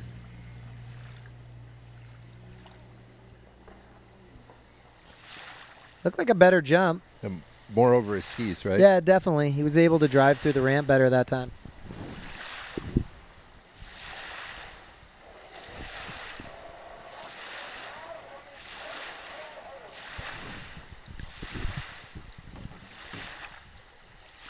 So he'll take those. First, we'll get the distance is a 2:06, and he'll take whatever notes he's got from that round and what he felt on the water today, and he'll take that into the finals later this afternoon. Yeah, I think we're going to see these guys being a lot more aggressive right out of the blocks on the next round.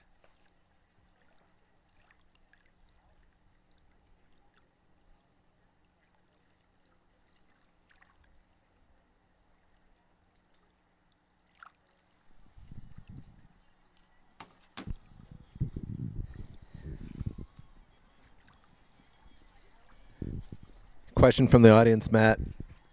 Explain why jumpers prefer the headwind.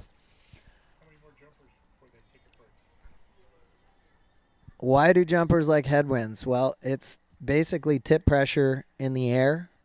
So like if you look where a jump binding is mounted on a jump ski, you can just even see it when you're watching the video. Like there's a lot of tip out in front of it. So if you were to pick it up, you know, on the dock with two fingers, the tips are obviously going to go down, and they want to feel the tip pressure in the air to keep those skis, you know, the ramp's 22-degree angle when you hit it. So obviously you want to keep that 22-degree trajectory as long as you possibly can. If the skis flatten out, then you're going to go like, you know, it's hitting like a lower golf ball versus a higher one. So like you want to keep that trajectory as long as you can. And it also allows them to stay up there like a kite, slightly like a kite, a little bit. But, you know, it's keeping that angle to climb as long as you can, because the longer you can climb, and like when you start to watch the guys that are going further, like Freddie Krueger especially, you're going to see, you know, maybe not as much today because we don't have a headwind, but how long Freddie climbs, and Freddie gets that little double boost in the air. That's just him maximizing the angle, that 22-degree angle, longer than the rest of the guys do.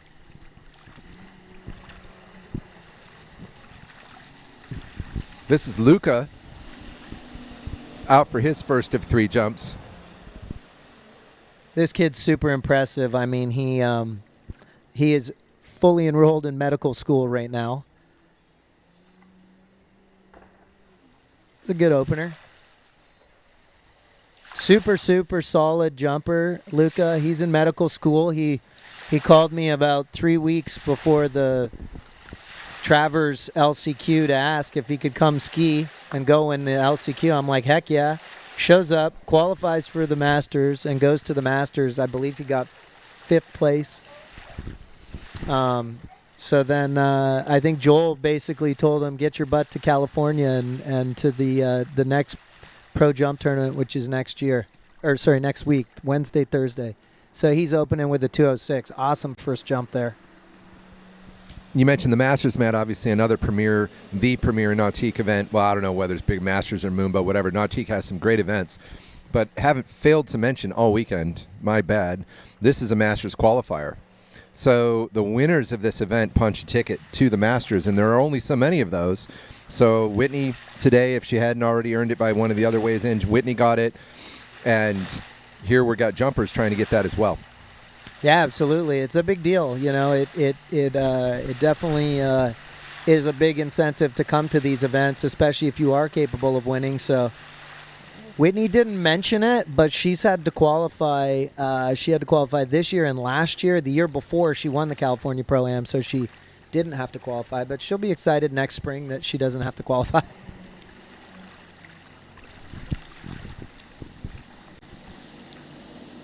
All right, Matt, tell us what you see. Yeah, a little earlier. Luca backed it up a little bit there. He went about 6:35 that time. It's looking pretty good. Split a little bit. I think he was slowing down a little too much in the turn. I think we're going to see him bring it down at the 600 again, because I didn't think the timing was bad on that first one, and it looks like his skis got through a little better on the first one. That is the cool angle from here. You can really see how the skis come under the line, how easy, how early, late, whatever, from this angle that we're watching from.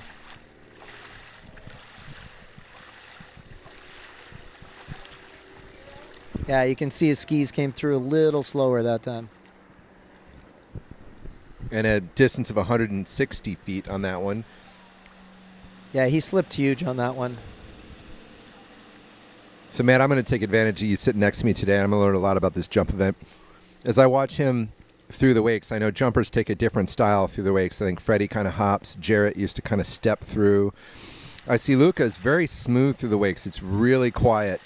Tell us about how that affects these guys, or what they may or may not be feeling.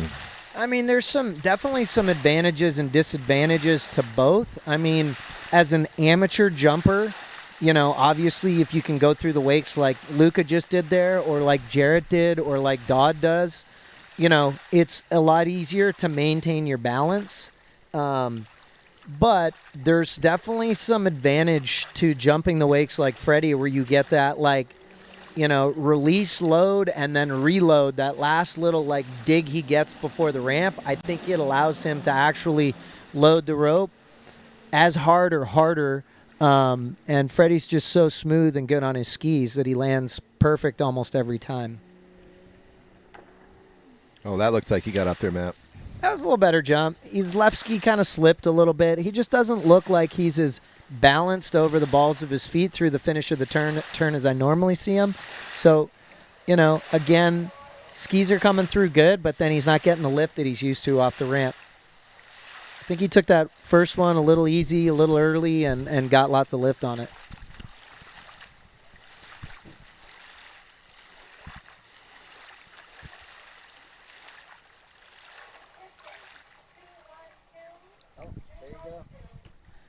There you go. You're right. He booted that one even more. 212 on that one. So a really good jump for Luca. First guy over 210.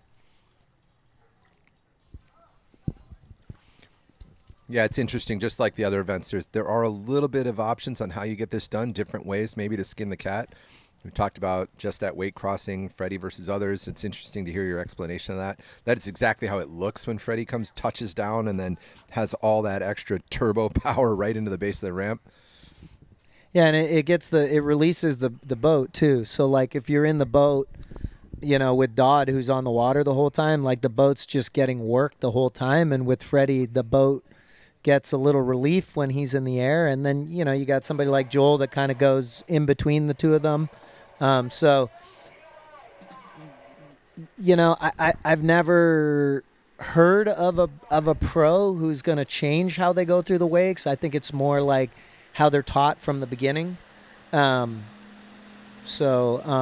you know, like I said, everybody's got their own way to do it, and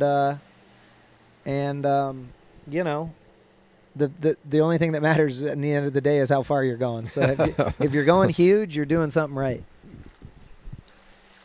Yeah, jumps all about that number, that distance. You know, there's no style points. There's no credit for any of that. How far can you go?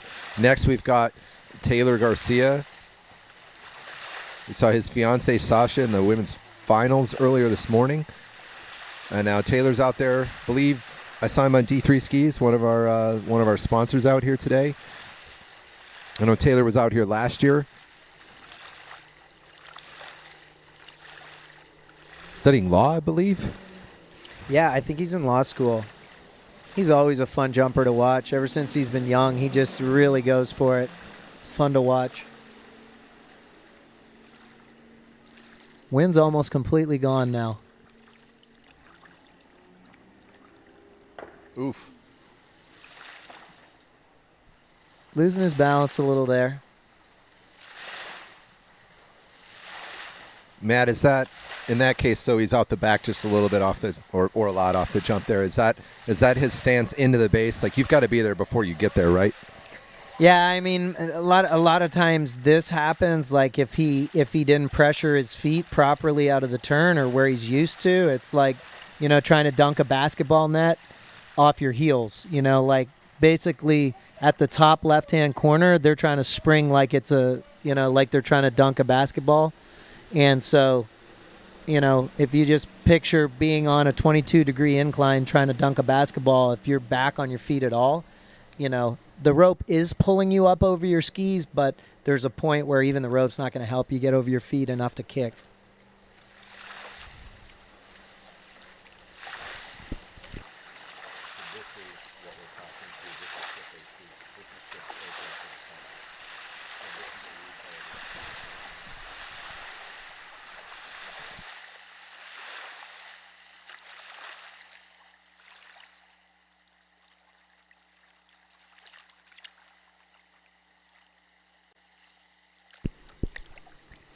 All right, Taylor, thinking about what he's going to do differently on this jump. His second attempt.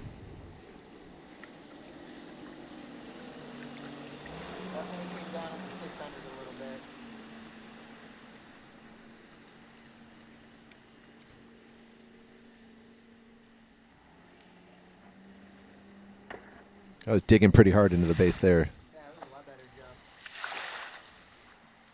Taylor's style is very much that, you know, he's used to jumping far, and he looks the best when he's deep in the course. Like, if he's trying to be cruisy, he never seems to connect, but when he's like deep in the course and late is when you see him connect and get.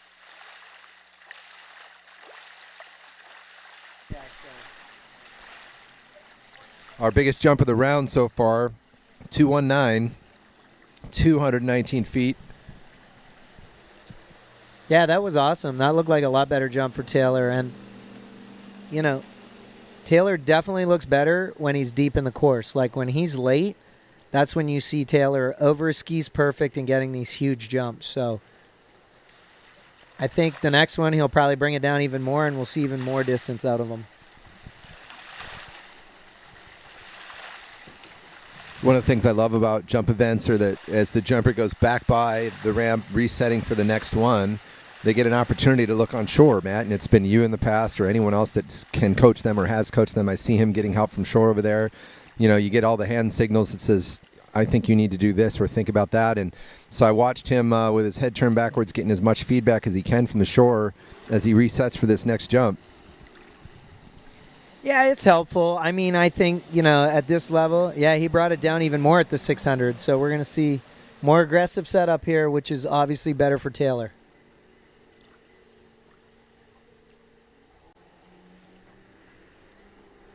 Having a look for the next round, I think. Yeah, I mean, the coaching on the side is helpful just to generally, you know, let them know. But again, like, the ones that are the best kind of know what's causing, like, the issue that they're seeing, whether setup related, balance related, you know, whatever it is. So I think, you know, I always tell the ones that I'm coaching from the shore, like, you know,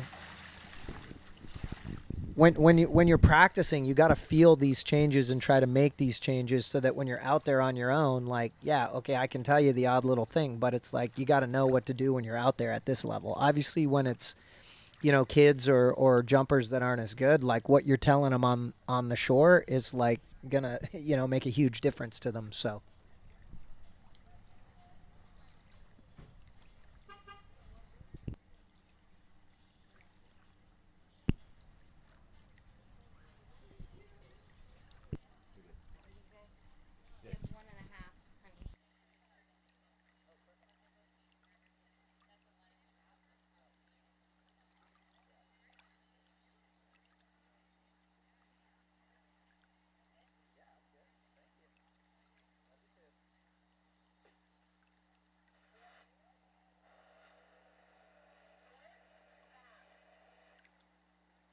All right, our next skier is Louis Diplom Freiberg, a 2-event skier this weekend, out there on the slalom course yesterday in our qualifying rounds.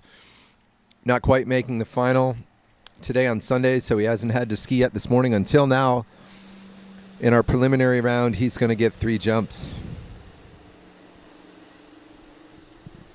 Louis' jumping's just been getting better and better over the years. I mean,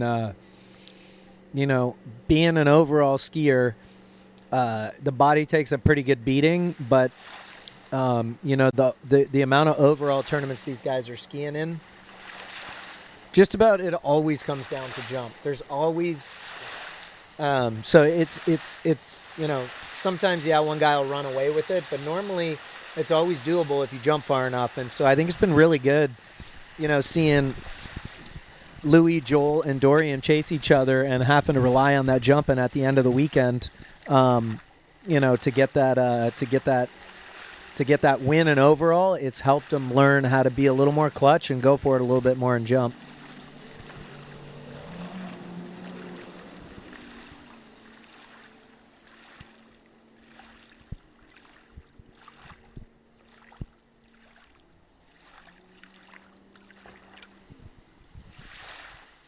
Looked like a pretty solid first jump for him there. Very, very good opener. I think he got that set up pretty close to what he wants there.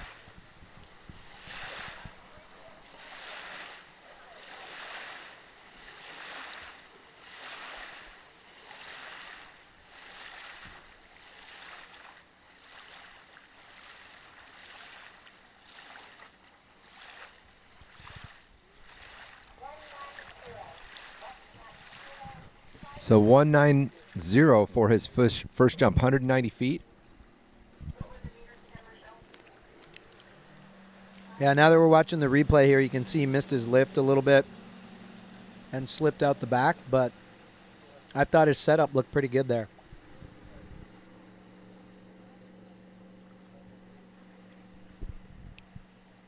That wind going from, like you said a minute ago, Matt, almost nothing to just a slight tailwind. These feather flags are showing us it's just a couple miles an hour out of the north, so tailwind for these jumpers. For the most part, holding pretty steady. I believe this is our forecast, too. We don't expect it to change.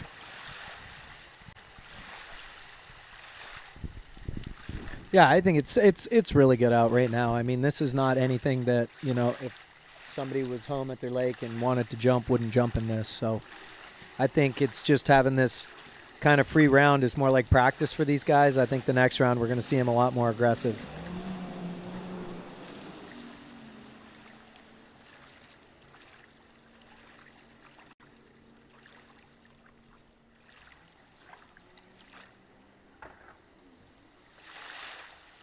To get a hold of that one a little bit better, Matt? What do you think? Yeah, it looked a little better. It's such a hard angle from here to see because we can't see any landing buoys and we can't really see if they're later or earlier than the one before. Chess was down into the ramp there a little bit, so he lost a lot of his lift. Clearly had more speed, though, 209. Better jump for sure.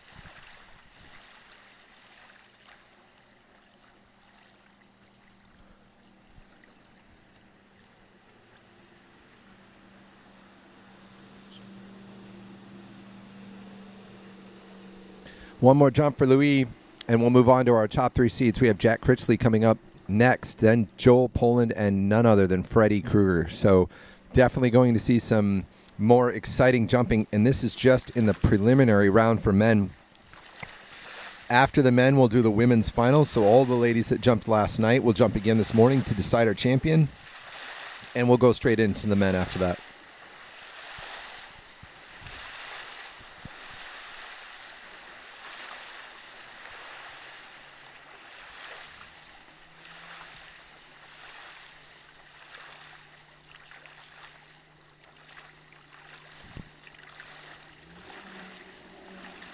So Louis for his third and final jump of this preliminary round.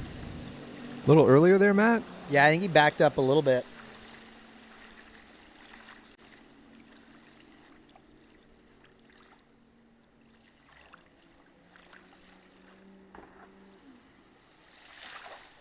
definitely looked like cleaner lift off the ramp that time. It's so exciting when they get that lift, when they see that pop and they just go higher and higher, and you wonder if they're ever going to come down. That must be, I've certainly never felt that. That must be an awesome feeling as a jumper. Yeah, it's cool. Drive and watch when they kick and they go so high. Yeah, it was a much better jump.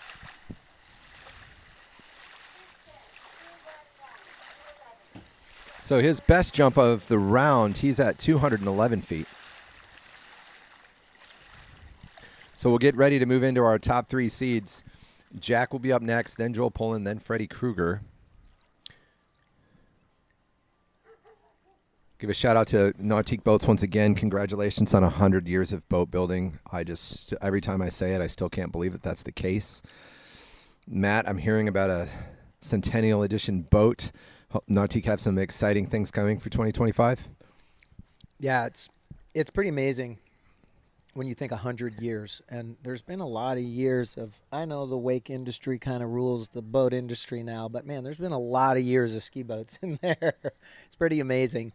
And yeah, there's some cool things in the new, I don't think either one of these boats are Centennial ones, but just some cool emblems. And there's some, don't quote me, but I believe there's some boxes that come in it that have some like 100-year memorabilia stuff in it that's unique to if you purchase a boat. So it's just such an incredible achievement for a company like that, and it's still, privately owned, and just amazing. Like I feel so blessed to be able to partner with them at the ski school, and they're just constantly pouring back into water skiing, which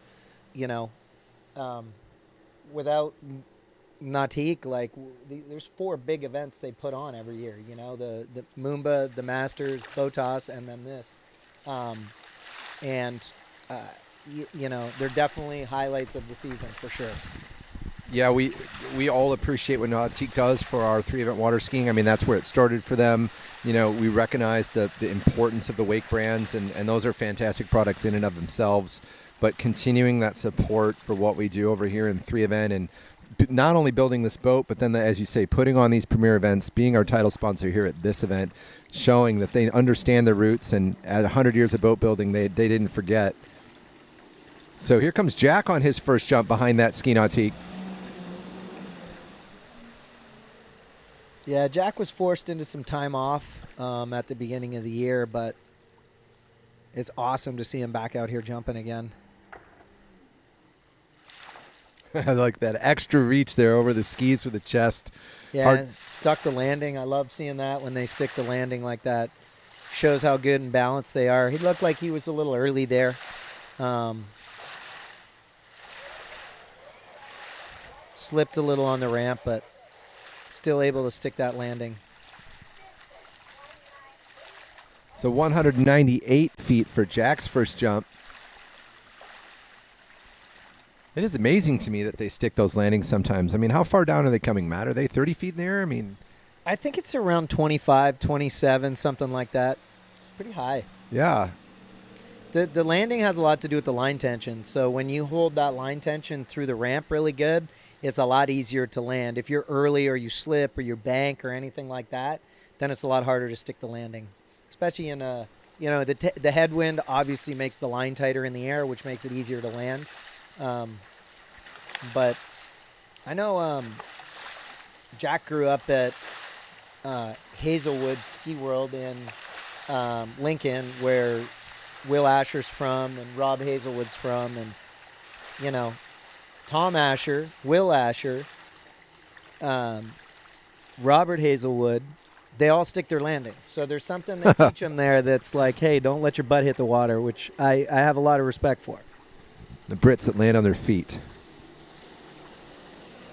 He's getting pushed on this. He's late at the 600 this time. Yeah, you know what? We saw him shut his skis down there, and looking at the flags, it looked like the wind did come up on him just a little bit, and he felt it and maybe reacted to that.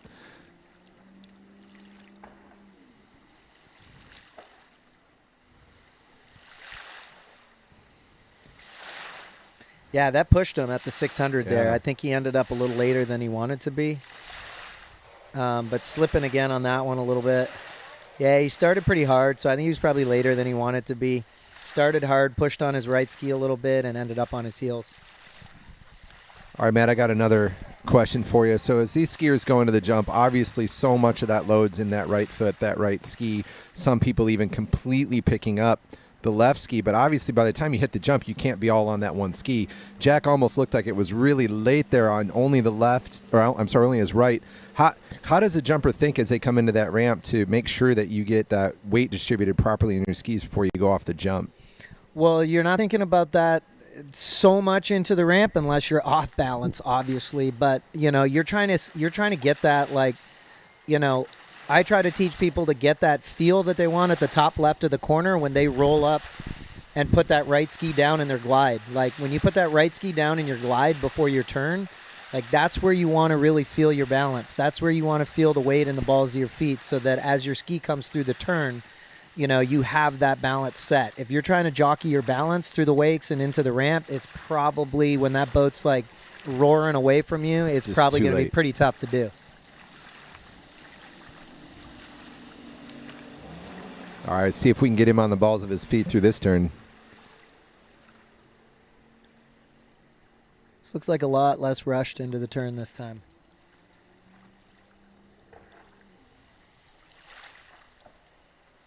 Still missing his lift a little bit. That's not really characteristic of Jack. Normally you see him really boot the ramp, but I thought that last setup was maybe a little bit better.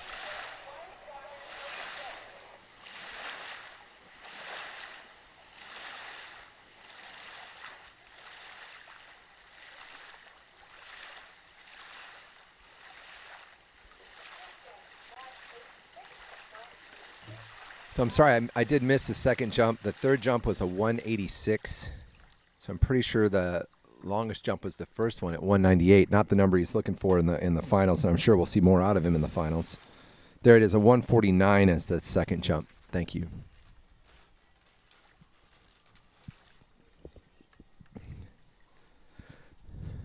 Well, some excitement coming up next. Somebody that you know quite well. Joel Poling coming out. We saw... Matt, did you see the video he posted of his practice jump? I've talked about it a few times this weekend. Yeah, it seemed like he had a big one, and he was telling me yesterday when he was getting ready to slalom how excited he was to jump. And I'm like, okay, but we got to get through this slalom the first round here, bro. So anyway, he didn't slalom that good yesterday, but yeah, I was pumped to see him jump far out here. I mean, he's always excited to come here. He had a really big jump 2 years ago here and didn't ride it out. He got on his butt and couldn't stand up before that island. So then last year I think he did his PB here last year. I think that his jump was 232 or 233 maybe, is still his longest to date. So I know he's excited to jump here, and I know he's not worried about this little bit of a tailwind. He jumps in tailwinds at home. He's got a pretty regimented training schedule on what days he slaloms, which days he tricks, and which days he jumps. And if it's a jump day, unless it's super bad tailwind, he's going to jump in it. Seems like a skier with loads of confidence, probably no matter what the event. I love talking to Joel and listening to him talk about skiing, and I would imagine right now his game face is well in place.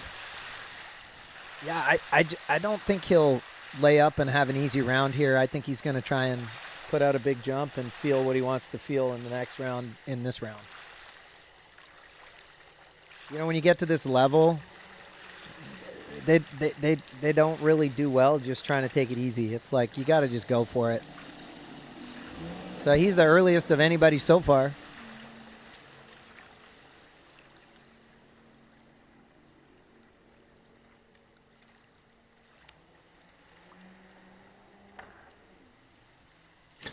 That's pretty awesome.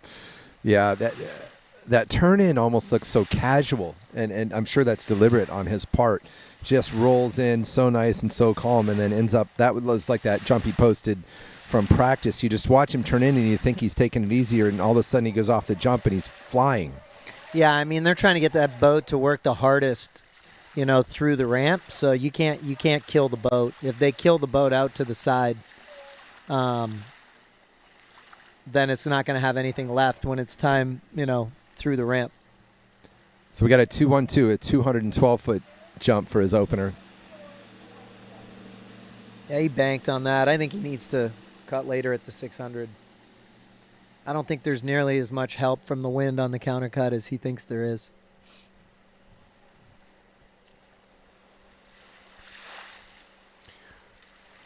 So far, Luca had a 212. Louis Duplon Freiburg had a 211. Joel Poland with a 212 on his first jump. 2 more to go. Then we'll have Freddie Kruger will come out for his 3 jumps.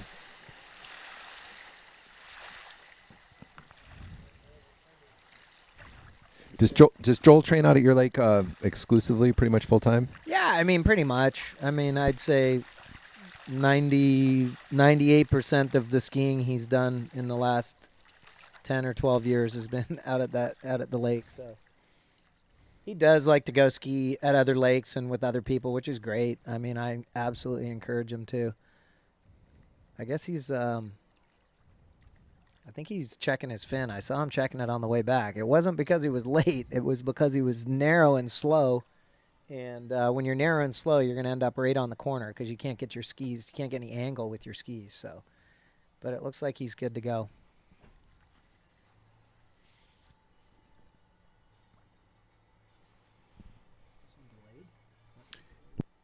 Yeah, so I'm only watching this to try to see the comments that come up, but it's definitely delayed. Right here we go. Jump number 2. Hopefully he brings it down at the 600 a little bit.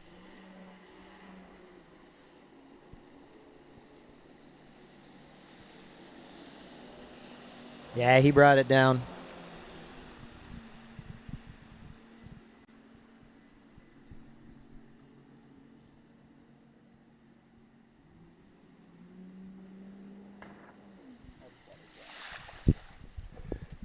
Yeah, when you said he was maybe narrow, you meant right before that turn-in, and that time it looked like he definitely had more width there before he rolled in? Yeah, absolutely. Like, if you're narrow and slow, it's hard to get angle with your skis, and then you're going to be, like, beelining right at that corner, which is what happened on his first one.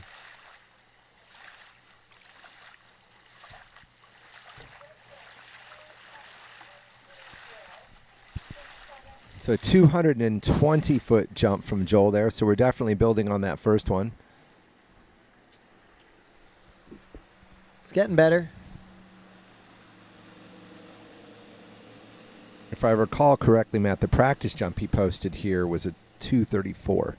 Oh, really? Were they measuring it? That's cool. They were, and I'm pretty sure that was the number. I'd hate to be wrong about that, but I didn't know that, but man, it was high. He kicked it really, like it was one of the higher jumps I've seen him. If you haven't seen that online, just go find Joel on social, and you'll see that jump posted with some boat video, and the height was incredible.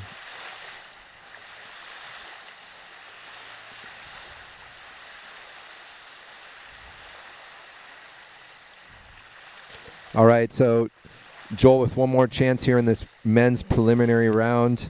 This will be his 3rd jump.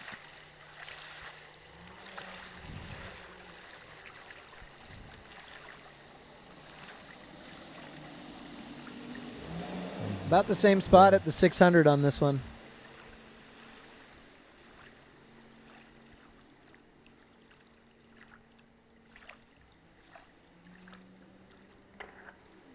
A lot more speed on that jump.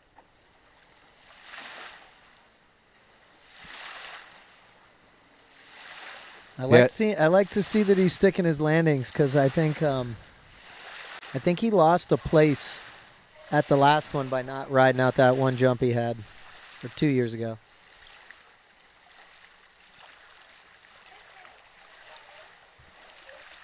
So more speed but less lift on that one. Yeah, so a 218-foot jump for Joel. I know that island looks close, and probably in terms of jump sites, maybe it is, but they have plenty of time to land and ride them out. And they turn, in front of that island, and the boat can keep going all the way into the lake. So you can see there from that video, it's from some perspectives it looks close, and others it doesn't. See Joel come off the top there. Yeah, the island's not that close. It's a little close, but it's not that close. But yeah, he was later on that, had more speed, but couldn't convert it to lift. Well, one of our veterans here on site this weekend, the whole family are out here. Karen skiing in the slalom event yesterday, and Freddie in the jump event today. Yeah, just incredible, and such a treat to get to keep watching him. I mean, it's no secret he's not a spring chicken, but you know, it's so fun getting to watch him, and you know, just having him involved so heavily in the sport with you know, all the things he's doing at Zero Off with OJ, with Mastercraft. I mean, all of it is just such a huge asset to everybody in the sport. Super willing to share his knowledge, super willing to wants to keep learning, wants to keep making everything better. And when you get an icon in the sport that does that, you know, versus doesn't really give back and doesn't really, you know, just being at tournaments and being able to talk to him is so huge for everybody. We should not take that for granted. Yeah, what a decorated career he has, and well, you know, one of the hardest working people I know, certainly in water sports, and a very, you know, disciplined person. Can be serious about things when he needs to. Definitely serious about his jumping right now. I mean, I'm only a few years older than Freddie, and I'm starting to make sure I take care of my body so I can keep doing what I do. I can't imagine if what I was doing was jumping with these guys. I mean, I'm holding on to it in my slalom, but what Fred's doing, it's just incredible. And putting all those years of experience to work, all the knowledge that he has. You know, we talked earlier about maybe how he trains or how many jumps he takes, but he's still here, still passionate. He couldn't be doing it if he wasn't. Out here is our top seed. Yeah, exactly. And Return to Baseline posted some insane stat about him, like maybe a couple months ago, 6 weeks, 8 weeks ago, whatever. And like, I commented on their Facebook, like, yeah, all of that's impressive, but the way this guy has carried himself throughout his career and being the ultimate ambassador for this sport is like what's the most impressive about him. All right, pretty aggressive cut at the 600 here. I like it.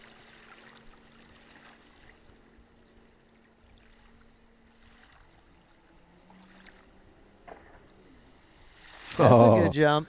I love how they rise up over that. Yeah, that was a good jump.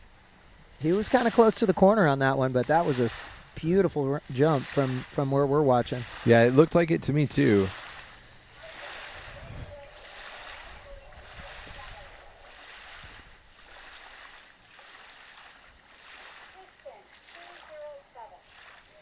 $207 feet on that first jump for Fred. Yeah, so not super far, but man, it looked good from where we are. Yeah, see, you watch the replay slip back quite a bit. So again, that's the angle we're looking at. It's hard to really see from here. So Freddie's out there on our D3 Skis, one of our sponsors. He's worked a ton with Zero Off, right? That's one of his main roles right now. And so many hours Will Bush is driving. So between Fred and Will getting all that Zero Off equipment dialed in exactly the way we want for the sport. It's not just the engineering, it's not just the hardware that you have, it's that software. As you know, Matt, all of the settings that go into dialing in the ride, whether it's slalom or jump from one boat to the next, getting that ride optimized. And Freddie and Will have been through this together over the years, but we're getting to see that equipment deliver right now. All the hard work these two guys and others have put into this. Freddie coming back for his second jump. Backed up a tiny, tiny bit there at the 600.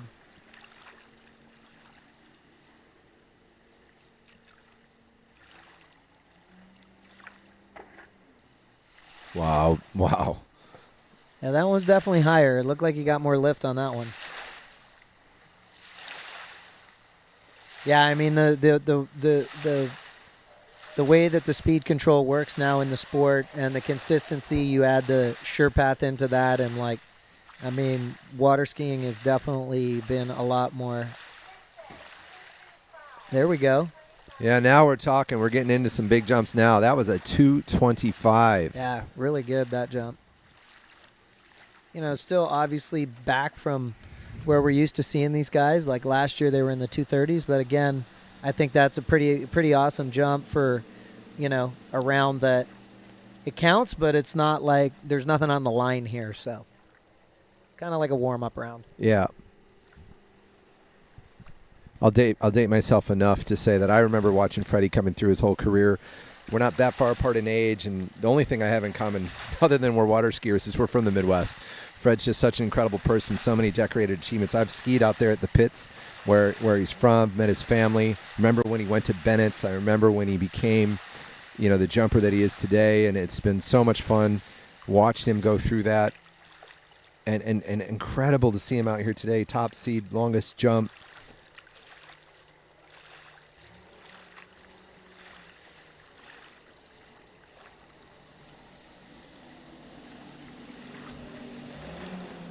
Same spot at the 6, so he liked that setup on the one before.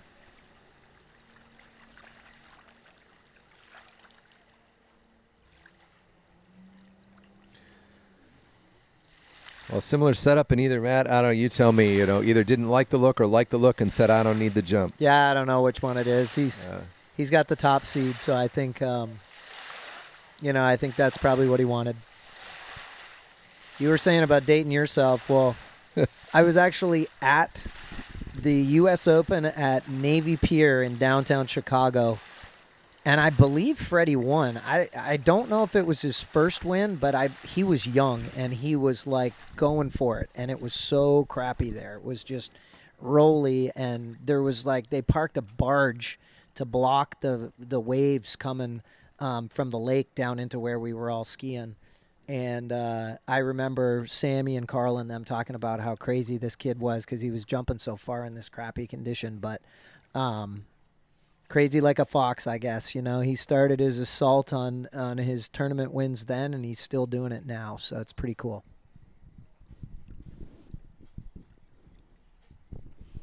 So we have completed that men's preliminary round. I'm waiting for some feedback over the radio here to see how quickly we're going to turn around into the ladies' finals. And as soon as we have that information, we'll let you know. We'll take a quick break, and we'll come back to you with some more action in just a few minutes.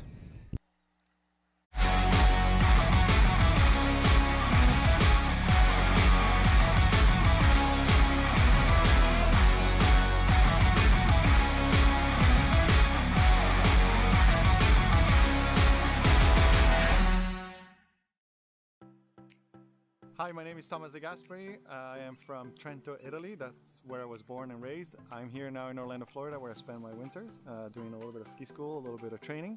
I joined the Team Good in 2004, and I remember calling up Dave and asking to try a new ski, and because I was kind of like looking for a new ski, and he sent me one. And since then, it's been a good relationship with them, a good relationship with the company.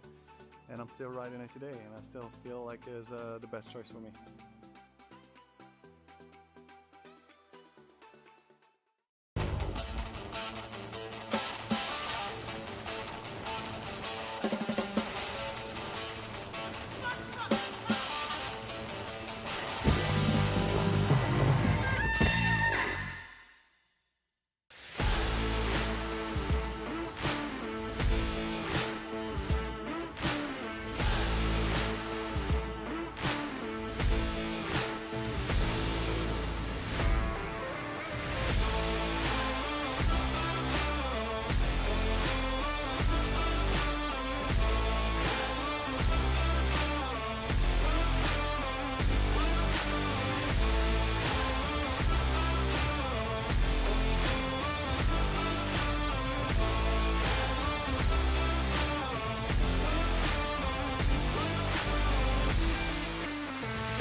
Skiing is fun. It sounds simple, but it's what drives us to build the best products day in and day out. Radar was founded and led by skiers who have instilled in us the passion to push beyond the norm and make better products. This passion fuels our desire to innovate and create. It means early mornings and late nights, red-eye flights followed by dawn sessions lead us to conversations that flow to progression. We never stop dreaming of what's next and what we can do to make skiing even better. Our constant desire to push the sport leads us to where we are now. We have fun creating every day so that you can have fun on the water. Just go ski.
Welcome back to the California Pro Am. This is Finals Sunday. We are just about to get started with Open Women Jump Finals. We're showing right here, this is the leaderboard. This is how they qualified. We have 6 jumpers in town this weekend.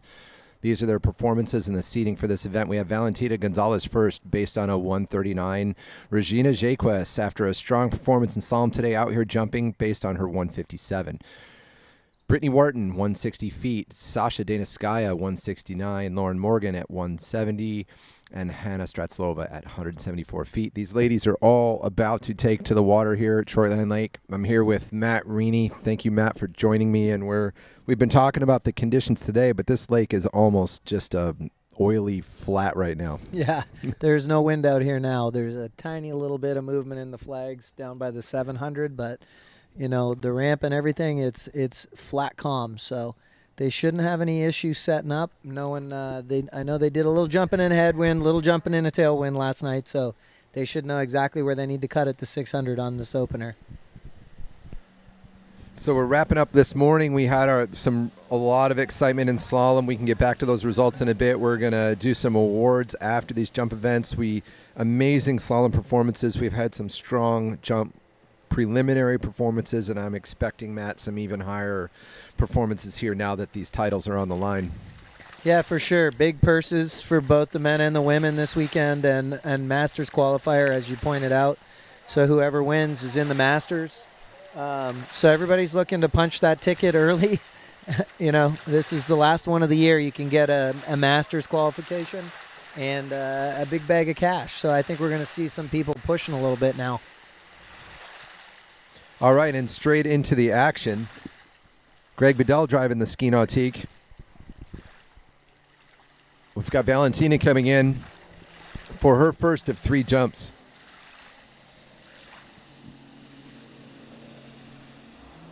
Way down there, huh, Matt? Yeah, she's just a little before the 6, what we call spraying the 600. And then see how her timing is here on this first one. A little early. Better jump than last night, I think, though. She had a pretty severe injury at the end of last season, so she's definitely been jumping a lot again this year, but learning to compete again after taking some time off and whatever. It always takes a little bit, so it's nice to see her back on the water and doing what she loves to do, which is fly.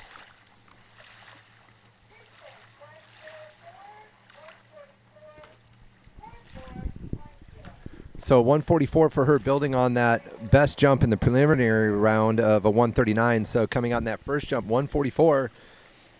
And she'll be looking to build on that here to challenge any of the podium today. Yeah, and I mean, the girls there was no cut here, so the girls had a bit of a practice round in that first round last night. So, but it's a lot more fun when they're going for the podium and for the win. So I think we're going to see a lot more aggressive setups as we did from Valentina right at the start.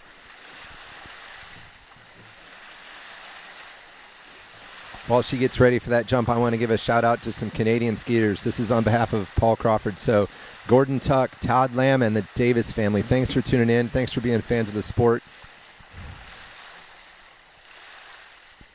Got Valentina lining up here, boat coming on course for her second jump. Matt and I sitting exactly opposite the 600, so we get a really good look at where they turn in, whether they bring it down or not. This time around the 600, Matt. Yep, she wants to be later on this setup, so probably a little gun shy. She got the worst tailwind last night. She was first out last night and had the biggest win, so a little better setup. I think she didn't quite get the lift she did on the first one, but looked like she hit the ramp in a better spot that time.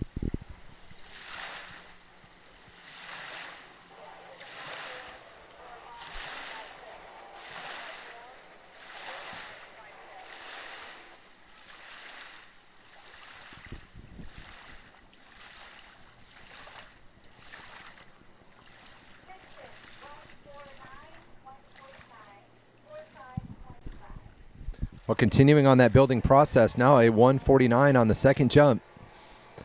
Going farther every jump, Matt. Yeah, I think that's the right setup for her. I think that's where she wants to be. You can see there in that angle she missed her lift a little bit. So that setup with the lift of the first one, and I think we're going to see one pretty close to 160. Yeah, thanks to the webcast crew here. We get a great set of angles here. We get this one from right behind the jumper's angle to the ramp there. You get to see the South Dock in the background, her approach to the island. We get the one where you see them coming off the jump, and we have the look from all the way up the lake here. So some nice angles. Thank you to the crew there. It's fun to get different looks at these jumps. Yeah, I've been getting a lot of text messages about the webcast and what a great job you're doing, and you, Kevin, doing a great job on the mic. So, you know, there's a lot of fans out there who appreciate what you guys are doing here with the webcast. So hats off to you guys. I appreciate that, Matt. It means a lot coming from you and coming from all the people tuning in. But we want to put on a show for these athletes and for all the fans. And here comes Valentina on her third jump, looking to continue her building process. Nice dig there, Matt. I don't know. What do you think? I think she was a little earlier on that one. It seemed like she got a little bit better lift, but I think she was a little more to the left and more in the center of the ramp. So I think she was a little earlier.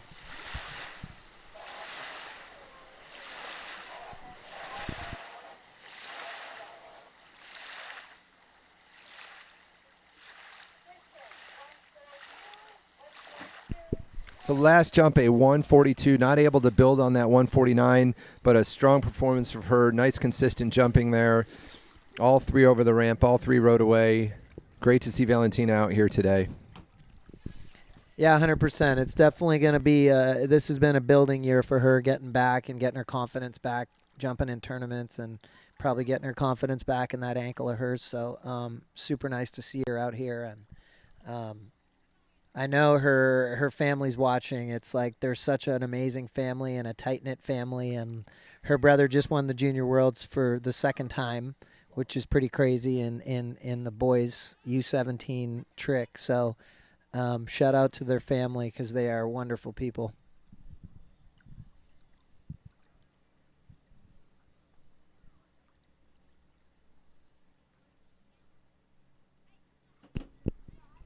Matt, you just made me think about something I don't know if I've ever mentioned announcing, but this sport is so full of wonderful people. You and I have never talked about this, but I'm sure you're going to agree with me. This is just some of the best people I get involved in my whole life, whether it's somebody I haven't met on the shores, skiers, yourself. My favorite thing about the sport is the kind of people we have involved. Yeah, 100%. I mean, the work that goes into being at the top of this sport, whether you're men's 3, men's 4, or whether you're a pro, takes so much work, and there's not a lot of money in it like other professional sports, but one of the silver linings is all the amazing people that we get to spend time with. People come up to Whitney and I when we're here that we only see once a year, and just everybody out on this side of the world is so friendly at this lake and so supportive of what everybody's doing and comment on, obviously our social medias and whatever. And it really is the silver lining to this sport is all the nice people we get to meet. Yeah, I was telling my wife, I'm 3 eventing this weekend. I'm up here seeing my friends and family. That's event 1. 2, we get to announce and help be an official and put the event on. And 3, I got to ski on Friday. But really, I put the first one first for a reason. But never mind all that. We've got a very important skier on the water. This is Regina Jaquist coming off a second-place finish, Matt, to Whitney this morning in the slalom event. She's now out here in the jump event. Yeah, man, watching those two battle it out between them never gets old. I mean, I've been watching it for more than a decade now, and, there's so much mutual respect between them. Regina's definitely a little early there. She cut about 6:05 or 6:10 on that one. I think we'll see her bring it down here at the 600. Yeah, that was a great battle. I mean, both girls, putting down 39s all weekend long and battling it out. That was an epic finish. And, congrats to Whitney and Regina for such great skiing. Yeah, it's cool now. Regina's with Nautique as well. I mean, it was... I've been able to, for the first time, have some conversations with Regina about our boat and whatever. Unconflicted conversations. Yeah, I mean, it's just cool. She's obviously, knows what she's talking about, super knowledgeable, and like it's nice to be able to, openly talk to her. Whereas, people when they're with other boat companies, they got to do right by the people that are supporting them. So it's just fun now. So it's kind of cool. Yeah, no, good point. Great to see both Nautique athletes there at the top of the women's podium this morning. So Regina with the best jump in the preliminary round last night of a 1.67 with a 1.49 on her first jump today. 2 more chances here to see how far she can place herself up that podium. Yeah, she was a little early on that, and you got to remember she's had 3 slalom sets today already, and like not easy slalom sets too. So, she's got to be feeling a little bit. Yeah, I'd have to go back and look. Did she run 2 of those? She had to run 39, so she's twice through 39 today. 1 jump under her belt, looking for 2 more jumps. Brought it down quite a bit there, so this should be a better jump.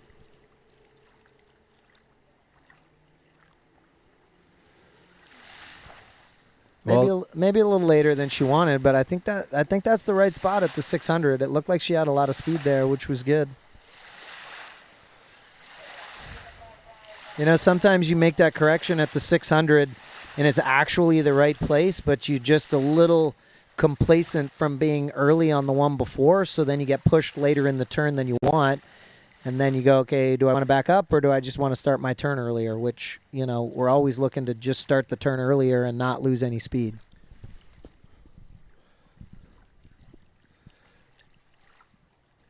So now she's going to have to put it together on this 3rd jump based on her experience from those first 2. What she felt, Matt, only she knows.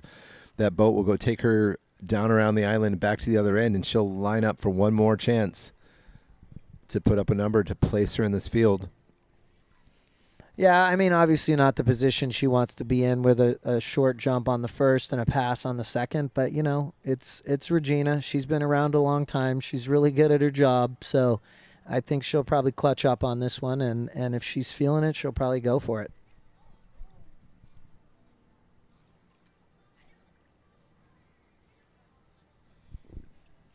I know Regina mostly through the slalom event. I love seeing the fire in her eyes when she's getting ready to compete. I mean, you just know how serious she is and how focused she is. I can imagine how focused she is coming down the lake right now.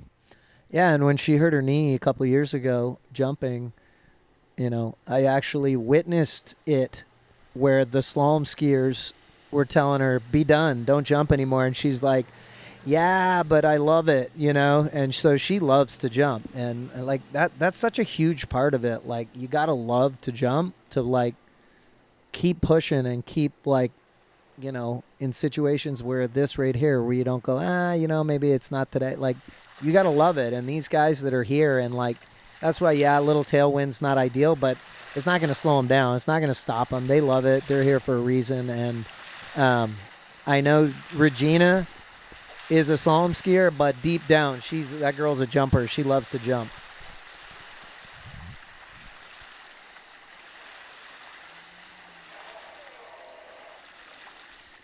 All right, that Ski Nautique powering up. 6.2, 400 plus horse. Where Matt and I sit right when they make that counter cut, we hear that boat roar.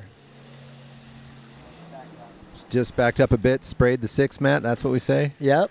So she was obviously too late, or thought she was too late on that one before. So backed up a little bit, kind of split the difference between the first and the first and second, and I think that was a better jump. Body language doesn't look like she's too happy, but I think it was a better jump than the first one. But that first one was clearly, a good bit below where she should be.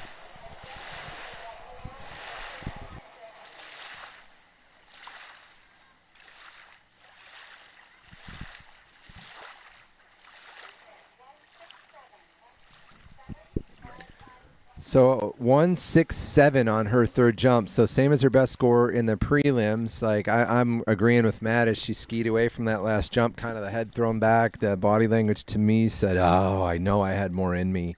Maybe we'll get a chance to talk to her later. But we saw her ski into that dock, and we're getting ready for our next skier.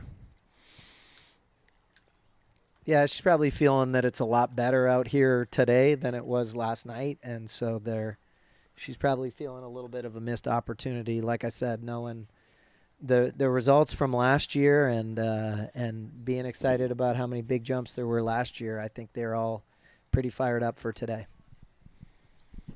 Need to correct myself. I'm reading my own handwriting. She jumped 157 in the prelims and 167 here now, so she did improve. This is Brittany coming off the dock, Matt. So she has a 160 from her prelim rounds last night. Late in the evening, in a bit of a tailwind. We had just enough time in the day and conditions to get through that women's prelim after some delays. Well, first of all, we had a lot of slalom skiing yesterday. There were many buoys run. We had some weather delays, some unusual rain, but we managed that women's prelim last night, setting us up for this final here. I was so impressed with Brittany last night. I watched, I was standing by the trampoline with Zane, and the wind came up for her. She got a little bit more tailwind than everybody else got. Well, Valentina did, and then went down, and then it came back up for Brittany, and I was just so impressed with how she jumped, because obviously she hurt her knee here a couple of years ago when I was here, and that's never easy when you're coming back to come to the site where you hurt yourself, and then it's a tailwind and whatever. But man, she looked so solid last night. I was so impressed with her. So I'm excited to see how much further she jumps today. I know she's going to put a big one out there. Well, we're getting our first look at what her strategy is for where she needs to go. Pretty early, 6:10, so earlier than the other two.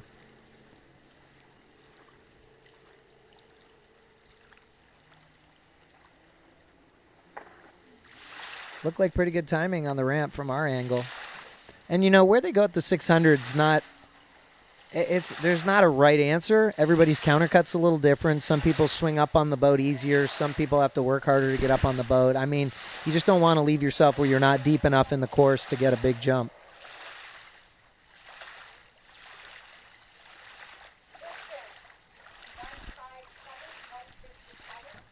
$157 for her first jump. As she settles into the conditions of today and puts together her best plan here to put up a number for her second and third jumps. Yeah, I think we're going to see her bring it down a little at the 600. Man, just watching from this angle that we're at, from behind here, she rides her skis so well. The way she lands off that second wake is just smooth and really balanced all the time. It's cool to watch.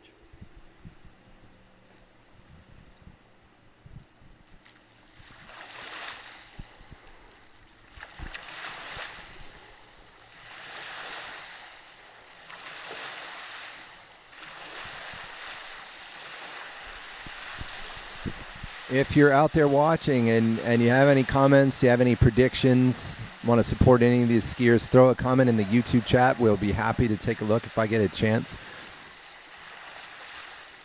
We've got a shout out to Guy and Jackie, who are spending their 13th anniversary here at the lake watching the event. I hope you're enjoying the action. I know Matt and I are. We're sat here at center of the lake watching Brittany come in for her second jump.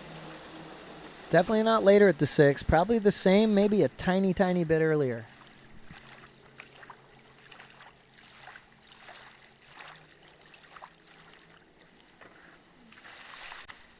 That looked a lot cleaner off the ramp and into the air. Again, it's really hard to tell how far it is from our angle, but that looked a lot smoother through the ramp and into the air that time.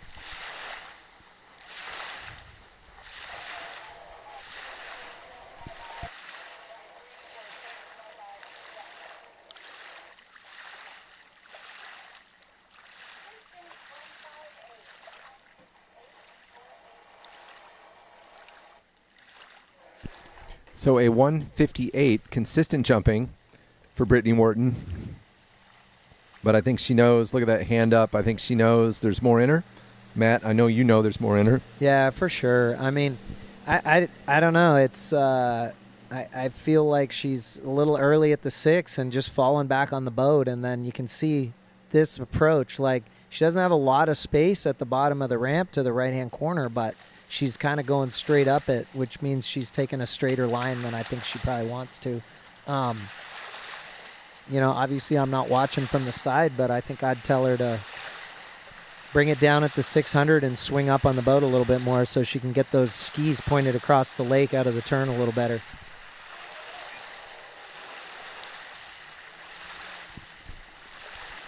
Okay, as we reach our halfway point in this women's final, Brittany coming down the lake for her third final jump of this event.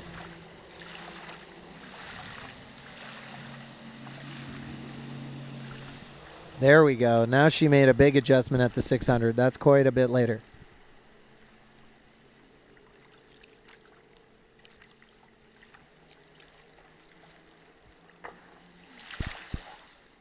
That looked good, Matt. Yeah, I think that one was better. Hit the ramp earlier, actually. Cut a lot later at the 600. Clearly got more angle with her skis. Hit the ramp earlier, but got a lot more lift that time. So I think she made the right adjustment on that last one.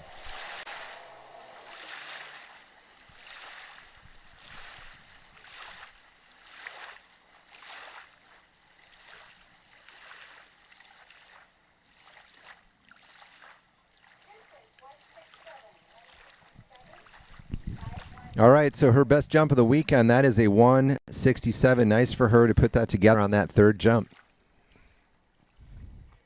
Yeah, absolutely. Again, it's that reverse feedback that we were talking about earlier where you're slow and narrow in the turn and you're right on the corner and you're like, man, I'm barely getting on the ramp, but I don't want to cut later, but you got to cut later to be able to get angle to hit the center of the ramp better. So that's what she did there, and that was a lot better. I think she's probably a little happier with that jump, but I think she's going to wish she started with something like that. All right, we're moving into our top three skiers. Just to read them off again, is Sasha Daniskaya about to take to the water. We'll then have Lauren Morgan and then Hannah Stratslova.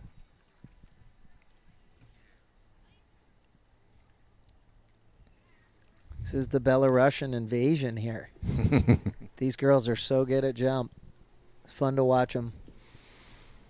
2 years ago when I was here, Sasha had like a terrible heel bruise.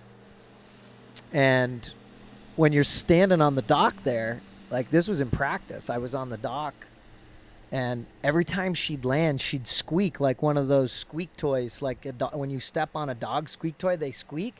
And she was like kind of wincing, and when she came in, I'm like, "Why are you squeaking?" She goes, "I have a bruised heel, and I can't help it every time I hit the water." she was in so much pain, but she skied like 2 years ago. I don't think it was the Worlds year. Maybe it was the Worlds year that she won. She actually won the Worlds in overall, but she nursed that heel of hers the whole year. I felt so bad for the girl because she was clearly in pain, but she was definitely not stopping. Well, she certainly seems tough, right? I see her warming up. I see her on site. And I don't know how you don't jump this far if you're not a tough lady. No, 100%. Just before the 6 on her first one, so I think this is going to be in the ballpark. The wind's up just a tiny bit from before.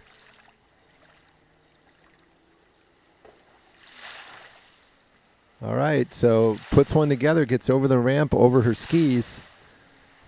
She kind of didn't get much lift there. Stood up and like rocked into her skis a little, so she may have just been early on that one. You know, cutting at the 600's only a little bit of the equation because like you got to commit to cutting this. When you make an adjustment at the 600, you got to cut exactly the same as you did on the one before. If you cut later but back off, you end up early, so. Yeah, a little short for her, 157.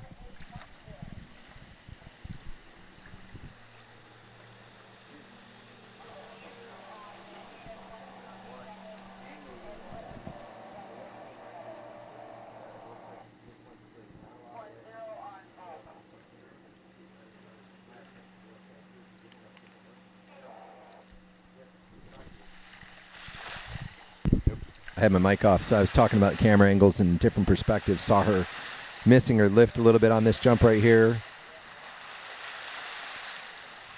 She just kind of stood up before the ramp, which you don't see very often with Sasha. She normally stays down and gets really good lift, so I'm not sure what's going on with that one.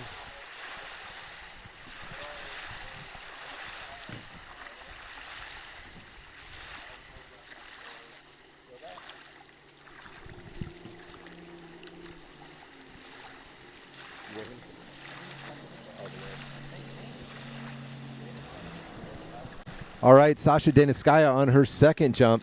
Matt and I just talking about if the wind is blowing in a little bit different direction. I think Matt may be right. That was a better jump there. A little early, but much better through the ramp. Kind of feels like it's trying to blow a headwind right now. Well, the flags are definitely schizophrenic across the shore there. It's all kind of showing us something different. There is some breeze, but I mean, if it shifts anything but a tail, Matt, it's going to be better, great. right? Oh, yeah. If we get a little headwind for these guys, man, you see somebody laying something out there. So I've got a Lauren Morgan fan on the chat asking if she's jumped yet. No, thanks for joining us. Stay tuned. She is next. Sasha has one more jump here for her third jump, and then you're going to get to see Lauren. Yeah, I think we're going to see her bring it down. I think she's just early. You see her coming off the left ramp, and her body's going into the boat a little bit, the left side. I think we're going to see her bring it down at the 600 here. Well, she's bringing a best of 169 from yesterday. We know she can go farther than that and farther than she has here. So see if she can do what Regina did and put together that third jump to be her best jump.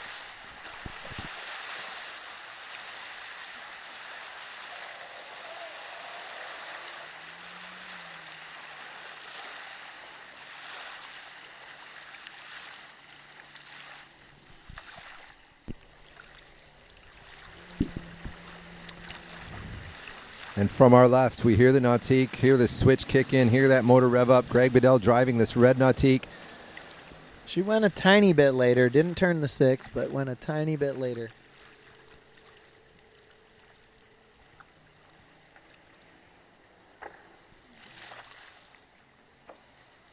Looked like she had more speed on it, but I think it's a further jump, but she still didn't get her normal lift. She kind of like stood up before the ramp again from what I could see from here.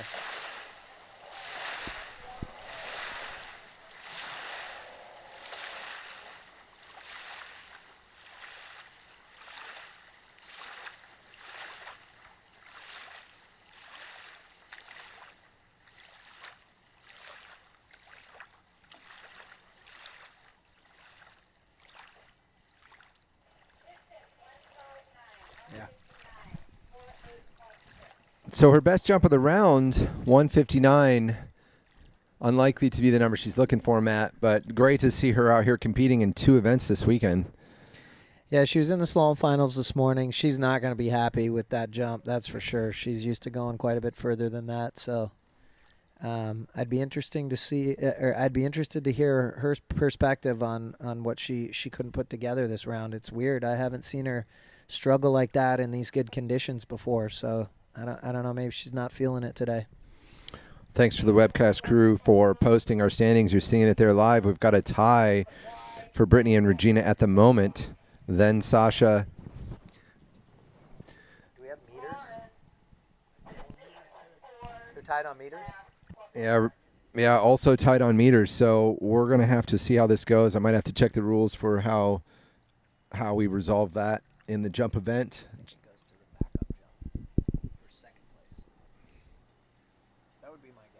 That makes sense, Matt, yeah. Jump, fairly new for the California Pro Am. I think we did it a few years ago, 3 years ago, as an exhibition. We definitely did it last year. Greg and the team, Greg and Debbie and all of their team every year trying to continue to evolve, make adjustments, do what they need to do to keep this event at its highest level. Planning on trick next year, Matt, planning on this being a 3-event tournament next year. Yeah, I heard that. I heard that at the barbecue last night. I think Greg threw that out there. So for all you trickers that are watching and listening, we're going to have trick here next year by the sounds of it, which obviously Nautique is all about building a 3-event boat, and so they want to have all 4 of their tournaments. Currently there's no jump at Botas, but they want jump there and they want trick here, so we can have 4 events with all 3 events in a season would just be amazing. Yeah, that's definitely the plan. We'll come back to that in a second. This is Lauren. Yeah. This is Lauren's first jump.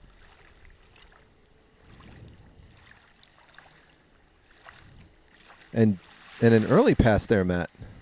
Yeah, the wind came back up, and it's definitely a tailwind. So I think she got pushed a little later than she wanted to be. And, there's a point where you can't pass and still get around the ramp, and I think she kind of thought she was maybe there. And then, of course, you can't go between the wake and the ramp, the second wake and the ramp, and you can't go between there or you get disqualified. So you got to make a decision like that and cut back before you get to the wakes. Or just let go of the handle out to the side. So I think she just thought she couldn't make a turn and get around the ramp passing. Great explanation. Thanks, Matt. Yeah, and back to 3 events. I think last year we talked about Trick because Joel had a big slalom score and he had a huge jump score, and we're thinking, man, Joel's only got to have an average day in Trick and he could have pushed the record. And I think for me, that's what started the Trick conversation out here, and we've continued to talk about it. It's not a lock. It's what Greg wants to do. It's what Debbie wants to do. It requires additional sponsor support, and there's some things they've got to make happen, but I can confirm it's the goal. And between now and then, we'll confirm if that is absolutely formalized. But we're happy. Greg shared it last night at dinner. I can share it now. That's the plan. That's the goal. Yeah, that's awesome. And, if Greg and Debbie are listening, a lot of these slalom skiers and jumpers are trick judges. So, you can get your judges from, Freddie Krueger is one of the best trick judges. He's going to shoot me for saying this, but he's a great trick judge. I'm sure he'd love to judge tricks next year. And anyone that knows tricks knows that's no small order. It takes some fantastic judges to be able to call that event. But we're going to call jump right now. This is Lauren. Did not like where she was on the first attempt. Here she is for her second jump.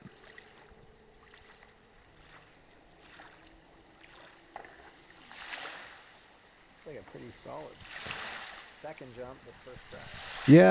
Yeah, Matt. No, appreciate your thoughts on that. We'll end up seeing what the distance is, and we get another look at it here on some of the replays.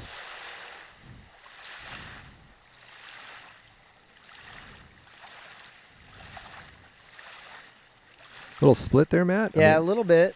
She was trying to dig that last little bit, but was digging away from her right ski a little bit. So, what do we got? Another 167? Man, are we going to have another tie here? Looks what it looks like on the little red screen. Another tie? Another tie in meters? All 3 girls are tied in meters? That's pretty cool. I think Poochie's going to push a little harder on this one.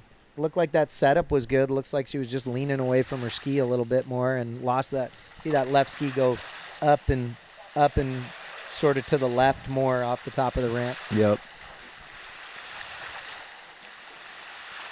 All of those little leaks lose distance. So, just cleaning that up with the same setup and the same lift, just being able to be a little more balanced when she comes off the ramp that'll translate to quite a bit more distance.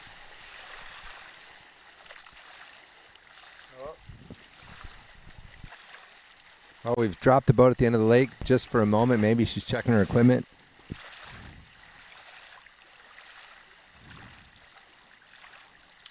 Matt, got a question for you from the WED. Can you explain how Lauren gets away with having her chest down so much? Always wondered about that. That's just a question I got. Yeah, I don't watch Poochie jump, but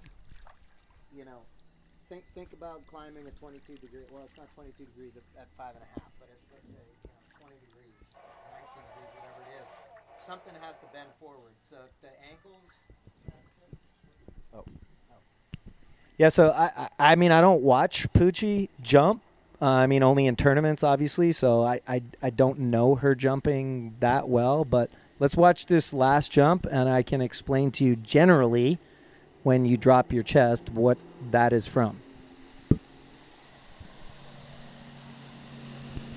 All right, she came to compete. She came to put up big scores, and she has one more opportunity to do so.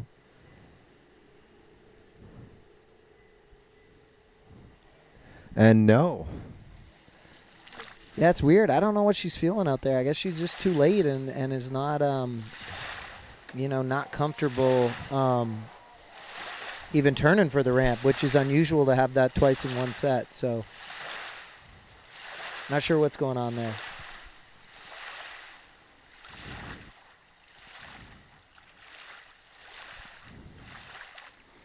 Okay, so back to the question about dropping your chest. I'm not talking about Poochie because obviously I don't watch Lauren jump other than in tournaments, so I'm not going to comment on her jumping. But in general, you know, when you're coming into the ramp and you're going up that steep incline, something has to flex forward. You can't stand like with your joints all like normal. So if you're, you know, if you watch. A really good example is Dorian. If you were to slow motion and watch Dorian jumping, the angle that his ankle's at when he's cutting into the ramp, he's got a lot of flex in his ankle, which is like how you would load your feet to like dunk a basketball, let's say. Now, if your ankle is more 90 degrees or more at the regular flex of the joint, then you're going to see your hips are going to bend to go up that incline. So typically, if you look at somebody like a Freddie or Dorian or Joel or those guys that are getting that really clean, nice lift, you're going to see that angle in their ankle and not so much in their chest being forward. So again, you know, the question was about Lauren. I don't ride in the boat for Lauren, so you would have to ask, you know, I know she jumps at jacks, so the crew out there sort of what her plan is with her skiing and what she tries to do, but you know, the chest forward general is just to do with the angle of the ankles.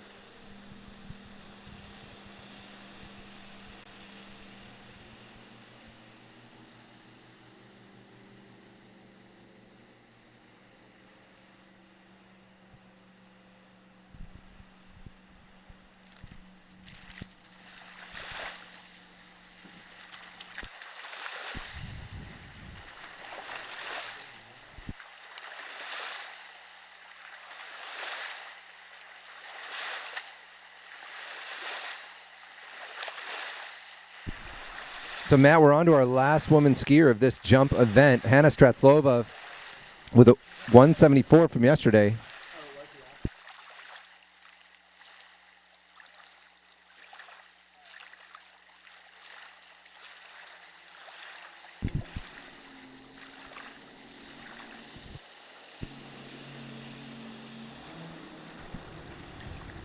Hannah's super aggressive at the 600. Going 595 on her first one.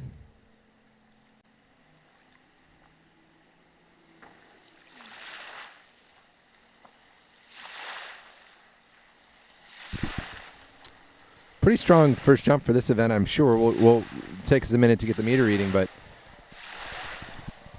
yeah, it looked like a good opener. She's been pretty dominant in women's jumping for a long time, since Jacinta kind of stepped away.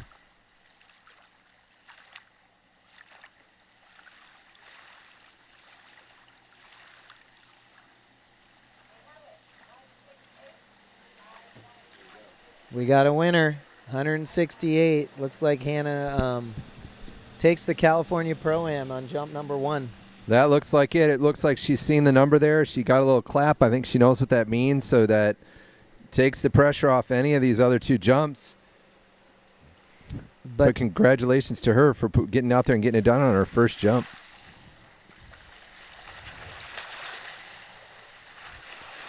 Nice look at that. So the next 3 girls are all tied in meters. Is that correct? Is that what I'm hearing?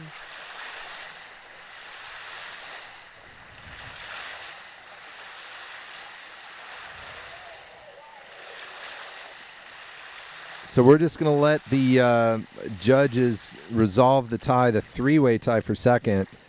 I'm not going to try to do that, although I maybe could with the data I have in front of me. I'm afraid to get it wrong. We're going to wait for the official results to come back. But one thing is clear: Hannah Stratslova just won on the first jump, and then brought it down at the 600. So she wants to go far.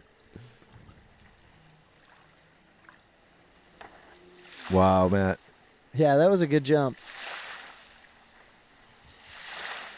She's cut 10 feet later at the 600 than any other girl today.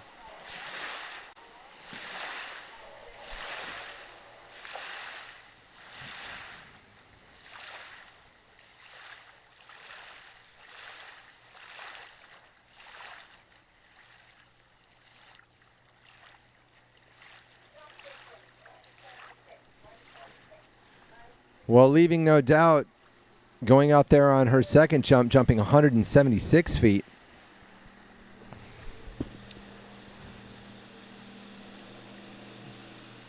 This weekend for Hannah is clearly not just about winning. I think we're going to see her push one even further. She probably wants to go in the 80s.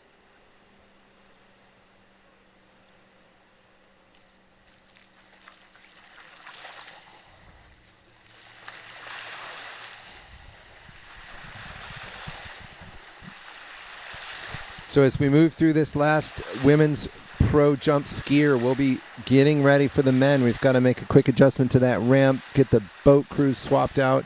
Greg and the team here will keep all the action rolling. We'll get into, we've got 10 open men jumpers to add to the excitement for the day. We've got men's and women's slalom finals under our belt. We have just about finished the women's jump final. And we'll then get into the men's jump final here at the 22nd California Pro Am in Elk Grove, Shortline Lake. Hannah Stratzlova, one more chance to improve her distance even further, taking her cut to the ramp. Another solid jump, Matt. We'll just have to wait to see where she landed on that one. Yeah, that looked like a great jump. Again, we can't tell distance from where we're sitting, so it's hard to say whether it was further, but 3 really solid, clean jumps.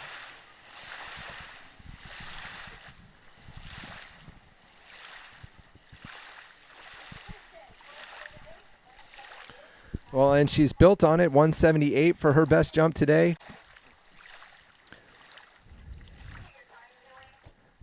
Congratulations to Hannah Stratzlova for winning the jump event here today at Shortline Lake in the California Pro Am. Well done. I think we're going to take a break maybe and let the judges work out how we resolve the other placements before we do the men's event. We can come back and show you that. But we're going to turn around as quickly as we can and get into that men's event.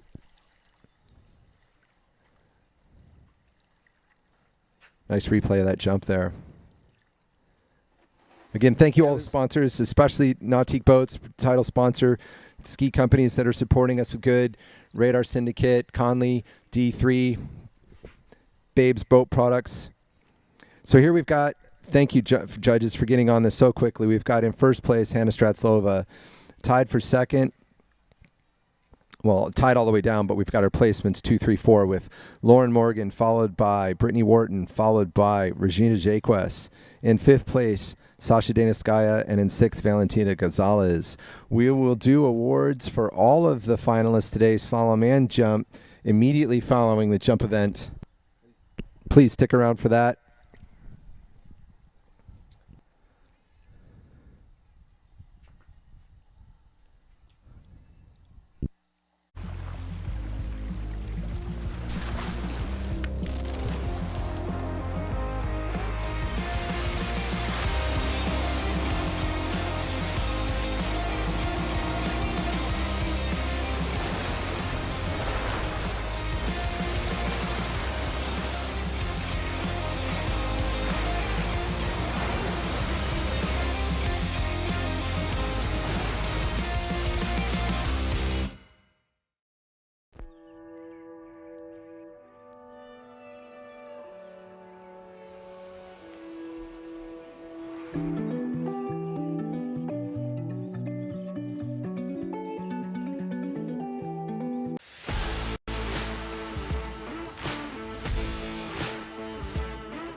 All right, welcome back, everybody. We are live on the water again. Open women's jump finished up. We got a great show for you. Open men.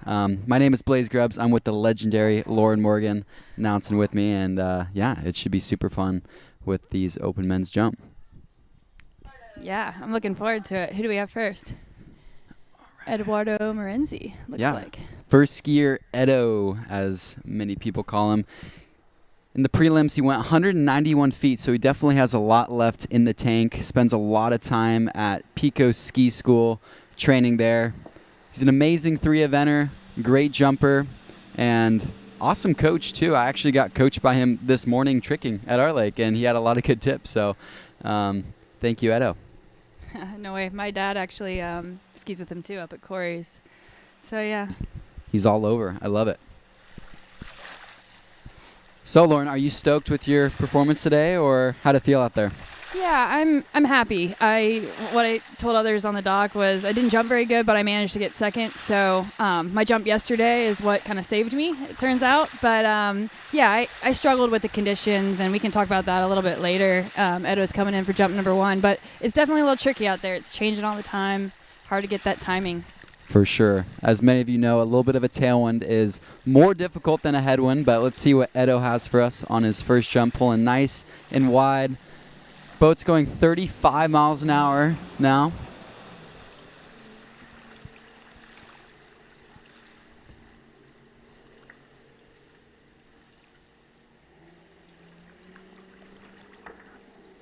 Edo Morenzi off the jump. That was absolutely gorgeous. I really liked his timing, his spot on the ramp. He was wide, awesome turn. Let's see what the distance is for his first jump. Yeah, I think that looked farther than his first round for sure. I know a lot of the guys in the first round were just sort of feeling it out. They all had a chance to move to the final, so we saw probably more passing than we're used to, and guys just kind of feeling it out. But he wasn't holding back there. Absolutely.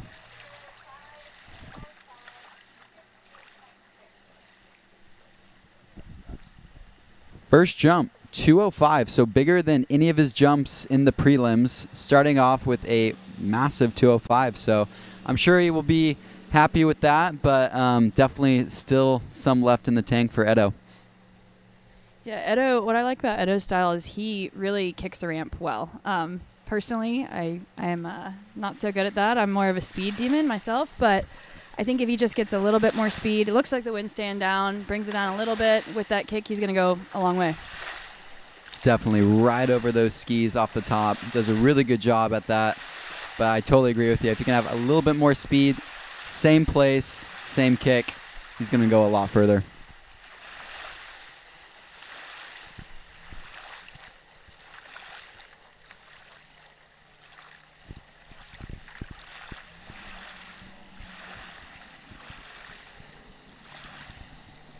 All right, Edo coming in, second jump. Looks like around the same spot at the 600 buoy, getting nice and wide on his counter. Keeping that right D3 ski up, trying to keep as much speed in the turn. Ooh, just slipping out. A little early. What did you see there? Yeah, we were talking about how the wind had died down. I see just a little bit right in front of the ramp, and sometimes actually, like as a jumper, when you see that, sometimes you get a little tense and back off. I'm not sure if that's what happened there, but with that nice smooth turn, I think he probably just ended up, like you said, just a little bit early, saw maybe some gusts and just kind of sat back. Absolutely. It's crazy how that works. It'll feel so good, and then your turn will be great, but then you'll end up so early. But it's actually a good thing. You end up being way more efficient, so you just got to trust that turn, even when you're late. And I know for me, it's one of the hardest things to do. It is. It's like a double-edged sword. You want to be late, and you want to have that speed. You want to hold your turn until the last minute, but you got to calm yourself down your head. My biggest jumps are when I'm like on the counter and I'm just like calm, and then so hard. that's the ticket. Definitely. So I think it was a 161 or 7. Either way, that's going to be a CAT scan jump for Edo on the second, but let's see what he got for jump number 3. Blaze, why aren't you out there jumping? Oh, as you know, the jump event can be kind of hard on your body, and this winter I've been dealing with some disc herniations, so I'm just I jumped last week and went well, but I'm trying to not be selfish with it and take the time off and hopefully be back with you guys soon. Yeah, I feel you on that. All right, jump number 3. That wind's picking up just a little bit, just at the 6. So he went around the same spot, though, maybe even later. Yeah, looking a little later for jump number 3 for Edo.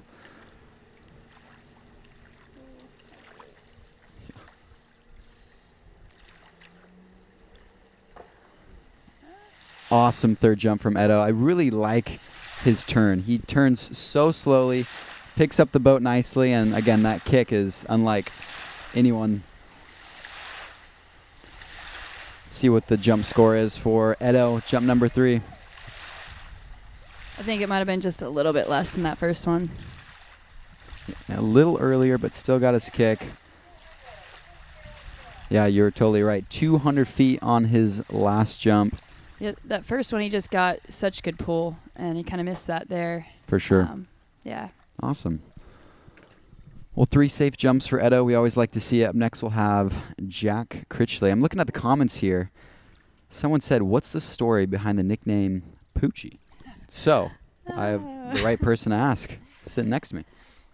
So there's many stories. The biggest one is when I was a kid, I really wasn't too into skiing. My parents obviously always skied. My dad was super into skiing.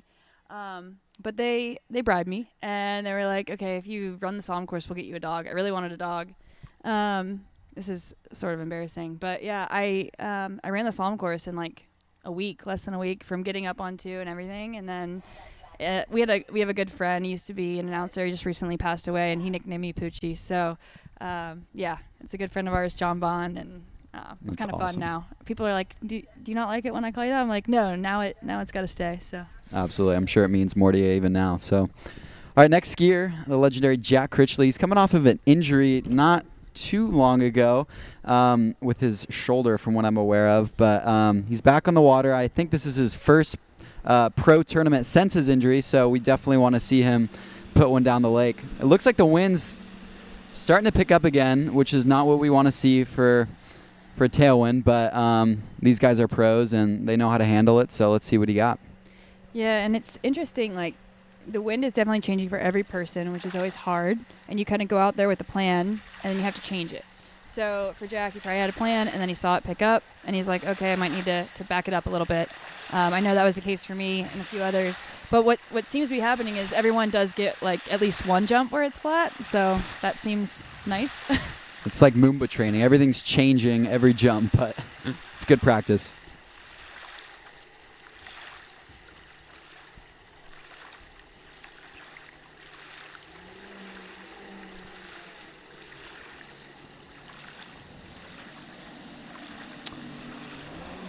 All right, Jack now on his counter cut, a little later than Edo with a tailwind, so we'll see where he ends up. Getting pretty deep out of that turn, but that's pretty normal for Jack. Slips out a little bit, but looked like a good spot, actually. Yeah, the timing looked really good, but yeah, just slipped out on the ramp, so he'll lose quite a bit of distance on that. He won't like it, but second jump, I know he's going to make some changes and see what he got. Yeah, so this is the hard part. He had a jump. He's felt where he needs to go for timing, but he needs to keep an eye on the wind on the way back to make sure it doesn't change. So, it is difficult. You got to use your mind a lot out there today. For sure. 197-foot opening jump for Jack. You can see Regina giving him some tips on shore. That's a pretty darn good coach, if you ask me. We saw her in the open women's jump event doing well, and yeah, we'll bring Jack in for his second jump.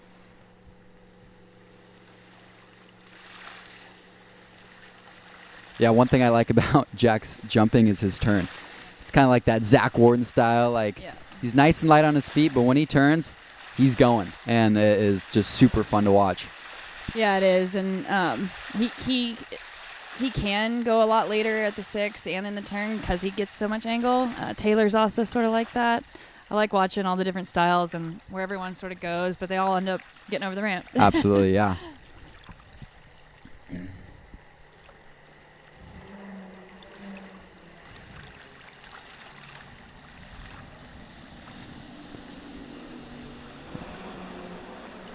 All right, Jack coming in. Jump number 2, getting nice and wide behind that beautiful all-red ski nautique.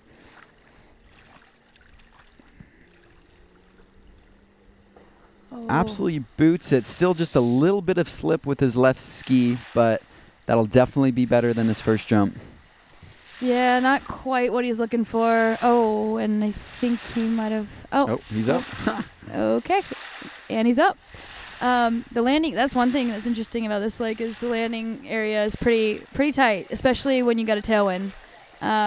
It's kind of pushing you.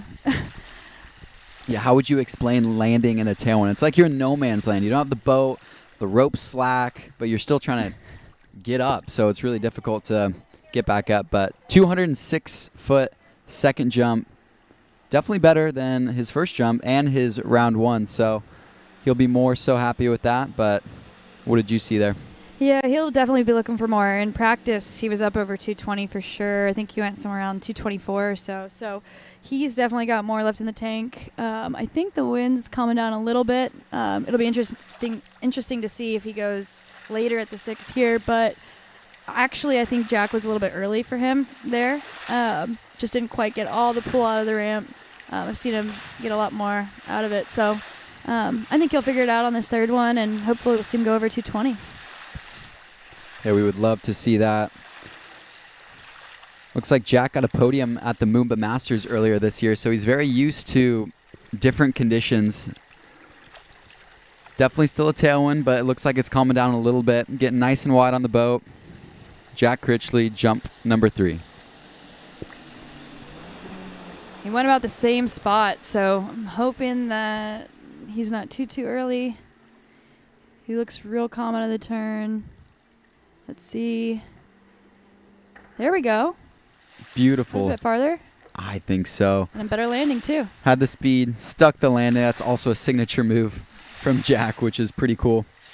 I think he'll be happy with that, especially with the tailwind. He was safe, most importantly, and he got the lift. He found his timing, and yeah, that was a great third jump for Jack.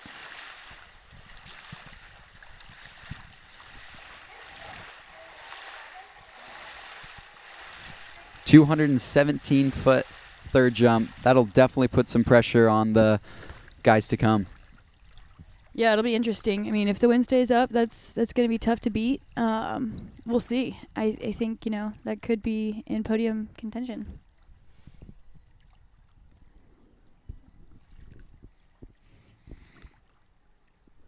I wish you guys could hear the sound of this ski nautique over the live stream, but 35 miles an hour, we have a jump switch on it, so every time the skier engages it, it goes even faster, giving us a slingshot into the base. But something, too, with these boats is there's a hydrogate. So basically the nose of the boat can come out of the water just a little bit more, and it's like driving, like dancing on ice in a way, and this boat roars. Yeah. Do you use any hydrogate when you jump? I go on 3, 3? so a little bit. Yeah. I think that most of the girls go on 2 or 3. Yeah, I'm actually trying to work my way up to 4, 5, 6, something like that. The higher you go, the more pull you get. So absolutely. Problem is the wakes get a little bit bigger. So definitely. I'm trying to man up, if you will.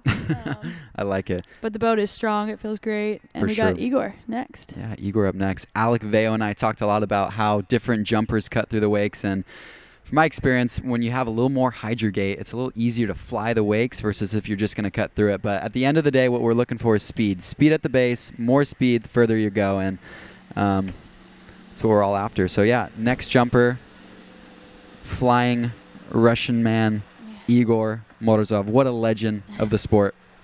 Yeah, Igor, we stayed together this trip. Unfortunately, we usually stay with it's me, Igor, and Ryan together and doing this tournament. And unfortunately, Ryan's back at home, probably watching right now. Sad he's not here this weekend. But Igor had a great practice set. He again, someone that went over 220 in practice. So first round didn't go as well as he wanted, but I think he'll get it together here.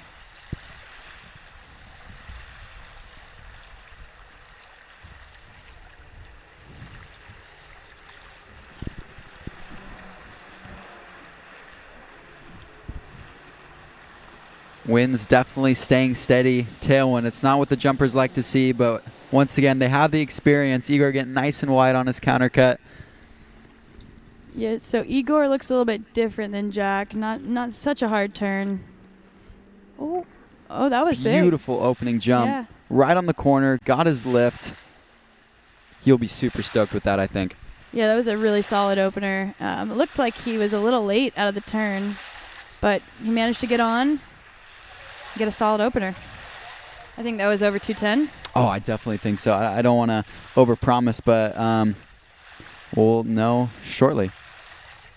216-foot opening jump, so just behind Jack Critchley with 217. But we got to think that's an opening jump, so I think he definitely still has more in the tank, but definitely a confidence-boosting opener.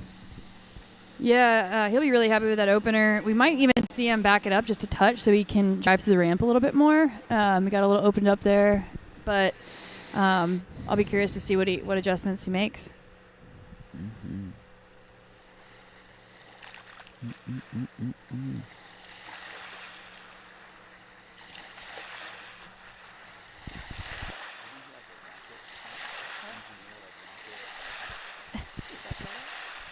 Yeah, Igor, we're talking about Igor's educational background. We both have PhDs. Igor's, we believe, is in engineering. It's kind of a secret, so you should ask him about it.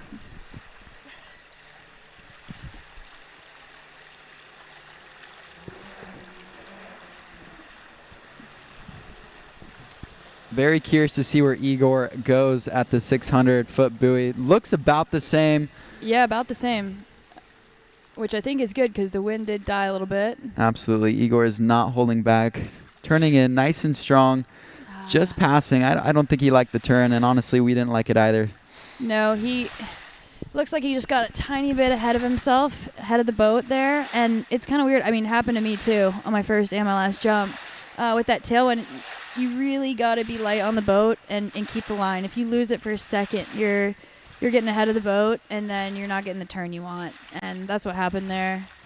Hopefully he'll make an adjustment. I think, now it's starting to calm down a little bit. Hope you'll see that. But we've been talking about it. He knows what to do. I have full confidence. Absolutely. Yeah, jump is just so unforgiving. You have like a little bit of a weird turn, out of position.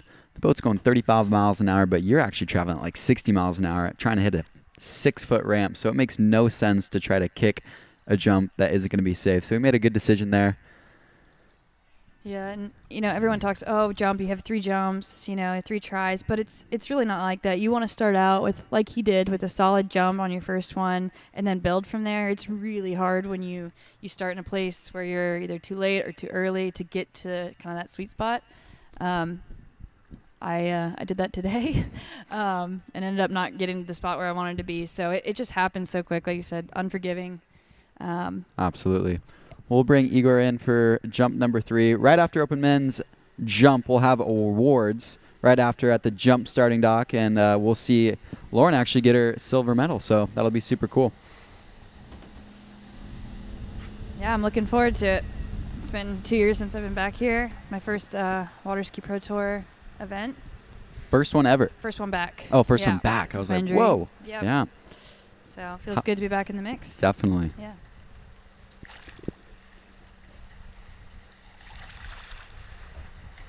And for the people watching who don't know what happened, what did you injure? I had ACL surgery at the end of 2022. 2022 Cali Pro Am, I actually won. That was my last event, and then I did my ACL. And then this past January, I had a little cleanup. So I've had 2 surgeries. It's been sort of a long road. Igor actually also had some knee stuff a long time ago, so it's cool to see him back as well. And here he comes. Jump number 3. Looks like maybe just a little bit earlier for jump number 3, getting nice and wide. The wind has calmed down. Yeah, he almost looks like he's losing a little speed here. Let's see. Oh, no.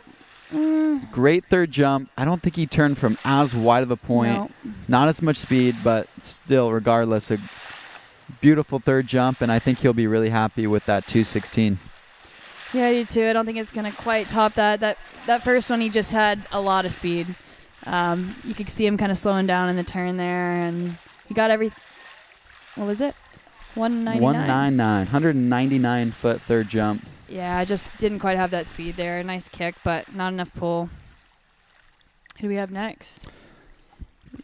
Up next, we have Emil Ritter out of Chile, a Chilean hero. Amazing skier and even cooler of a person. Yeah, he's here with his family. He's got his 2 kids on the shoreline, and they're all here after he skis. They're going to drive all the way back to Utah. It's pretty impressive. 10-hour drive. Love to see it, though. Supporting the events. Absolutely. His kids are here. His wife is here. And I'm looking in the comments right now, and I see someone asked, how far away is the island from the ramp? From my calculations, it's about 390 feet. So if someone's going 220 plus feet, you only have 100 or so feet to get up and not hit the rocks. So Wait, how do you know it's 390 feet? Or are you just guessing? oh no, I had this like little measuring tool thing that were is that like from your satellite image, whatever, and yeah, 390-ish feet. So they don't have a ton of room, but they have plenty of room. Yeah, up next we have Emil Ritter wearing that iconic blue helmet. Yeah, Milo's been up over the 220s a few times, I believe. This year, I don't think he's skied too many events. I know he lives up in Utah and comes out here and trains at Liquid Zone sometimes as well, just down the road. But it's challenging up there, you know, like, I mean, if you're not in Florida or over here in California, it's hard to sometimes find people to ski with and things like that, but he's managing to do it, and it's awesome to see him supporting the events. Absolutely.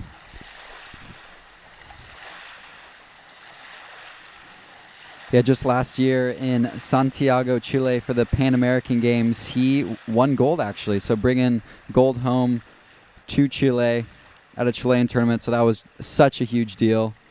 We're excited to see what he got for us on his first jump. Milo's another one of those guys that has a beautiful kick. Goes so high. About the same spot as everyone else, I'd say. 650 or so, 640.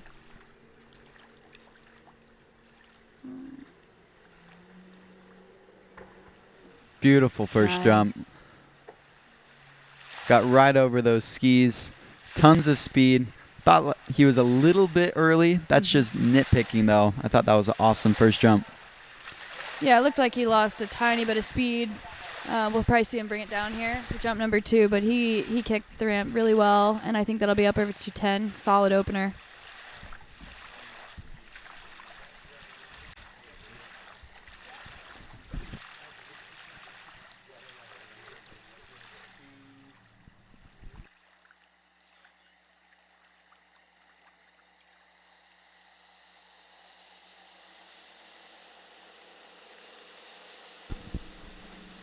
All right, 209-foot opening jump for Emil. That's solid. I think he will definitely make some changes for jump number 2, but another confidence-boosting opening jump. He went 206 in the prelims, so already improving on that. The wind has died down quite a bit. Yeah, he is one of those ones that got pretty lucky with the wind, so I mean, really, there's no excuses, is there? Such a solid opener. Let's see here. I'm thinking he'll bring it down. What do you think? I think so, too. He's just a little bit early. I think he's going to carry more speed into the base, get a little later. Let's see what he got for us. Jump number 2, Emil Ritter.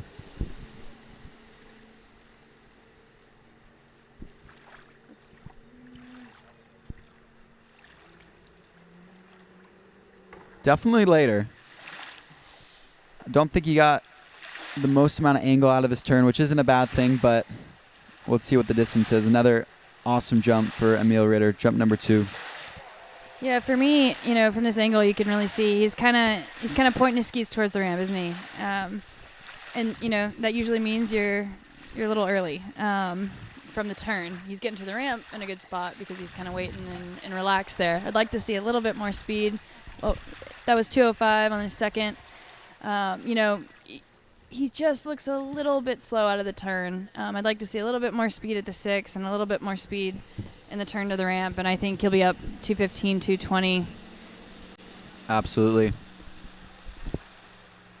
Getting pulled behind the legendary Will Bush driving. Huge shout out to him for driving so much of the tournament, him and Greg Badal. I know will be leaving for the Senior Worlds in Spain, I think this Wednesday, so we definitely appreciate his time and sacrifice to the Cali Pro Am. I think Greg's going as well. Greg's going as well, yeah. That'll be fun to see those guys everywhere. I'm going to watch my mom. I'm looking forward to that. You're going? Your Yeah. mom's competing? Wow, look at Going that. to cheer my mom on. So cool. When do you guys head out? We're heading out next Tuesday. Next Tuesday. Well, she's going a day earlier. I'm going a little bit late. Just coming to watch her ski, so. Iconic family. Yeah. Gotta love it. All right. Emil Ritter, jump number 3. He has a 209 and a 205 on the board. Same sort of spot, but the wind is picking up. Okay, let's see. Looks like he's got a little, he's definitely wider. Oh, little hesitation into the ramp there. Did you see that? I did. Off the second wake, it was a little pulled up. Stayed down, though. Ended up at a good spot, but just losing a little bit of distance. Yeah, I think 209 is gonna be his best jump today. He'll be a little disappointed with that. I know he jumped pretty well in practice, but great to see him and 3 solid jumps. Yeah, 207-foot opening jump. Not opening jump, third jump. 209, 205, 207 for Emil, so. But it was safe. I loved his airform. Over the ramp is just perfect every single time, but I think, any of the days, it just comes down to what skier is going to bring it down, get the kick, and any of these guys can really win it.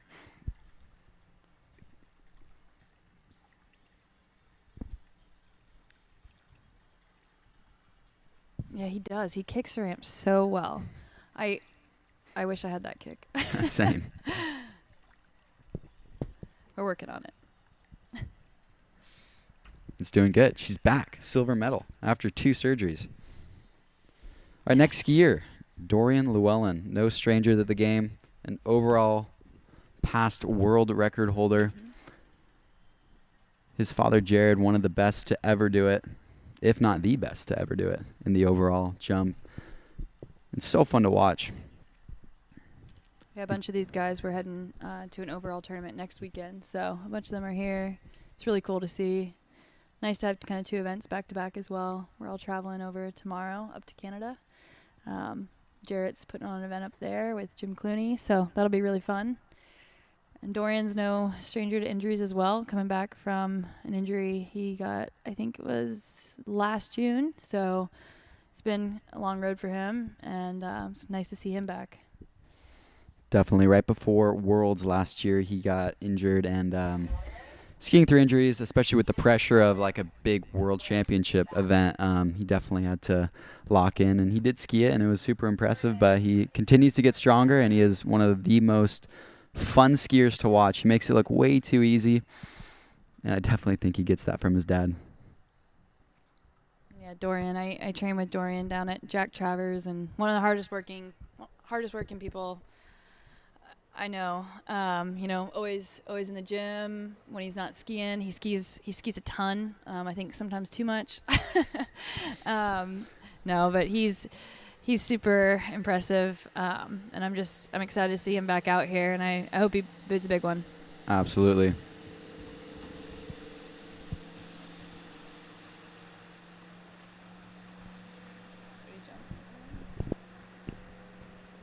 Yeah, so in the prelims, Dorian jumped 208. I'm sure he's just trying to get a feel for it. I think he's going to go all out here because I know he wants to put pressure on the top guys.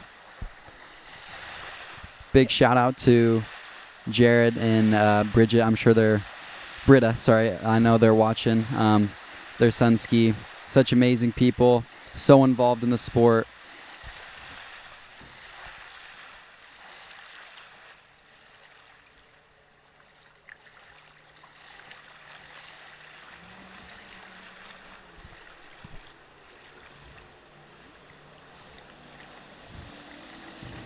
All right, I think that's the latest I've seen anyone go today. Absolutely. Latest counter for any of the open men's so far. But he's so light out of his turn. This looks really good. Solid. Yeah, super solid opening jump. Love his turn. He really gave it everything he got into the base. A tiny bit slip, but he ended up still kicking it. Yeah, that'll be close to our leader there.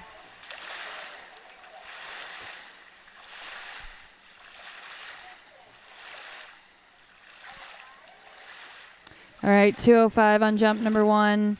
Thought it was a little bit further, but maybe he's just lost a little bit of speed there in the turn.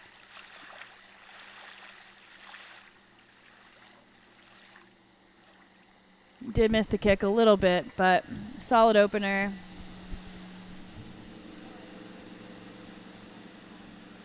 He just makes it look so fun. He does. I want to do that. What? I love watching love watching him in practice do his 3/4. It looks so easy, and he goes so high, and it looks effortless. A lot of fun to watch. If you do have social media, Dorian has it as well. One of the coolest water ski accounts you'll watch. Definitely give it a follow. Let's see what changes Dorian makes for jump number 2.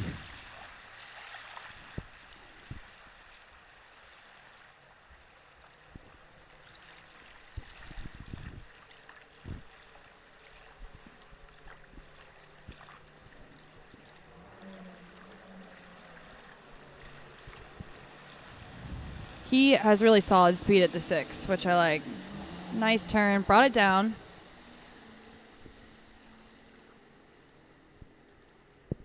This looks better. Let's see if he stays patient. Nice. Definitely further second jump for Dorian. Yeah, I still don't know if it'll be the lead, but it'll be close. Absolutely.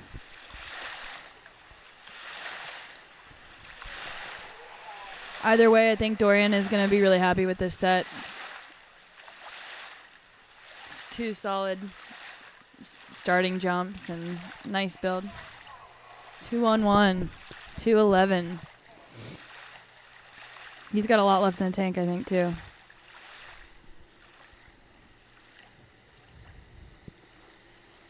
Yeah, definitely more left in the tank. It looks like he was just a bit early, but he had so much speed and so much lift over that beautiful ramp maintained by the one and only Will Bush. You can even see his last name on the top left corner of that ramp. I don't think there's any other. Yeah. Wow. I think if I see that as I'm coming into the ramp, we have a problem, but might have to check that out. It is one of the most beautiful sights I've ever been to. Ramp always looks perfect. The water, blue water. We don't really get to see that in Florida much. No, Elk Grove, California here, Shortline Lakes is a gorgeous sight. We even tease the homeowners sometimes because it's too perfect. They need to go practice in some wind, but they've opened up their home. We have Dorian Llewellyn, jump number 3. He's a world champion representing Canada. He wants to put pressure on the top guys, getting nice and wide on his counter. Yeah, about the same spot. This looks better, though. I like this. Oh. Doesn't like it He knows, enough. too. He just screamed. That's usually an indicator that it was a good cut. Yeah, Dorian deciding to pass on his last jump, so his biggest jump will be 211. Like I said, he's getting ready for that overall tournament next week, so I think he'll be happy with that. Still a really solid score. Slalomed well, too, especially the first round, so I think he's feeling really good going into that event this week.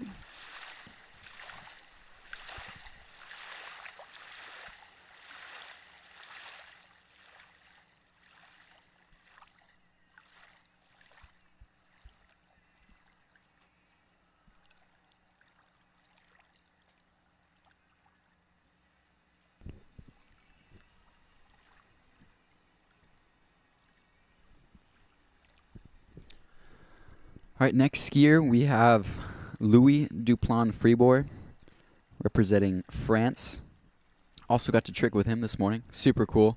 Stood up 2 perfect runs. It was probably like close to 12,300 points casually. So no stranger to the game. Last year at Worlds, he took the overall title Yeah, and he just won the European overall title as well. Solid overall skier, solid jumper. Absolutely. He's a 5-time European champion, 8-time French champion.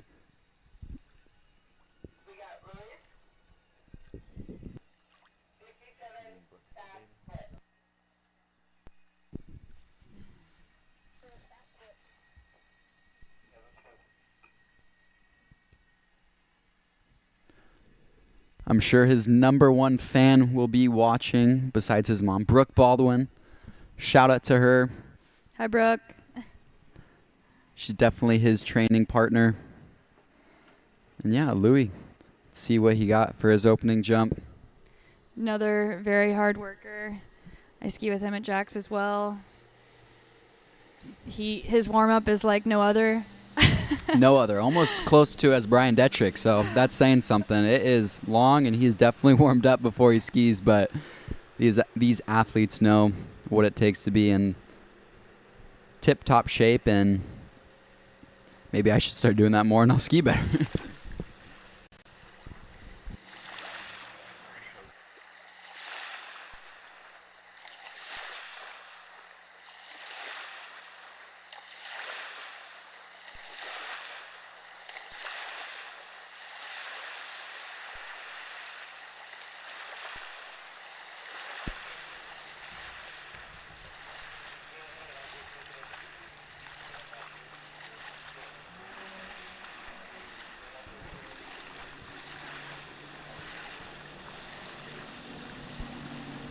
All right, Louis coming in. First jump getting nice and wide on the beautiful red ski nautique. Looks like a super nice and easy turn. Oh. Just doesn't like it. Decides to pass on the first one. I couldn't tell if he was late or early, but he didn't like something, and he'll come back for jump number 2. Yeah, I think he was a little on the late side. I think maybe if he would have been a little calmer in the turn, he would have made it on, but it's one of those things where we were talking about you get a little antsy and then your turn ends up not being right and then you are late. But I think we might see him try to take a similar approach on the second one, just calm that turn down. Definitely. I'm sure his brothers are watching. Paul and Tristan Duplan Freeboard, absolute legends in the sport. I've been able to compete with both of them. I know they are coming back from some injuries as well. So we're wishing both of them a speedy recovery, and I know they're already back on the water. So remember those names.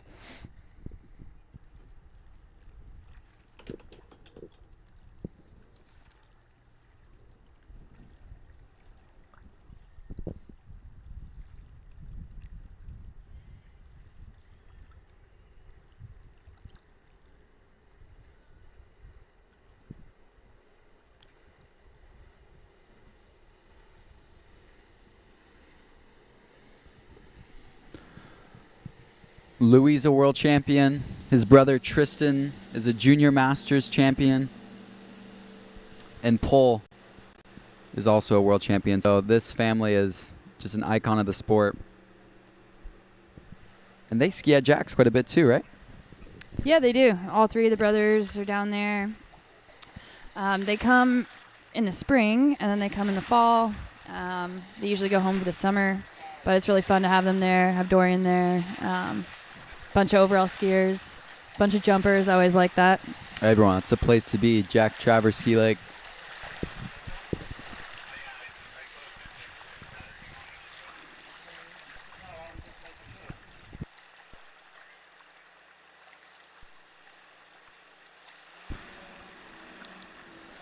All right, bringing in Louis in for a second jump. Similar spot, maybe a little touch earlier. I think that's wise. He looks a lot calmer and more comfortable here. Here we go. There we go. Well, maybe just a touch early, actually. Yeah, lost a little bit of distance there, slipping out on the second jump. He knows what to do. He's a seasoned pro. He'll make some changes, and we'll see what he got for jump number 3.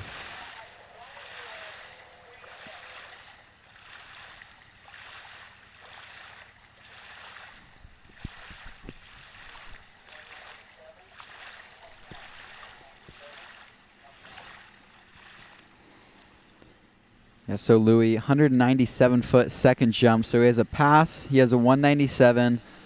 All the marbles here on this last jump. In the prelims, he went 211, so he's definitely looking to improve on that with just 4 skiers to go. We got Jack on top of the world with 217, just above Igor with 216. Yeah, Jack's jump second out is kind of holding on. Definitely.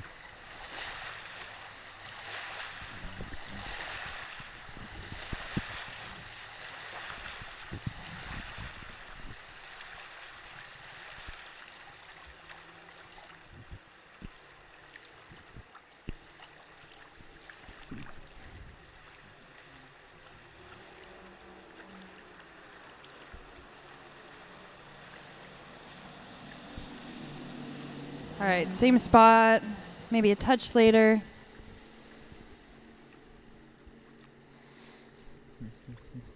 Nice calm turn, waits for the boat. Build. Super early. Got right over those skis. Still a beautiful jump, but not what he's looking for on his third and last jump for Louis Duplan freeboard. Just that touch early, and when you're just a little early, it's hard to drive through the ramp the way you want to. I mean, especially for me, I'm someone I need to be on the later side to be able to drive through the ramp. For sure. Yeah, and Louis kicks ramp solid. That was still a beautiful jump, but not what he was looking for. But we'll see him next week at the overall tournament as well. See him out there. He's an amazing tricker. A 205 on his third and final jump. Did not improve on his score from the prelims,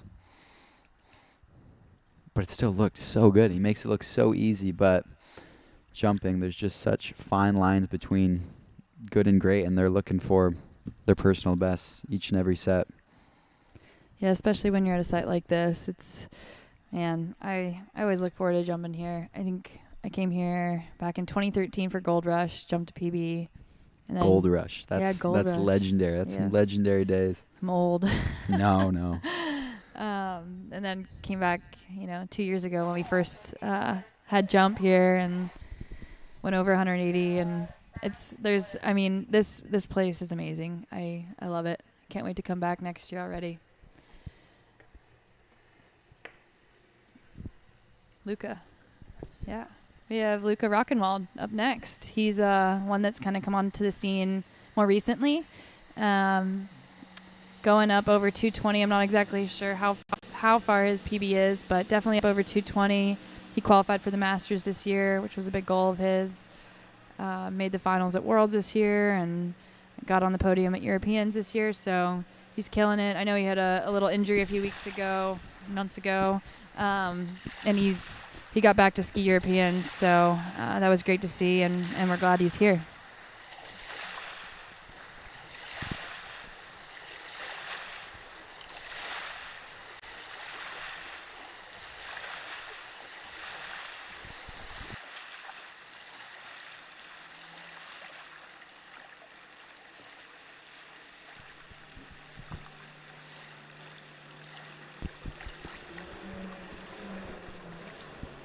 All right, Luca coming in, jump number 1. It's like a very similar spot. Then the rest of the guys getting nice and wide on his countercut. Yeah, he looks really calm in the turn. A little early, but wow. Boots his first one, solid opener. Maybe a little on the early side there. Yeah, a little early, but he's had so much speed and so much lift, and he sent that one down. I love how much he lifts that left ski into the base.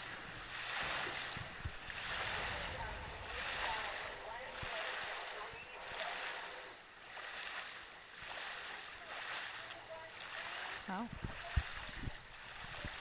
All right, 213 on jump number 1. Yeah, improving on his prelim score of 212 feet. That's his opening jump, 213. He was a little bit early. He has a ton left in the tank. We're excited to see what he got.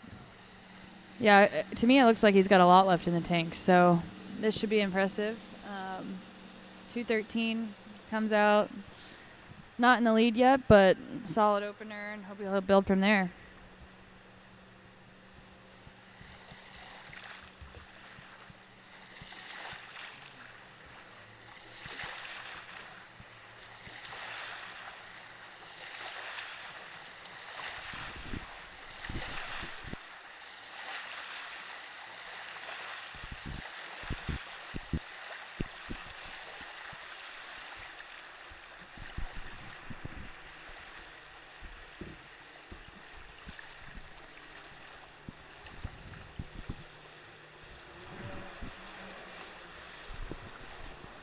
All right, Luca coming in, jump number 2. Similar spot on the 6, getting nice and wide, keeping that right ski up. The conditions are staying really calm and sort of consistent, so that's nice to see. Oh, well, I think Once again, maybe boots a little it. bit further. Yeah. Absolutely. He's right on that top left corner, so pretty early, but still managing to get his lift, his kick. Yeah, I think that'll be very close to that first jump of 2:13. Yeah, it looks like he missed a touch on the ramp, but not too much.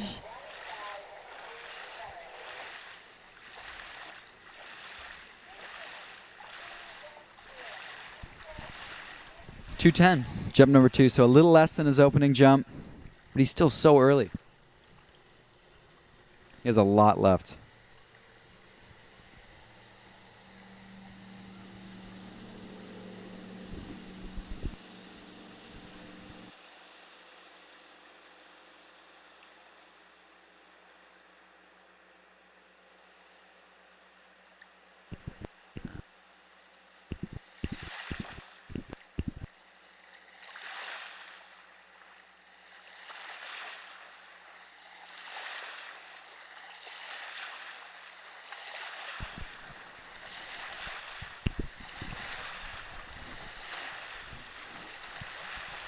All right, jump number 3. I think he'll bring it down a little bit. I think he's going to want to try to get a little bit more speed. I always think that, though, so. Definitely. I think he's going to bring it down. He wants to put pressure on these top guys, especially his buddy, Joel Poland. Yep. Well, he didn't bring it down, but he definitely had more speed at the 6. Much wider. Let's see if he stays patient. He does. Does he get everything? Yeah. Gorgeous third jump by Luca. A little bit later, got the lift. Yep. That'll be interesting to see how far that was. He had some extra speed there in that nice turn, so like you were talking about earlier, he might have gotten there a little bit early, but probably wishes he could have started from there, but solid third jump.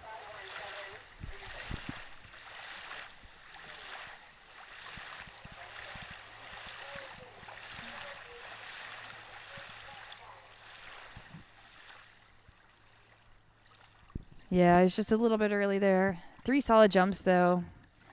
And we're heading up to Canada tomorrow, so he'll get to jump there as well.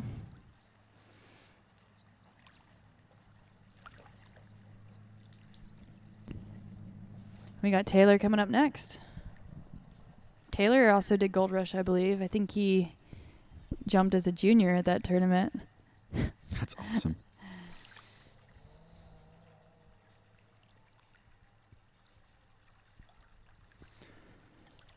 Yeah, Taylor Garcia, definitely a famous last name in the sport of water skiing. His sister Allie competed yesterday and today. His fiancée, Sasha Denishkaya, I believe got 3rd place today in the jump event with a 159-foot jump. Big shout out to Taylor's parents. Very involved with the sport. They give so much. They have definitely bred some incredible skiers. And Taylor's got his signature pink rope. Pink on pink on pink. Pink skis. I remember we had a Zoom with a bunch of D3 guys, and Taylor was like, hey, can I have pink D3s? And they just immediately said no. Just shut it down. So I don't know what has happened since then and now, but he is on pink D3s, and they are really cool. I just assumed that he painted them himself. Oh. Yeah, that's a good point. I don't know. Maybe that's what he did. He was told no, so he was like, fine, I'll do it myself. But I'll tell you one thing, it looks really cool. Taylor's another one of those guys that tends to turn a little bit harder, gets more of that angle, kind of like Jack. Definitely late here on his counter cut. I'm hoping that's not too late. It's a little tailwind picked up. But like I said, he's really good at getting that angle. Get it across the lake. Let's see. Oh, solid. Yeah, huge turn from Taylor, which is signature. We love to watch. He just ended up a little early. Still a big jump, but off that left corner, slid out just a bit. He'll make some changes for jump number 2. Looks like he opened the prelims with a 219. Yep. This is our third from last jumper in this open men's event. Yeah, so the cut for the podium right now is 218, Jack's jump, or 217. Yeah, so Jack did a 217, so Taylor's 207 won't surpass Jack, but he still has 2 more jumps. Yep. And I think that was actually a solid opener for him because he knows he can make it on from that point. Taylor actually, he's one of the people that he creates a lot of angle and tends to get to the ramp a little bit earlier than most. And that was actually kind of right in the middle of the ramp for him. So I think it was actually a really good spot if he could just calm down so he could drive through that ramp on the other side. I think we're going to see a big jump from him.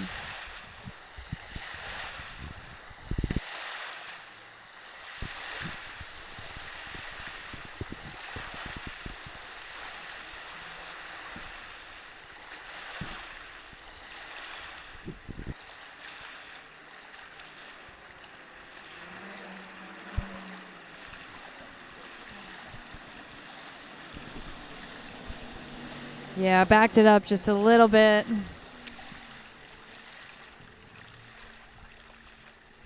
This looks like a better spot. He's staying calm out of the turn. Let's see. Just misses that kick a little bit again. He's going to have to leave it to jump number 3. Absolutely. His spot was a lot better. Closer to the center versus the left corner, but yeah, that left ski looks like it's just sliding out a bit. He'll get some tips from his fiancée, Sasha, and then we'll bring him in for jump number 3.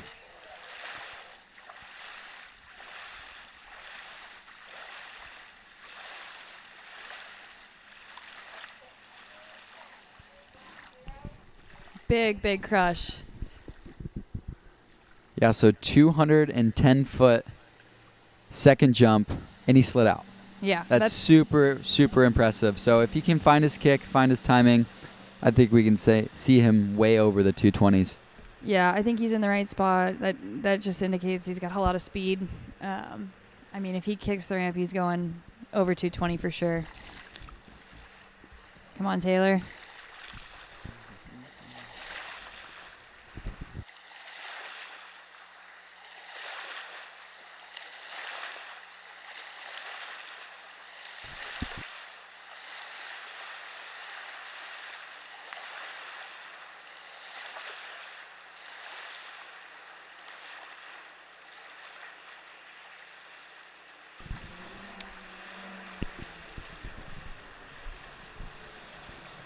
All right, Taylor Garcia, jump number 3.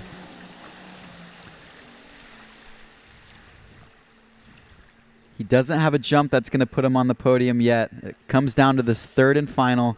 Big turn. Nope. Just a little bit slipped out That's again. still a really big crush. Man, he had a ton of speed.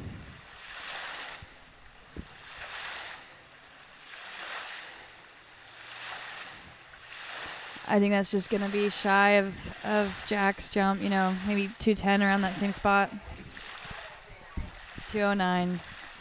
209. Taylor will be disappointed with that set, but he should definitely have his head up in the prelims. 219, it just comes down to who's going to do it in the finals. So we see Jack on the podium. Yeah. Yep. Jack's on the podium officially with a 217-foot jump. His first tournament back from an injury. I think he's going to be really happy with that. Yeah, I think he will too. And he had the quite a big tailwind when he went as well. So that was very impressive.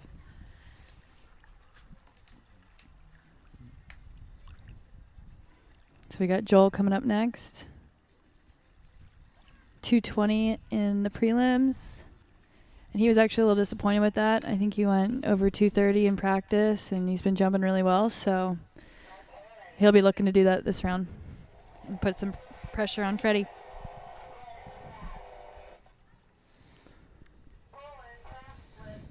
All right, next skier, none other than Joel Poland. He's a 5-time world record holder. He's definitely a world champion. He's a jump masters champion. He's already really done everything you can do in the sport. He's created new tricks. He's inspired so many people to get on the water. and I know I absolutely love watching him ski. He just has so much fun out there, training with the legendary Matt Reaney there in Florida. And let's see what he got. He is fun, but he's also super focused, which is cool. I saw him going down the lake, checking out the conditions, seeing what's going on. It's one thing I admire about Joel is his focus and his ability to have fun, but he also is super focused and works hard too. Absolutely.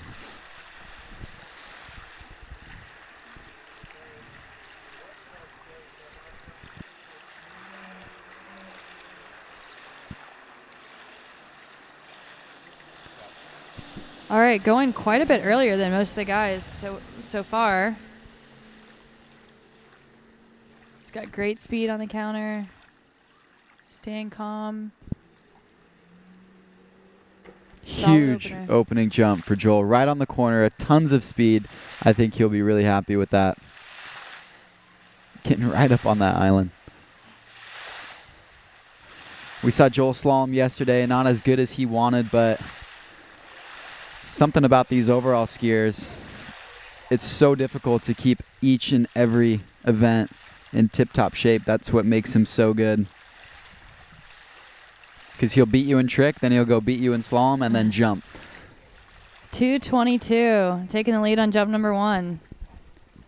He can do no worse than second, but he wants to win. We know that.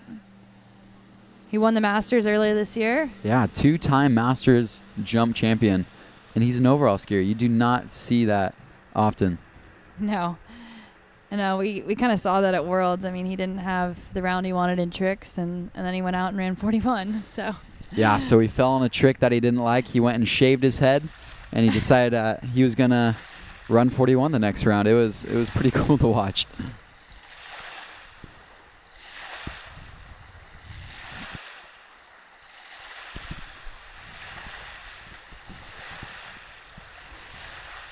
Yeah, he's the only skier to ever trick 12,000 points, jump over 230, and run 41 off. So I would say he's the best skier to ever put on skis. Joel Poland, jump number 2. It's interesting. He's so much earlier than everyone else at the 6, but he's so patient and still has so much speed. And just a little split, but that's still a huge jump. Still around 220, I think. Absolutely.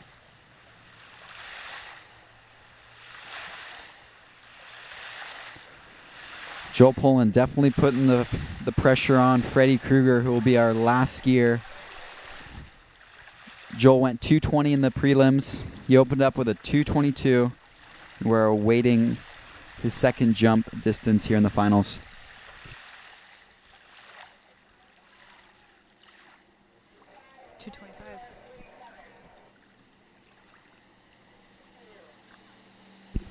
225-foot second jump in a tailwind with a little bit of slip. So impressive. But I know what he's thinking. He's thinking I need to go 230 to be safe. What do you think? I definitely think so. He is here to win. That's all he wants to do. I think we're going to see something special here on the third and final jump. Me too. And the wind's just dropping a little bit. Hopefully he sees that and adjusts. He looks like he's in the right spot. Just maybe a touch early for him. But he's close. I think we could see a 230.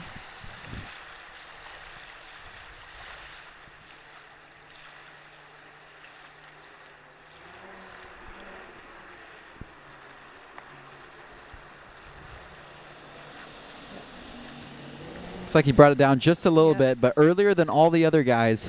One thing about Joel, he just gets so wide on top of that boat. Turning from definitely a wider point here. Gaining speed, and he's going to take that one home. Yep, you see that he just kept kind of going on the counter there. That wind, it's really, really difficult to, one thing about this lake is that you glide so well. It's shallow, and when it's a headwind, that's exactly what you want. But when it's that tailwind, it's hard to stop there. But he'll be happy with that 225. No worse than second. Definitely putting pressure on our final skier of this 2024 California Pro Am. And 225 and a tailwind is a long way to go. Huge. So Freddie's definitely got some pressure.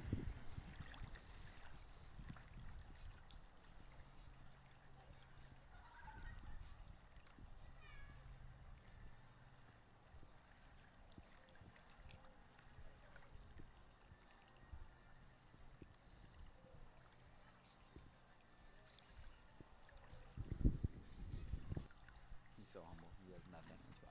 Like he could be like this.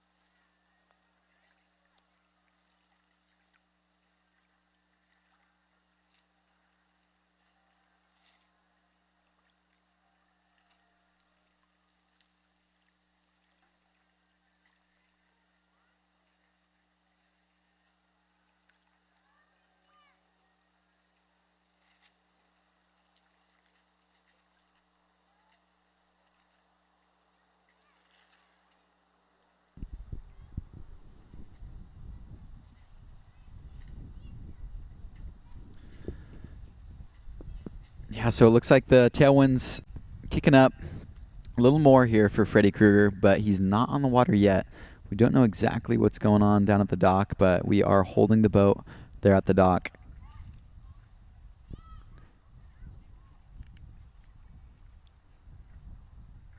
In the meantime, we have 350 people watching us on the live stream, and I want to figure out who the furthest person away is from us. So I know my please drop a comment where you're watching.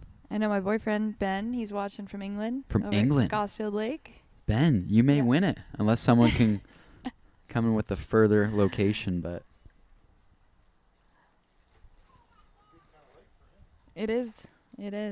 He stayed up till 2 a.m. and watched me last night.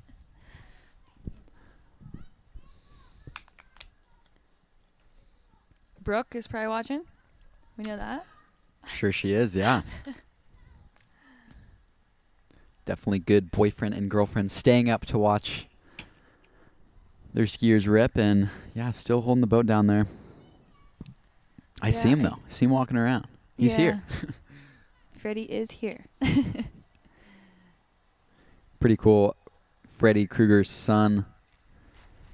Currently. It looks like we're going. Oh yeah, we're going. Yeah, so Ridge Krueger, which is Freddie's youngest son, became the youngest person to ever jump over 100 feet at the age of 10 years old. 106 feet. Maybe not. I think we're going to do a simulation. All right, so since we held the boat for a bit, we're going to do a simulation pass, possibly, but yeah, we're not really sure what's going on here, but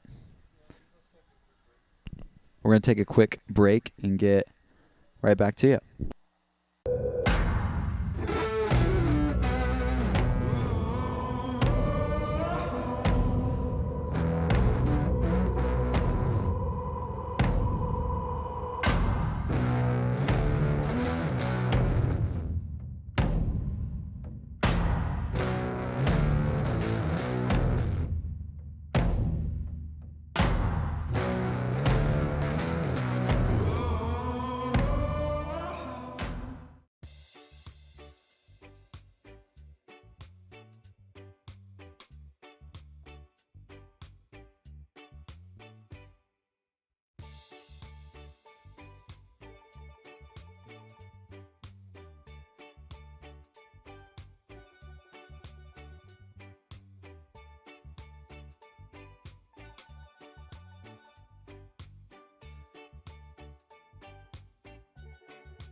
All right, we are back with live coverage of the 2024 Cali Pro Am here in Elk Grove, California.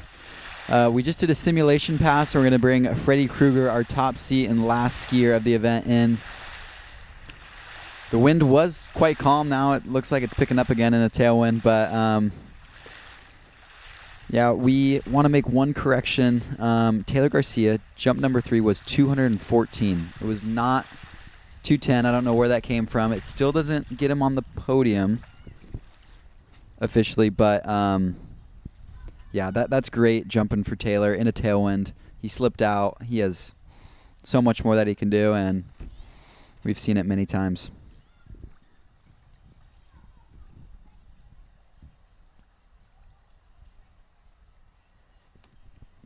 And we have the legendary Zach Warden in the comments on our YouTube. What's up, Zach? We're going to tell Freddie to bring it down for you. We were just talking about your 232 at Gold Rush. Such an awesome video. I had someone in the comments also say they're watching from New Zealand. Thank you for staying up and watching. And we even have someone watching all the way from the ski house in Tempe, Arizona. Johnny Maitland, shout out to you.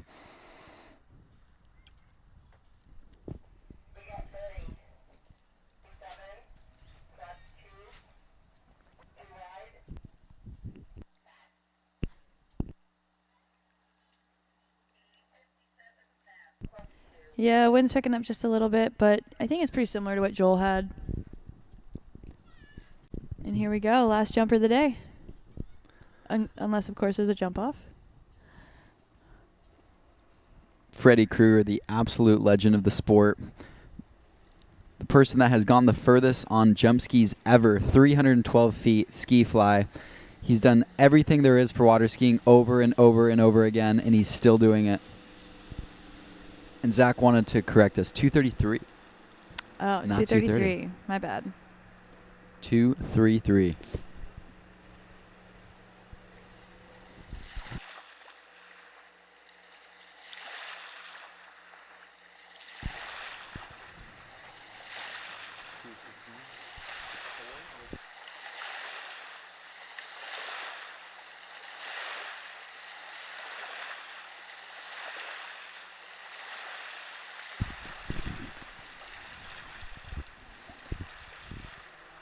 All right, Freddie Krueger coming in, jump number 1. He has to go further than 222 to bring the title back home to him.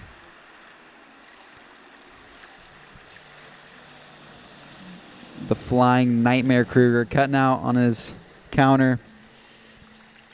He's so calm at the 6, even in a tailwind. So calm in his turn. Oh, that was late. Super late cut for Freddie. Yeah, not quite where he wanted to start there. Yeah, this tailwind, we've just seen so many skiers just kind of off with their timing. Yeah, you know, it's not bad in the air. Once you get to the ramp, you're fine. It feels really nice off the top. But it's just that counter and figuring out where to go at the 6. Hard to slow down.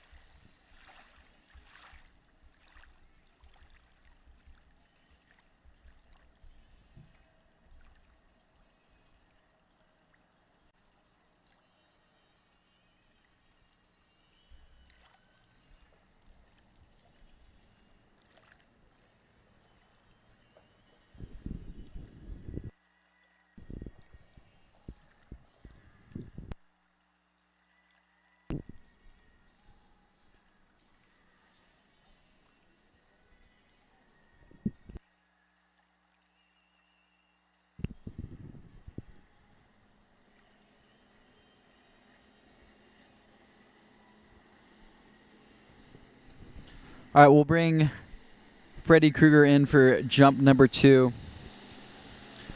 Of course, his wife, Karen, I'm sure giving him some tips on the way down.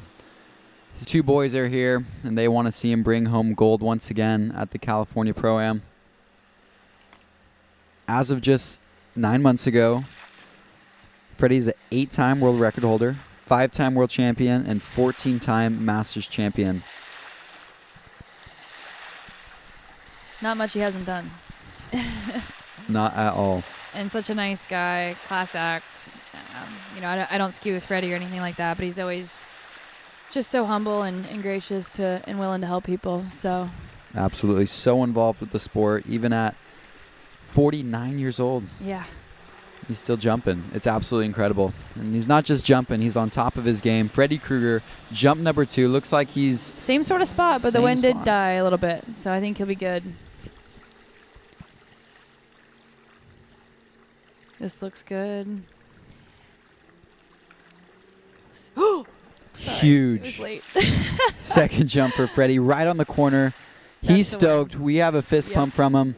I think he knows exactly what he needed to do. And if I were to guess, he just did it. We'll talk about timing. He timed that pretty much perfect, didn't he? I thought he was a little late. He was late. He was right on the corner. Looked a little wild from here, but absolute perfect air form. Freddie Krueger getting it done once again. Awaiting a it's 230? distance. 231 feet. Freddie Krueger, another California Pro Am champion. Congratulations to him. He is stoked, and he's going to head home.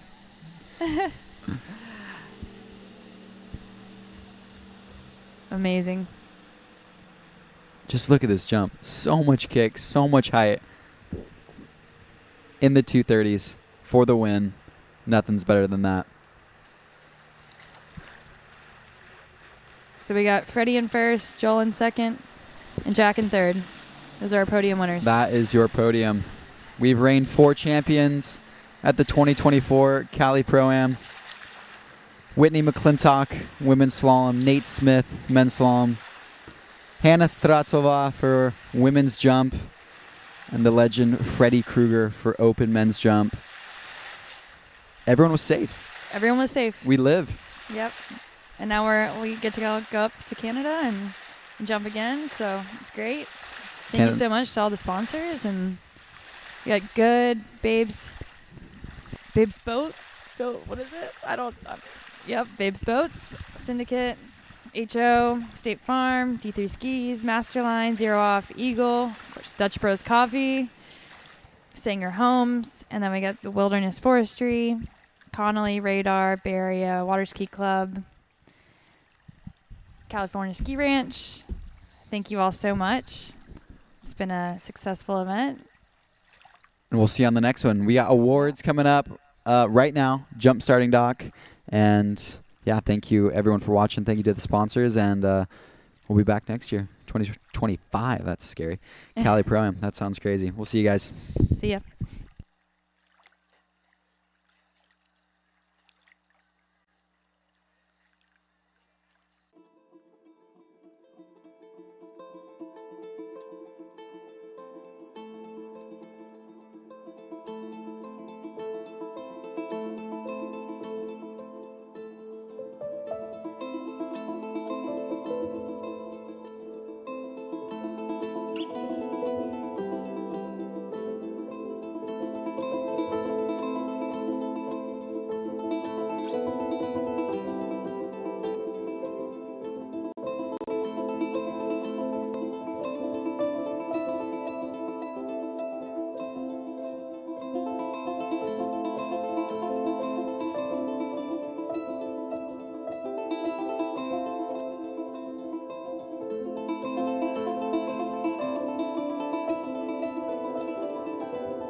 Waterskiing brand holds all 6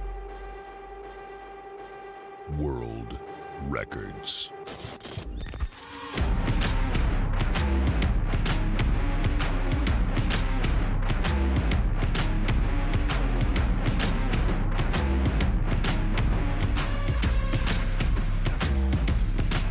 Masterline, made in the USA.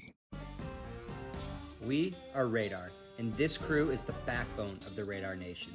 They live on the water day in and day out, devoting their lives to bringing skiing to the masses.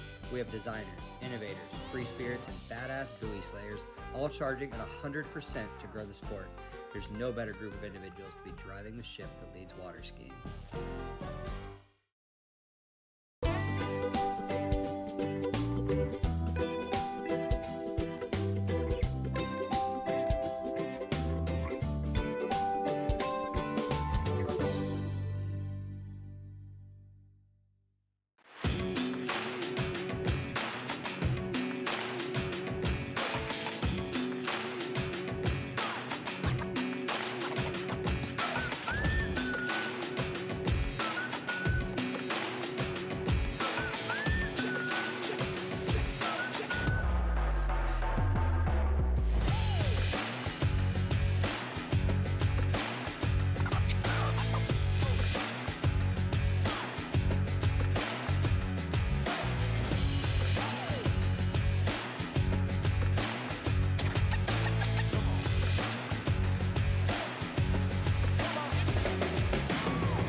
California Pro Am out here in Elk Grove, California. Thank you to all of the sponsors that make the event possible and these awards possible. Thank you to Greg and Deb putting it on every year. Thank you to all the officials and the homeowners here at Shortline Lake. We're going to get straight into the awards with the women's top 8, our finalists today. In 8th spot, coming out from Canada, we have Neely Ross. Neely, right here.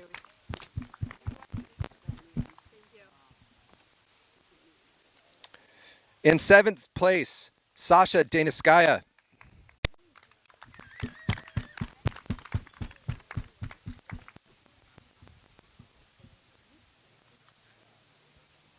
In 6th place, I believe on a plane to Ohio, Anna Marie Robleski. In 5th place, Allie Nicholson.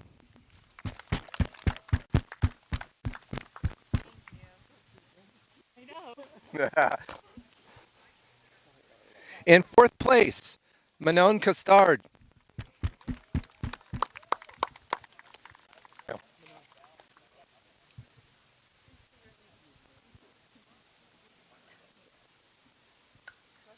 And in 3rd, Bo.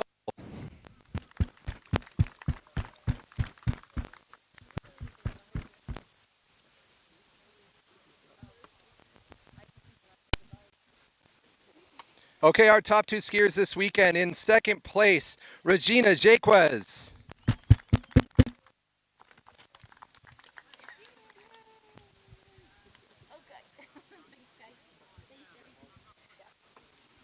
And your champion on top of the women's pro slalom event this weekend, Whitney McClintock-Reaney.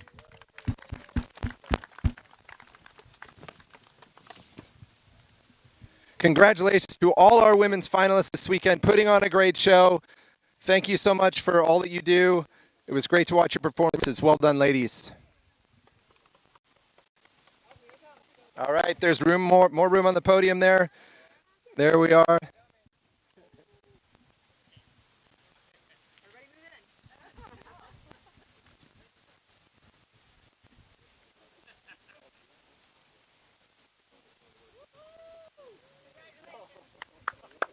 All right, again, thank you so much to your slalom finalists in the open women event.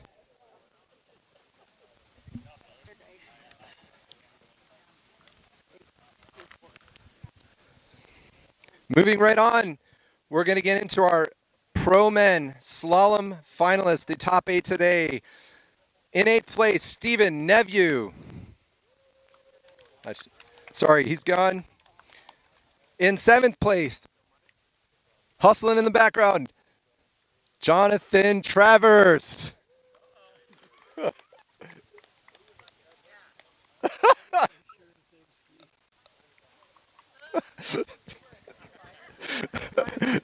John, you've been a crack up all weekend. There we go. With your bindings. Thanks, buddy. Yeah. Thank you, Debbie.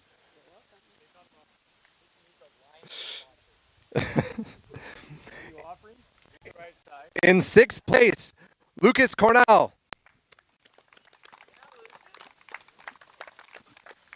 You guys can't afford bindings or what? Hey, I got the right liner with me now. Excellent. You want to rewrite? Yeah. In 5th place, Brian Detrick. Man, these guys can't afford bindings. No, I don't think any of you guys can. You're looking for a binding sponsor.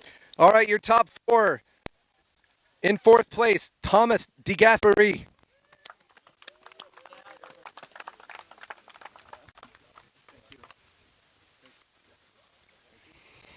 In 3rd place, Charlie Ross.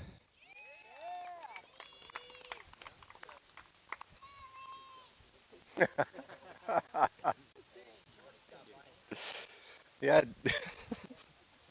And your top 2 skiers this week in an amazing battle. Thank you, gentlemen. In 2nd place, Will Asher. No bindings either. Trying to afford binding. You want that or you want to take it home? And your champion at the top of the podium, Nate Smith.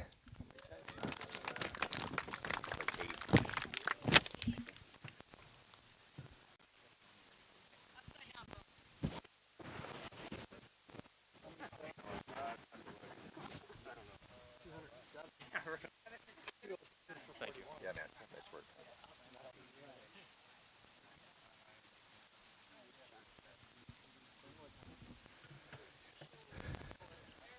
Your top 8 open men's slalom competitors this weekend. Well done, boys.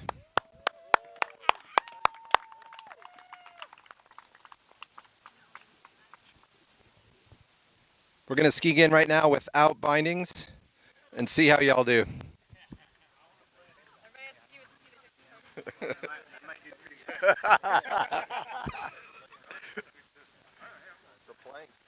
Yeah. We're going to keep on rolling right into our jumpers, still dripping off from all of their equipment. We've got 6 competitors in open women, and in 6th place, Valentina Gonzalez.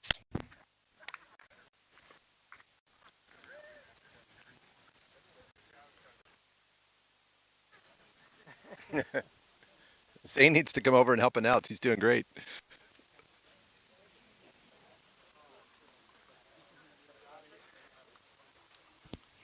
In 5th place, Sasha Daniskaya.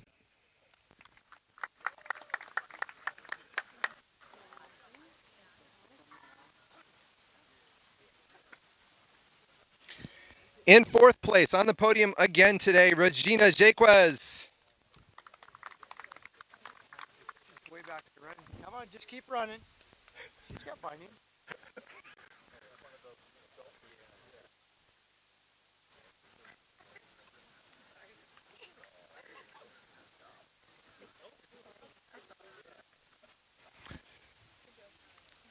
In third place, Brittany Wharton.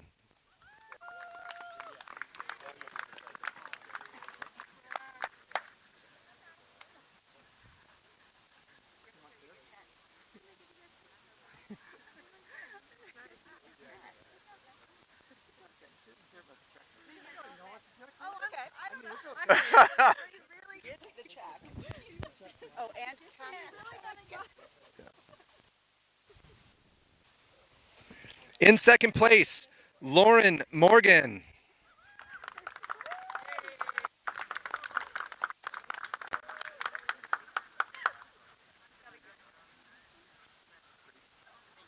Good job, Lauren.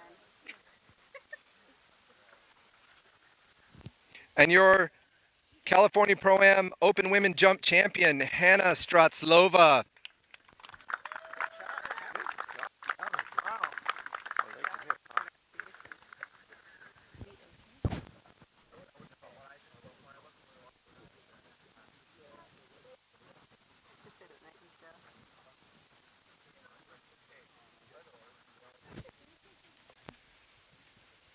Congratulations, ladies. Well done, great performances.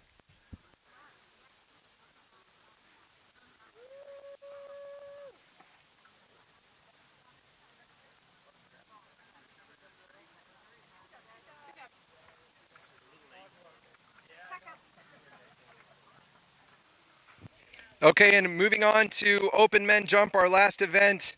Congratulations to our top 8 in 8th place, Emil Ritter.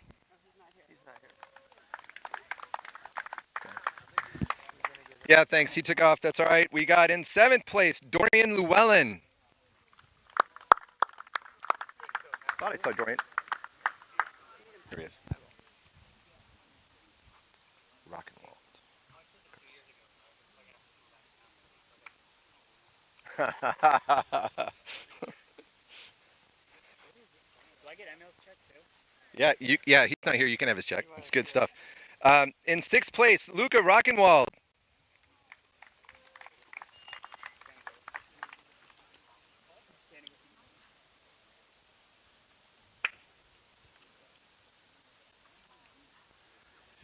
In 5th place, Taylor Garcia.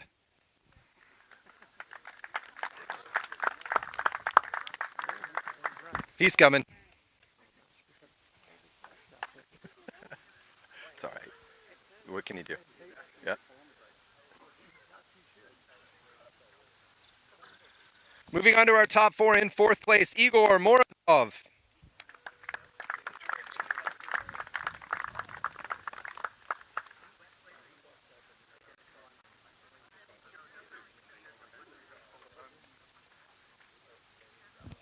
In 3rd place, Jack Critchley.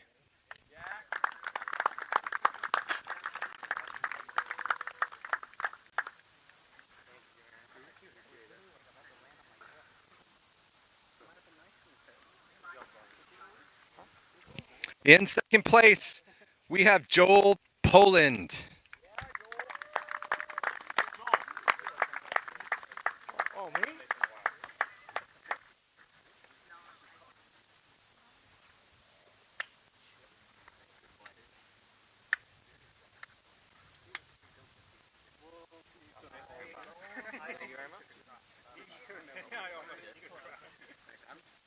And your California Pro Am Open Men Jump Champion. Incredible performance moments ago, 231 feet, Freddie Kruger.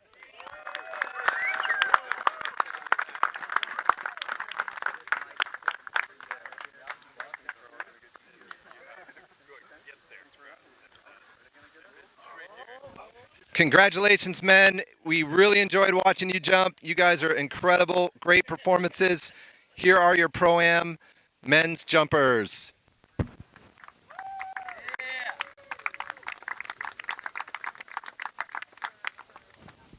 Again, thank you so much to all of our sponsors, everyone at Shoreline Lake, especially Greg, Debbie, your team, all of your officials. It was a fantastic event. Thank you all for coming out. Thank you for making the trip to ski here. It was great having you, and we hope to see you all back next year. Thank you so much. Same time, same place. Thank you all. Great times. Good stuff. See you next year. Skiing is fun. It sounds simple, but it's what drives us to build the best products day in and day out. Radar was founded and led by skiers who have instilled in us the passion to push beyond the norm and make better products. This passion fuels our desire to innovate and create. It means early mornings and late nights, red-eye flights followed by dawn sessions lead us to conversations that flow to progression. We never stop dreaming of what's next and what we can do to make skiing even better. Our constant desire to push the sport leads us to where we are now. We have fun creating every day so that you can have fun on the water. Just go ski.